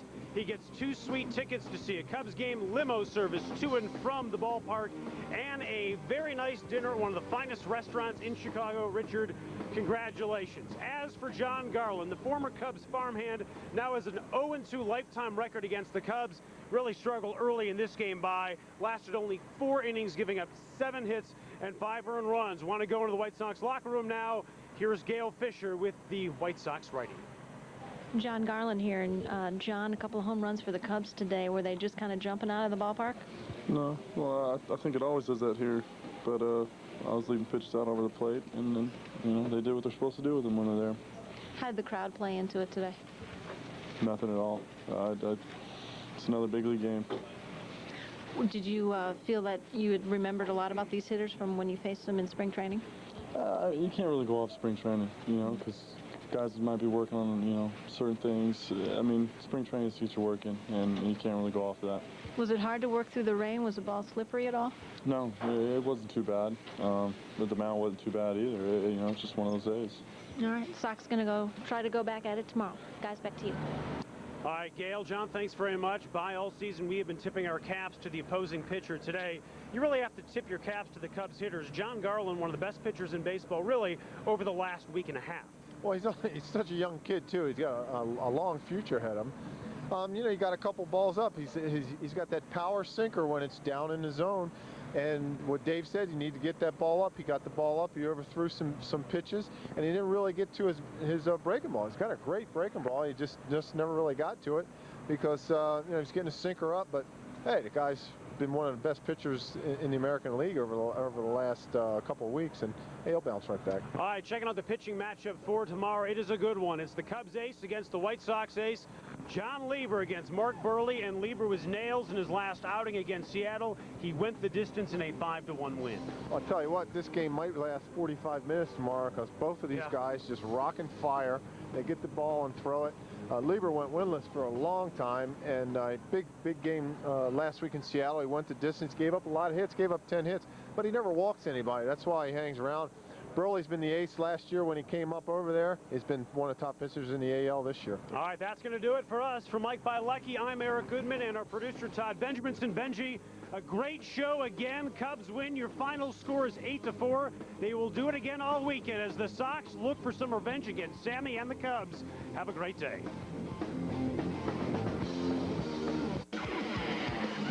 It's as easy as ABC. ABC Automotive Electronics, an authorized Verizon wireless dealer and Chicago's leader in car alarms, remote starts, car stereos, and accessories. Get this Motorola V60C for just $199.99 on select America's Choice plans, or get this Motorola V120C for only $99.95. Buy one, get two free on select family share plans. For car audio and security and all your Verizon wireless needs, it's as easy as ABC. ABC Automotive Electronics with 5 convenient locations. $49 down delivered. Rizza Chevy is your home of $49 down. $49 down on over 400 pre-driven vehicles. That's right. $49 down and drive home today. $49 down on pre-driven Nissan, Pontiac, Dodge, Buick, Chevy. $49 down delivers pre-driven sports cars, family cars, luxury cars, pickup trucks, minivans, conversion vans, sport utility. Rizza Chevy is your home of $49 down. $49 down delivered at Rizza Chevy in Bridgeview. It's a fun racetrack because I think you can run 2 and 3 wide the whole day, but it can get strung out right much too. So if you don't have a good race car, it can make for a long, long day. It's a catch-22 because you've got to have horsepower to get in the straightaways, but you got to run the motor as lean as you can to try to save fuel. So it always turns into a gas mileage race, and it'll be no different this time. The exciting thing about Michigan is there's more than one way around. You can run the bottom, you can run the middle, you can run the top. And then you can run the bottom in one corner and the top in the other. And that's what makes it so flavorful. I don't think it gets any better than Michigan.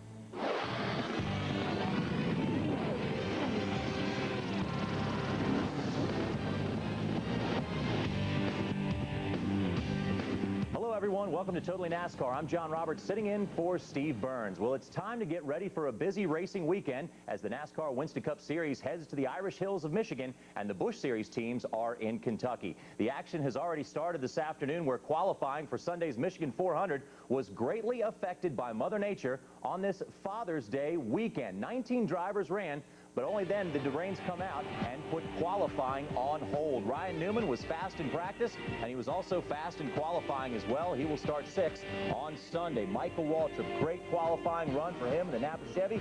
He has a 15 car up on the front row. He will start side by side with a guy who is definitely on a roll right now. Take you back to last week when Dale Jarrett took advantage of a little misfortune on his teammates' part, pulled out to win Pocono. First win that ended a 30-race winless drought. Dale Jarrett definitely on a roll right now as he came back to take the pole for the Michigan race on Sunday. He's won at this track before, and he likes it up there. Then the rain came after just 19 cars had gotten their shot to run. After they dried the track, Dale Earnhardt Jr. came back. He, too, is looking to turn around some misfortune. Had a good run. He'll start 3rd.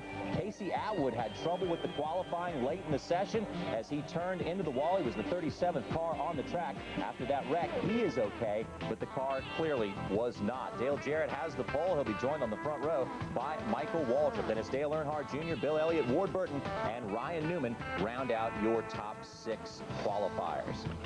Here's Dale Jarrett, the pole sitter. That was about perfect through 3 and 4. I learned something, thank goodness, down in 1 and 2. I wanted to get in there hard, but I wanted to be able to pick the gas up early, and I was just off of there longer than I wanted to be. So I didn't utilize the back straightaway with this great engine that I have as good as I could have. But I was able to get into 3. There's a lot of grip on the racetrack, and I was just out of the gas for a split second, back in it, and things worked out well for us. Well, coming up, we'll talk more about rain delays, and later we'll visit with second-year sensation Kurt Busch and get all the news from the Michigan garage area.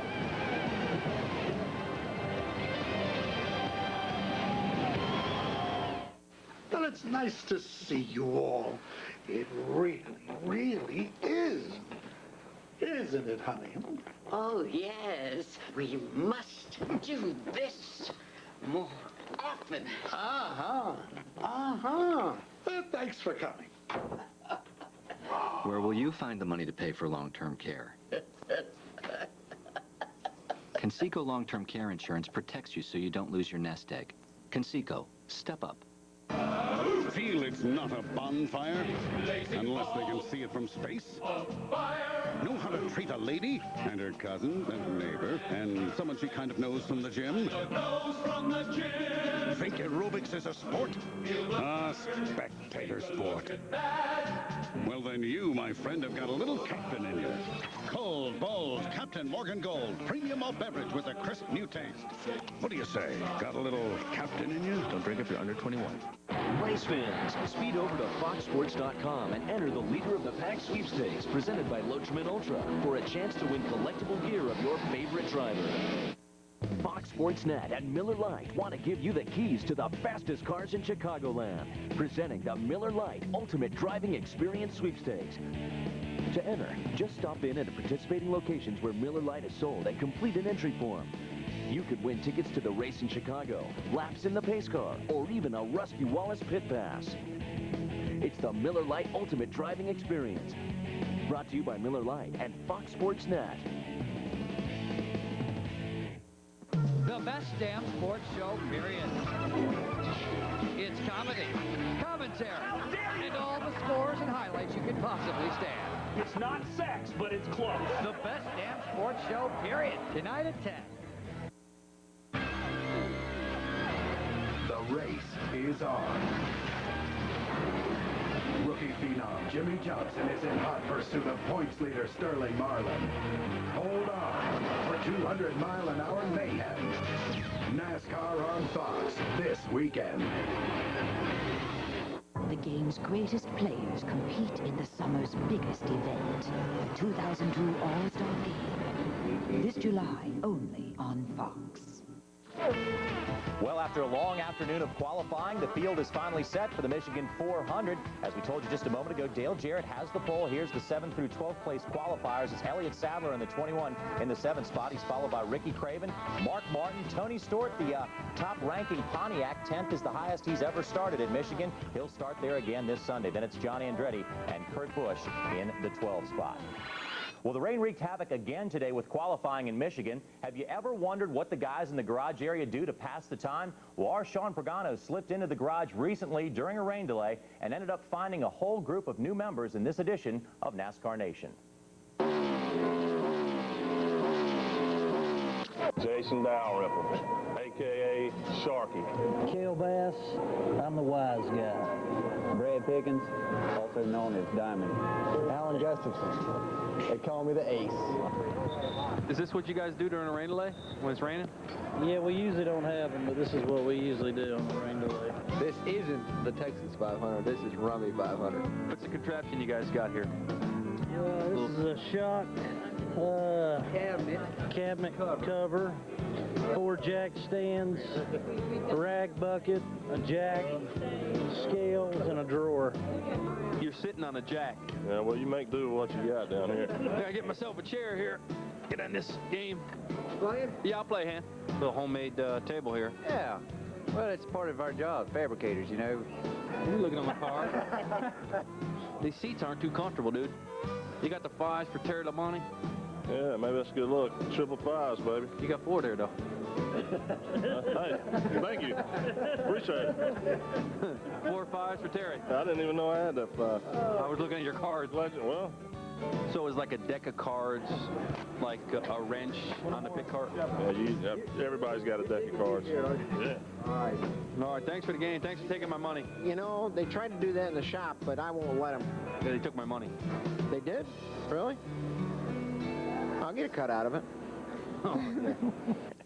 Anything to pass the time. Well, Ricky Rudd has had 2 straight heartbreaking weeks where he had chances to win a race, but late race bad luck with tire problems of one sort or another put Ricky out of contention in both situations. We talked to him today in Michigan about getting back on track this Sunday. This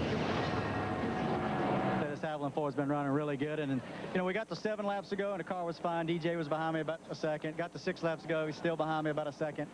Got to about 6 or 5 laps to go, and I said, I think I hit some oil on the track. Went down the next corner, I think I hit oil again.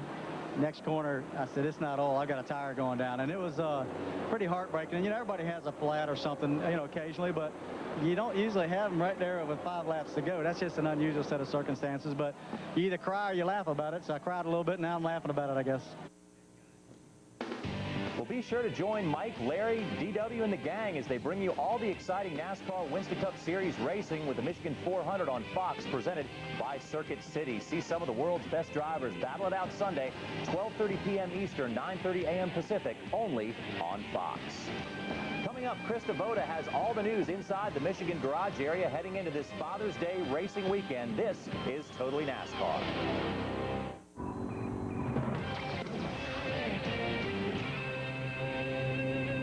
To a very wet day at Bethpage. Tiger in trouble on 17. Oh, wait, what trouble? What a shot from that nasty greenside rough. Tiger, 2 under 68 to go to 500 for the championship.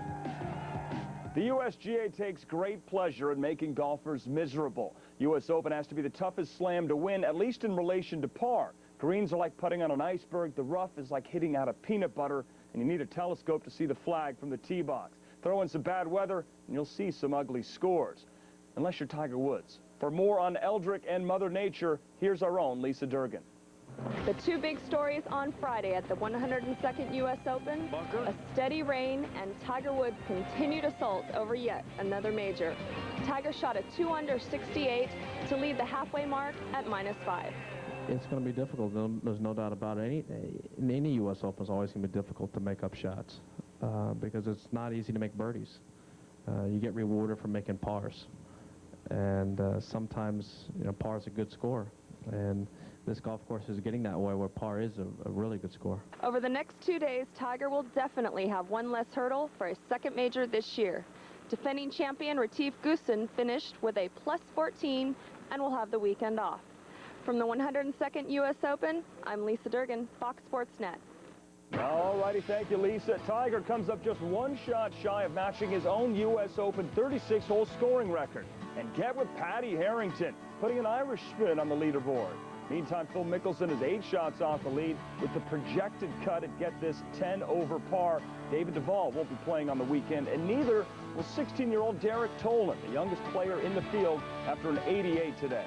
And not only is Tiger winning all the tournaments, he's hogging the leaderboard too. In his last 12 wins, Tiger has held the lead in 29 of the 48 rounds he's played. That's an astonishing 60% of the time. In 5 of those 12 wins, he's held the lead in at least 3 out of 4 rounds. For complete U.S. Open coverage, including live scores, photo galleries, and even exclusive Lisa Durgan reports, log on to foxsports.com on Lycos, keyword U.S. Open. Stick around, plenty more to come on the best damn sports show, period. I'm Patrick O'Neill. The best damn sports show, period. Weeknights at 8 and 11. The year's most intense journey is about to take place. On a deserted island. Is there anyone here? In the middle of nowhere. If we are marooned without help, we must help ourselves. This summer, Pirates. I smell gold. We must make plans. prepare yourself Run! for the ultimate game of survival. If anything happens, you're in charge. The Hallmark Channel original premiere, Stranded. The adventure begins this month on the Hallmark Channel.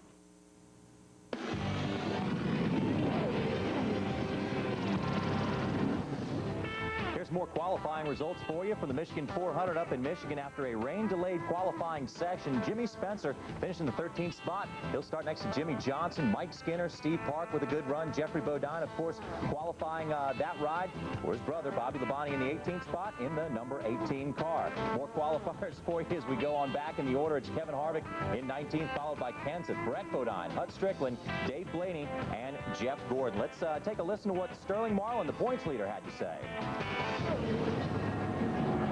Yeah, I've always enjoyed racing Michigan a lot. It's a neat track. You can run, on the bottom, middle, top, and we ran really good both races last year. So, like I said, it's one of the neatest tracks we race on. Like I said, it's a real competitive track. A lot of lead changes, and enjoy it.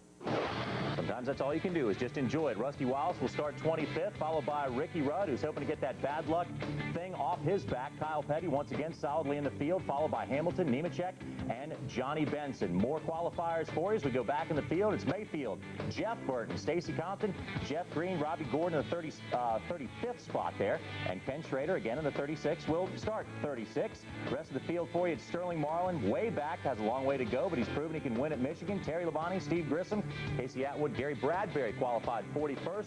Jason Small is 42nd, and the 43rd qualifier is our friend Derek Cope from NASCAR this morning. He is in the field and will race on Sunday at Michigan. Well, the Pontiacs have gone to victory lane 3 times thus far in 2002, with Tony Stewart winning twice and Bobby Labonte winning once. However, the Pontiac camps overall have not been happy with the results and have been lobbying NASCAR for help. Well, starting Sunday at Michigan, they will get that help as Krista Voda examines this story and the rest of the news inside the Michigan garage area. Earlier this week, NASCAR gave Pontiacs the help they've been asking for. Starting this weekend in Michigan, Pontiac teams will be given a half-inch kickout and a quarter-inch increase to the rear spoiler of their Grand Prix. After subpar performances this season, they're hoping the concession will finally give them the downforce they need to make their 7-year-old body style more competitive. It's definitely a step in the right direction. It's that saying we're not going to look a gift horse in the mouth. That we definitely need front downforce desperately. We need overall downforce. Hopefully this gets us closer to everybody else is, and hopefully it puts us right where everybody else is at, so we don't have to beg and scream and holler for some more. We're definitely a little bit behind, and we need to get these cars to where we can run a little bit better on these big tracks. This should help. I don't know if is it enough to put us right up there and to be as good as them guys, but it's sure better than nothing. With pulling the nose out a little bit will give us a little bit of downforce, but with the more rear spoiler, we may be in the same boat we were, but we may be able to race better in traffic also. We just need total downforce. That's the whole thing in a nutshell, and a little bit on the front, a little bit on the back may give us a little bit. The increase to the front air dam and rear spoiler will not be available to the Pontiacs at Daytona and Talladega. Because the Grand Prix from from Joe Gibbs Racing are the only Pontiacs in the top 20 in points. Teams from other manufacturers are surprisingly diplomatic about the concession. I think if you got a really good team, the cars are always going to run good. I think the Gibbs teams are great teams. I think they work really hard, and I think that concessions that they got are going to make them better. If they were a bad team, it might look worse than it really is, but they say they need it, so, you know, NASCAR wants to make everybody happy. And right now the Dodges and the Fords and the Chevrolets are running real good, so I have no problem with what Pontiac got. For a car that ran as good as the Pontiac did last year, you know, they've been a little lacking this year, and it didn't surprise me that they made that change. You know, they constantly look at things, and when they see that every manufacturer doesn't have a chance to win at every racetrack, well, then it causes them reason to reevaluate. Joe Nemechek and the number 25 team have a new crew chief. Brian Patty, who has served for many years as Nemechek's crew chief in the Busch Series, has been hired by Hendrick Motorsports for the remainder of the 2002 season. Patty and Nemechek have a proven chemistry that should bring consistency to the struggling team. Racing is all about people, just like any other business. You got to have the right people, and they got to communicate right to be successful. We're just trying to make the best out of a situation that we have, and I think Brian's definitely going to help that. It's all about performance. We just got to get the thing turned around. You know, they had some bad luck last couple weeks, and actually all year, and you know, it means a lot for me that Pop and Rick have taken a chance to take me on, and you know, I just want to pay them back. All right, thanks a lot, Krista. Hey, be with us Sunday morning here on Fox Sports Net for NASCAR This Morning when we visit with Dale Jarrett after his Pocono win, and we'll take a look at fathers and sons in racing. That's Sunday at 10:30 a.m. Eastern Time and 7:30 a.m. Pacific. When we come back, we'll head back to Michigan and talk to a driver enjoying a very good start in just his second season in Winston Cup.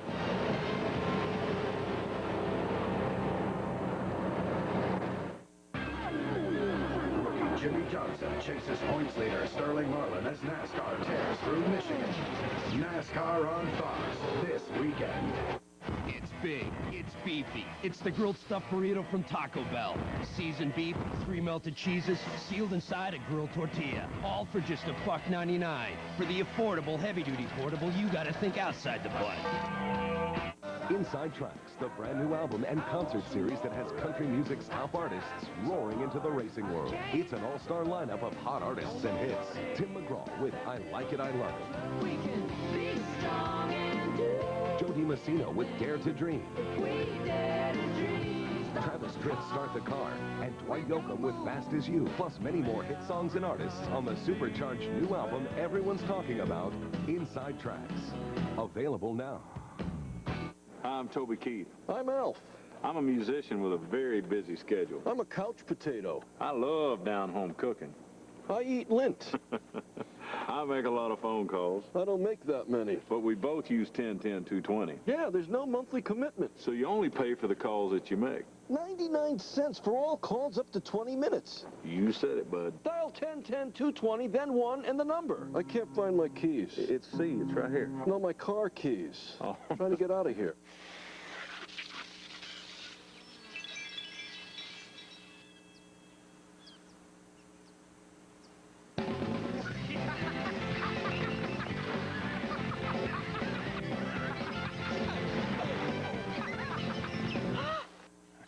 Can't resist playing around with stuff? Well, at Best Buy, you can play around with anything you want. Actually, we encourage it. Best Buy. Go ahead. Turn on the fun. We're here in this auto graveyard to demonstrate New Finish, the once-a-year car polish. Simply wipe it on, wipe it off. No rubbing, no buffing. New Finish restored a deep, hard shine even to this weather-beaten car. We polished this car with New Finish and ran it through 52 car washes. Even after heavy-duty detergents and powerful scrubbing, the water still beads. New Finish. Top-rated New Finish available at True Value, Napa, Pep Boys, AutoZone, Walgreens, Kmart, and other leading stores. The rules have changed. Now there is no up or down. Introducing Mach 3 Turbo. Total comfort whether you shave down or up. A new anti-friction coating on all 3 blades, plus a new strip releases even more lubrication. So even against the grain, you get less irritation and the closest shave. It's turning the shaving world upside down. The revolutionary new Mach 3 Turbo. From Gillette, the best a man can get. It's big, it's beefy, it's the grilled stuffed burrito from Taco Bell. Seasoned beef, 3 melted cheeses, sealed inside a grilled tortilla. All for just $1.99. For the affordable, heavy-duty portable, you gotta think outside the box. The NASCAR Busch Series boys are in Kentucky preparing for tonight's qualifying for Saturday's Kroger 300.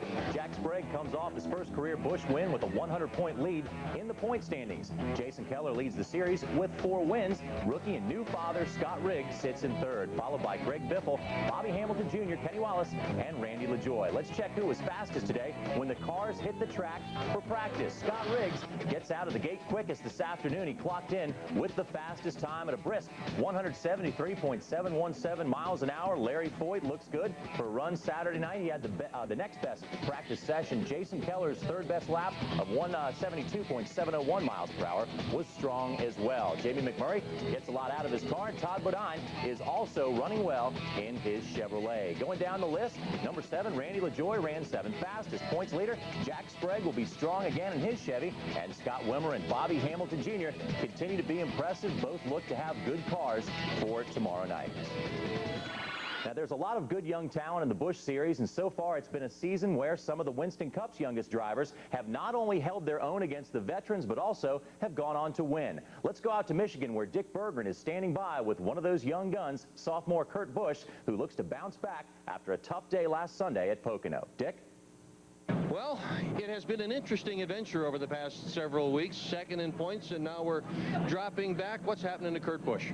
Just a little bit of a struggle. This is the same point where we struggled last year as far as mechanical issues, wrecking the race car. Just that simple strategy that isn't playing out. So we know we've got a little bit of a slide that's going on, but it's no big issue.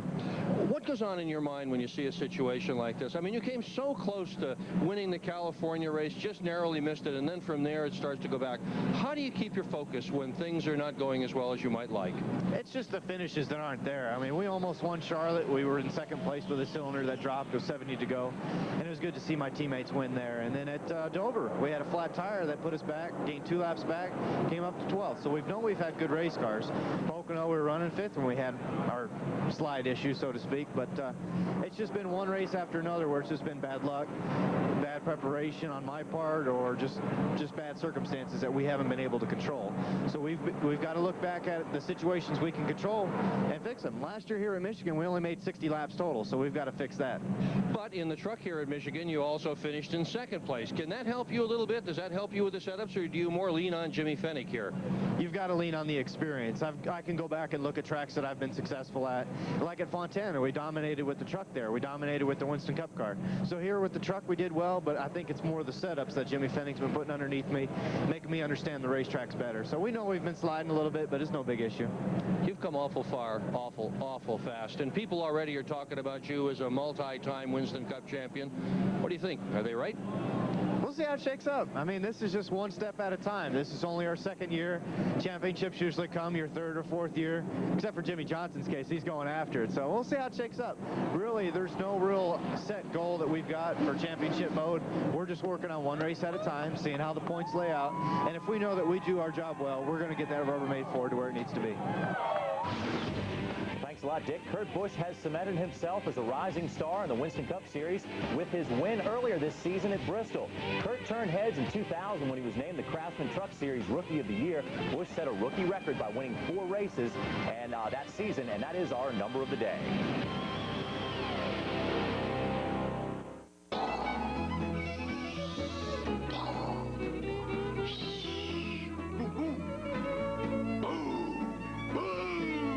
Friday and Saturday nights, we often have fireworks after the game.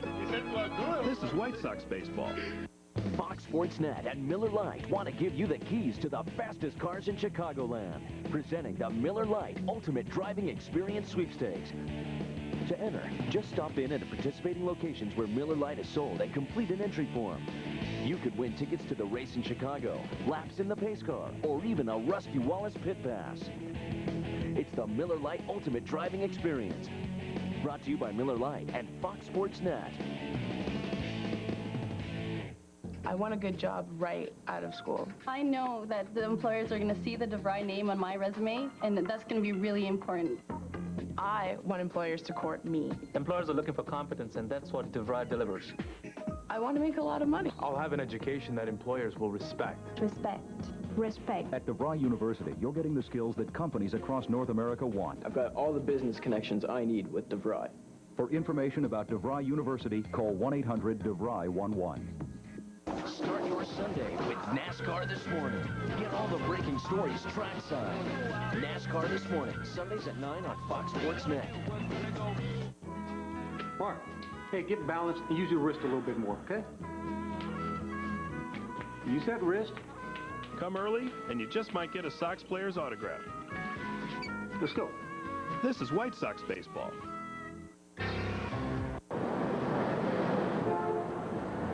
Some people spend their whole life on the outside looking in. We understand. Television. Web. Life. RSN. This way out.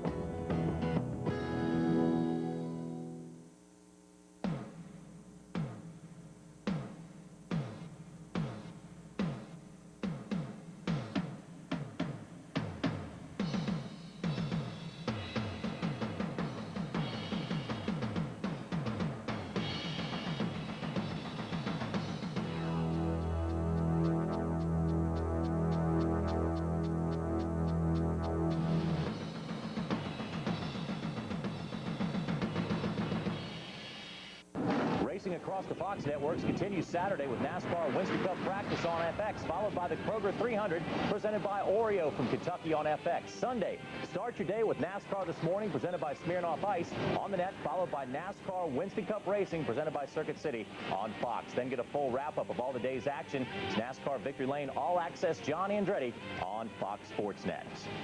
Now, Jerry Nadeau will sit in for Steve Grissom next week at Sears Point. The number 44 Dodge and Jasper Motorsports has announced that Boris Said will drive their number 67 Ford for both course races this season, beginning next weekend. And a final note tonight, congratulations go out to the Detroit Red Wings, Stanley Cup champions again for the 10th time. Rusty Wallace, a 5-time Michigan winner, will carry the Wings colors in a special paint scheme for that organization who skated so hard.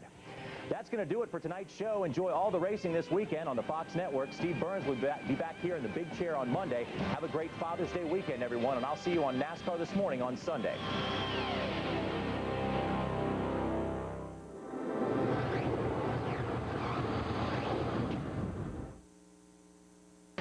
Go behind the scenes with a member of one of racing's premier families, John Andretti. NASCAR Victory Lane, Sunday on Fox Sports Net. To win the Daytona 500 in his 20th try. It'll be Earnhardt coming to the stripe. He's looking for the checkered flag. Elliott's going back to victory lane off of 4. Awesome Bill from Dawsonville is back. Steve Park is full of heart, and he's got the race lead on the outside, trying to hold him off. Here they come to the line. Action Racing Collectibles, the choice of champions. Get a piece of history. Wow, Kenny sure is running fast. He must really be pumped. I bet you took some stacker, too. Nothing burns fat faster or gives you that extra boost of energy like the world's strongest fat burner. Woo! Boys, I wouldn't go in there if I were you. Kenny, if you're here, then who's in there? Rita? Nothing's faster than Stacker 2, the world's strongest fat burner, now available in light. If you like that, you should see me in the ring.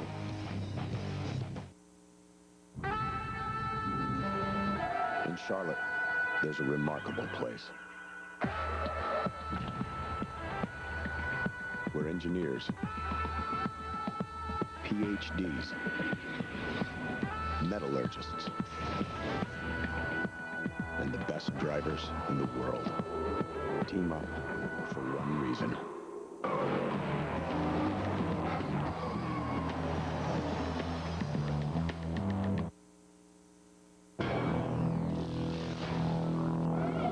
The views expressed in this program are those of its hosts and guests and do not necessarily reflect the views of Fox Sports Net and its affiliates.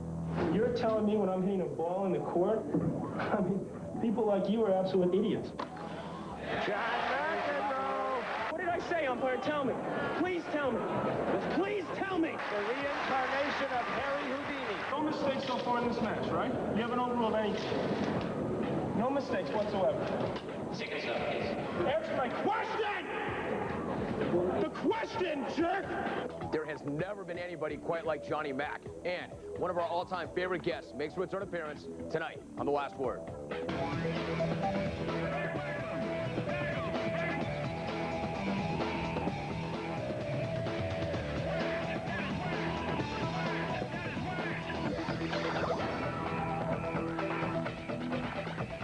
A very good evening to you. Welcome to The Last Word in Los Angeles. I am Jim Rome, and yes, I'm geeked up. John McEnroe will join me right here in studio in just a few moments. Stay tuned for that. First up, though, some thoughts on my guest this evening. Now, considering I host an interview/talk show, I hate to bite the hand that feeds, but I'll come right out and say it. Athletes typically are not great interviews. It's not even necessarily their fault. Either they simply have no great insight to share, or if they do, they feel they've been burned by the press too many times, and they're too guarded to once again open up.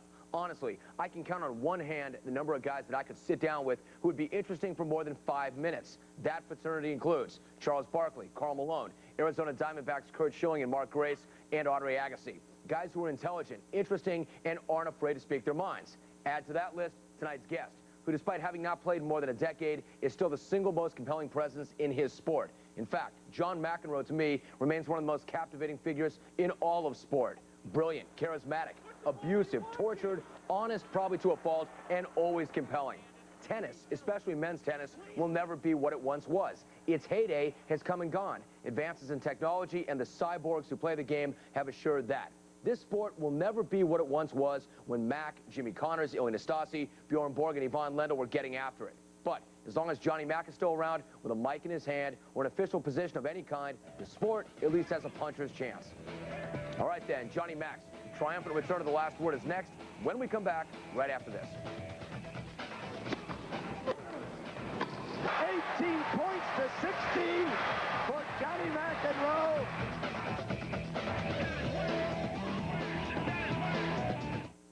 It is the crucible. It exists to test the best against the best, against history. Now, the game's greatest players compete in the summer's biggest event. The 2002 All-Star Game on Fox. All right, let's see here. 3 bedrooms, 2.5 baths.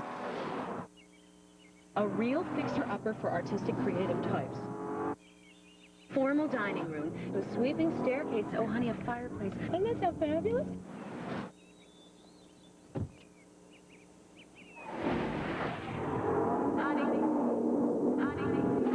What do you think? We'll take it.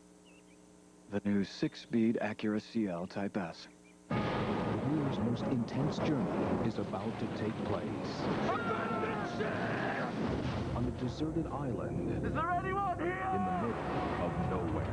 If we are marooned without help, we must help ourselves. This summer, Pirates. I smell gold.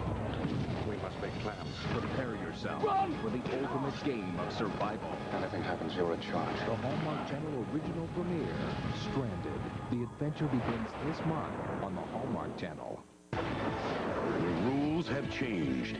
Now there is no up or down. Introducing Mach 3 Turbo. Total comfort whether you shave down or up. A new anti-friction coating on all 3 blades. Plus a new strip releases even more lubrication. So even against the grain, you get less irritation and the closest shave. It's turning the shaving world upside down. The revolutionary new Mach 3 Turbo. From Gillette, the best a man can get. Well, Barry, looks like you've solved the mystery of my curveball, but do you have any idea what's in those mystery meat nuggets? Not a clue. No one does. Try these, Barry. KFC popcorn chicken. All white breast meat, lightly breaded, crunchy, juicy. I think the Colonel hit a home run. KFC popcorn chicken is back all summer. Hurry in and try an individual size for only $1.99 or a family size for only $6.99. And as for that mystery meat nugget, it's out of here! There's fast food, and then there's KFC. Stick around. One of our all-time favorite guests, Tennis Hall of Famer John McEnroe, joins me here in studio when the last word returns in just over 60 seconds. Mark, hey, get balanced and use your wrist a little bit more, okay? Use that wrist. Come early, and you just might get a Sox player's autograph. Let's go. This is White Sox baseball. Are you in debt? Then who should you call? A loan company? A credit counselor? A psychic hotline? No. Call the law firm that's helped more people out of debt than any other in the Midwest. I'm attorney Peter Francis Geraci. Listen to my Chapter 7 and 13 info tapes and get good advice, real debt relief from the law firm you trust to get you out of debt. 1-800-401-4010. It's the world's hottest game, and the Fire are smoking on Fox Sports Net. Peter Novak leads the Chicago Fire against the best the MLS has to offer. Fire Burn, tomorrow at 7:30 on Fox Sports Net.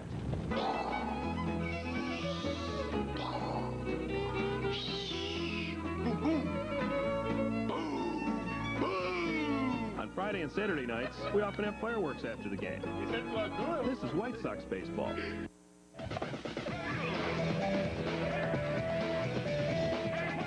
My family. They understand that I curse every now and then. Microphone down the floor. God almighty, give me a break, will you? All right, John McEnroe. Just a few of the many highlights of John McEnroe's career, a career which included 17 total Grand Slam titles, 4 years as #1 ranked player in the world, and induction into the International Tennis Hall of Fame. And he tells his story in this new book, You Cannot Be Serious. John, always good to see you. How you feeling? Jim. Thanks for the kind words there at the opening. Yeah, not bad, right? It's unbelievable. Meant it, I owe you big. Would not say it if I didn't mean it. John, let me start first. Excellent book, by the way, and I know you were hands-on with the book. I'm not going to ask you the one thing that everybody always asks you. John, why are you like this? Why are you so intense? Why are you so angry? Why are you so abusive? John, I've been to New York. I know why you're like this. There's a town of John McEnroes there. You just happen to be very good at tennis. And I was also lucky to be growing up near a tennis court. And my parents are Irish Americans. Loud family, Jim, you can imagine. New York's got some energy. McEnroes? Loud? Not us, right? and then the good part is that the fire inside me was I was able to utilize that in a positive way, and hopefully in the future I'll get a little bit more serious, just a little bit more. Yeah. Now, what about that tennis court that was nearby? Did you seek the tennis court out, or did you somehow just end up at it? Well, it was considered an upper-class sissy thing to do, so I wasn't running in that direction. But after I played some basketball, some football, baseball, soccer, whatever else there was to do with my friends, I found myself still with a little bit of energy left, decided to go down there, start hitting against the backboard, and started finding older guys to play with. My parents started to play when I started to play, so they had no idea I was any good. Local pros said, hey, this guy's not bad. Let's send him to a different place. Where they ended up sending me a little farther away in Long Island was a place where greats like Harry Hopman, who was a great Davis Cup captain, Vitas Gerulaitis, the man who taught me to play, Tony Palafox, hosts of other people, Peter Fleming were there, and it was just a very exciting place to be, and it turned out to be the best thing that ever happened to me. But at the same time, you never really loved the sport. You never really had that great passion for the sport. You just were very, very good at it. This may be hard to believe, but I'm more of a team guy. I mean, I would have liked to be a basketball player, maybe not the best, but one of the best. Maybe the Scottie Pippen, perhaps, or Michael Jordan, or I don't know which one's better, Kobe or Shaq. Hard to say right now. But hey, John, seriously, could you have just been a guy? Could you have just been a complimentary guy on a team? I mean, it was pretty important to get to the top of the world. I think when all is said and done, it was meant to be for whatever reason that I needed to be on a tennis court. That all the glory, the difficult part, Jim, was when you lost. I mean, that's the part I had a problem with. The fact that when you lose, you feel naked out there, you feel down and out, and that's where I think, and I write in the book, that the insecurities came out in defensiveness and not being sure to how to react and the way people would view me, how I view myself. So it didn't always come out in the right way. So pick up on that. I mean, you spend all your time working towards this goal. The goal is to be the best in the world, to be on top. You finally get there, but you didn't necessarily like the view from up above, did you? Well, the goal was not necessarily to be the best in the world. The goal was to become a professional tennis player. Once I realized and embraced that, I took some pressure off myself, I felt, by perhaps by really enjoying the first couple of years of my career, not even thinking about being #1. It wasn't until September of '81 that I was officially #1. And the shocking thing was, after playing Borg and all those great matches, that a couple of months later, as I write in the book, that he decided to quit playing. So that was so demoralizing in a way that I had a tough time pumping up from that. And that's one of the reasons why the view from the top was disappointing. The fact that we sat there, one of our greatest players of all time had decided that he needed time off from the game. They were pressuring him in ways that he felt uncomfortable with, and he walked away from it. I thought that was horrible for myself and the game, and it took me a long time to get over that. And it made things less pleasant and less enjoyable. Now, John, you were sitting with Vitas Gerulaitis when he made that announcement at age 25. Hey, guys, I'm quitting. I'm done. I'm leaving. What was your reaction? We thought he was kidding. We thought we had already had too much to drink before the press conference. And the funny thing was that we went down to a press conference in Australia there, and he told people about how excited he was and looking forward to the next year. And I said, this guy may someday make a great politician. John, you look back on your career, and as tough as you could be, as angry as you would get, as intense as you would get, and even as abusive as you could be, you were defaulted twice. John, you cannot be serious. Twice. I love that. That was well said. Twice. And once was when I just arrived late. And the other time was when there was a rule change. So one thing I did notice, Jim, is the better you got, the more you got away with. So talk about incentive to want to reach the top. Bottom line, though, they knew they could not kill the golden goose. Johnny Mack was the reason people came to pay. Johnny Mack was the reason people came. They were not going to eject you, were they? Well, there were times where I tried my best to get the fault, and I felt I would have been better off, and the sport would have been perhaps had they done so. But they refused to do so.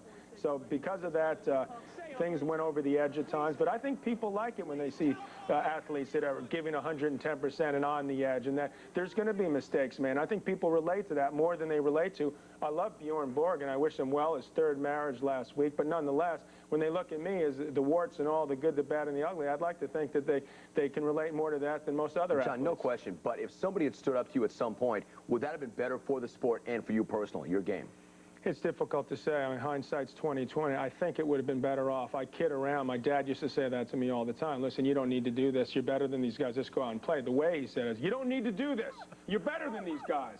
So I had a situation where it was a little confusing. I didn't know exactly what direction to go to, but I felt that the energy, and especially the first 8 years of my career, helped me. It was only later on, after having kids, questioning while I was doing that I became a bit like, I felt like I was a cigarette smoker, not wanting to stop, but continuing to do it, not knowing why. There was no 12-step report. All right, John, sit tight. When we come back, we will do yet another segment. More with John McEnroe when the last word returns right after this.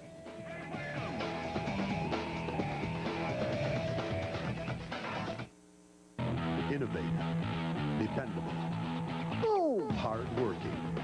These are the building blocks for every Chevy car. They're also the reason Chevy has the #1 selling cars in Chicagoland and Northwest Indiana. And we're building on our momentum with $2,500 cash back or 1.9% APR on Chevy Impala. Solid cars build one solid reputation. See your Chicagoland and Northwest Indiana Chevy dealer today.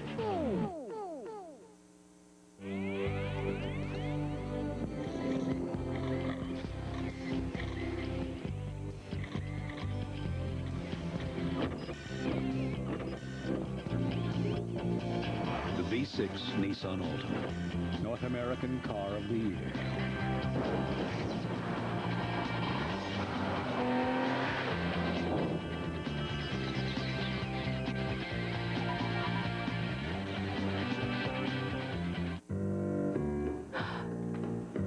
I made my decision. Oh, he's so busted. Oh, it's not okay. I wanted my steak medium well. He's got issues.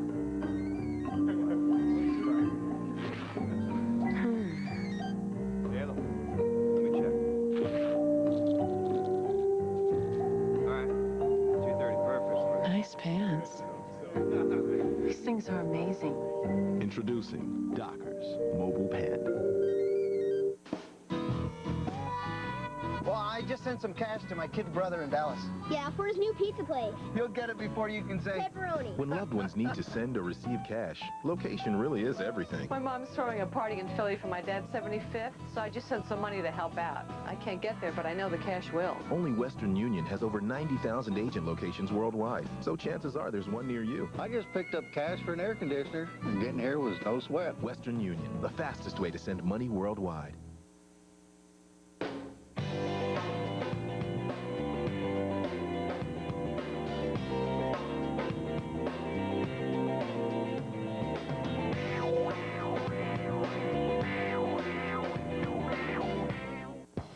your head. Showtime asks, where is the next Joe Frazier? The next Larry Holmes? The next Roberto Duran? Where is the next young star on his way to the main event? Showtime is bringing back boxing the way it used to be, with live bouts from around the world every other Saturday, live, 5 p.m., 4 Central. Showbox, the new generation, only on Showtime.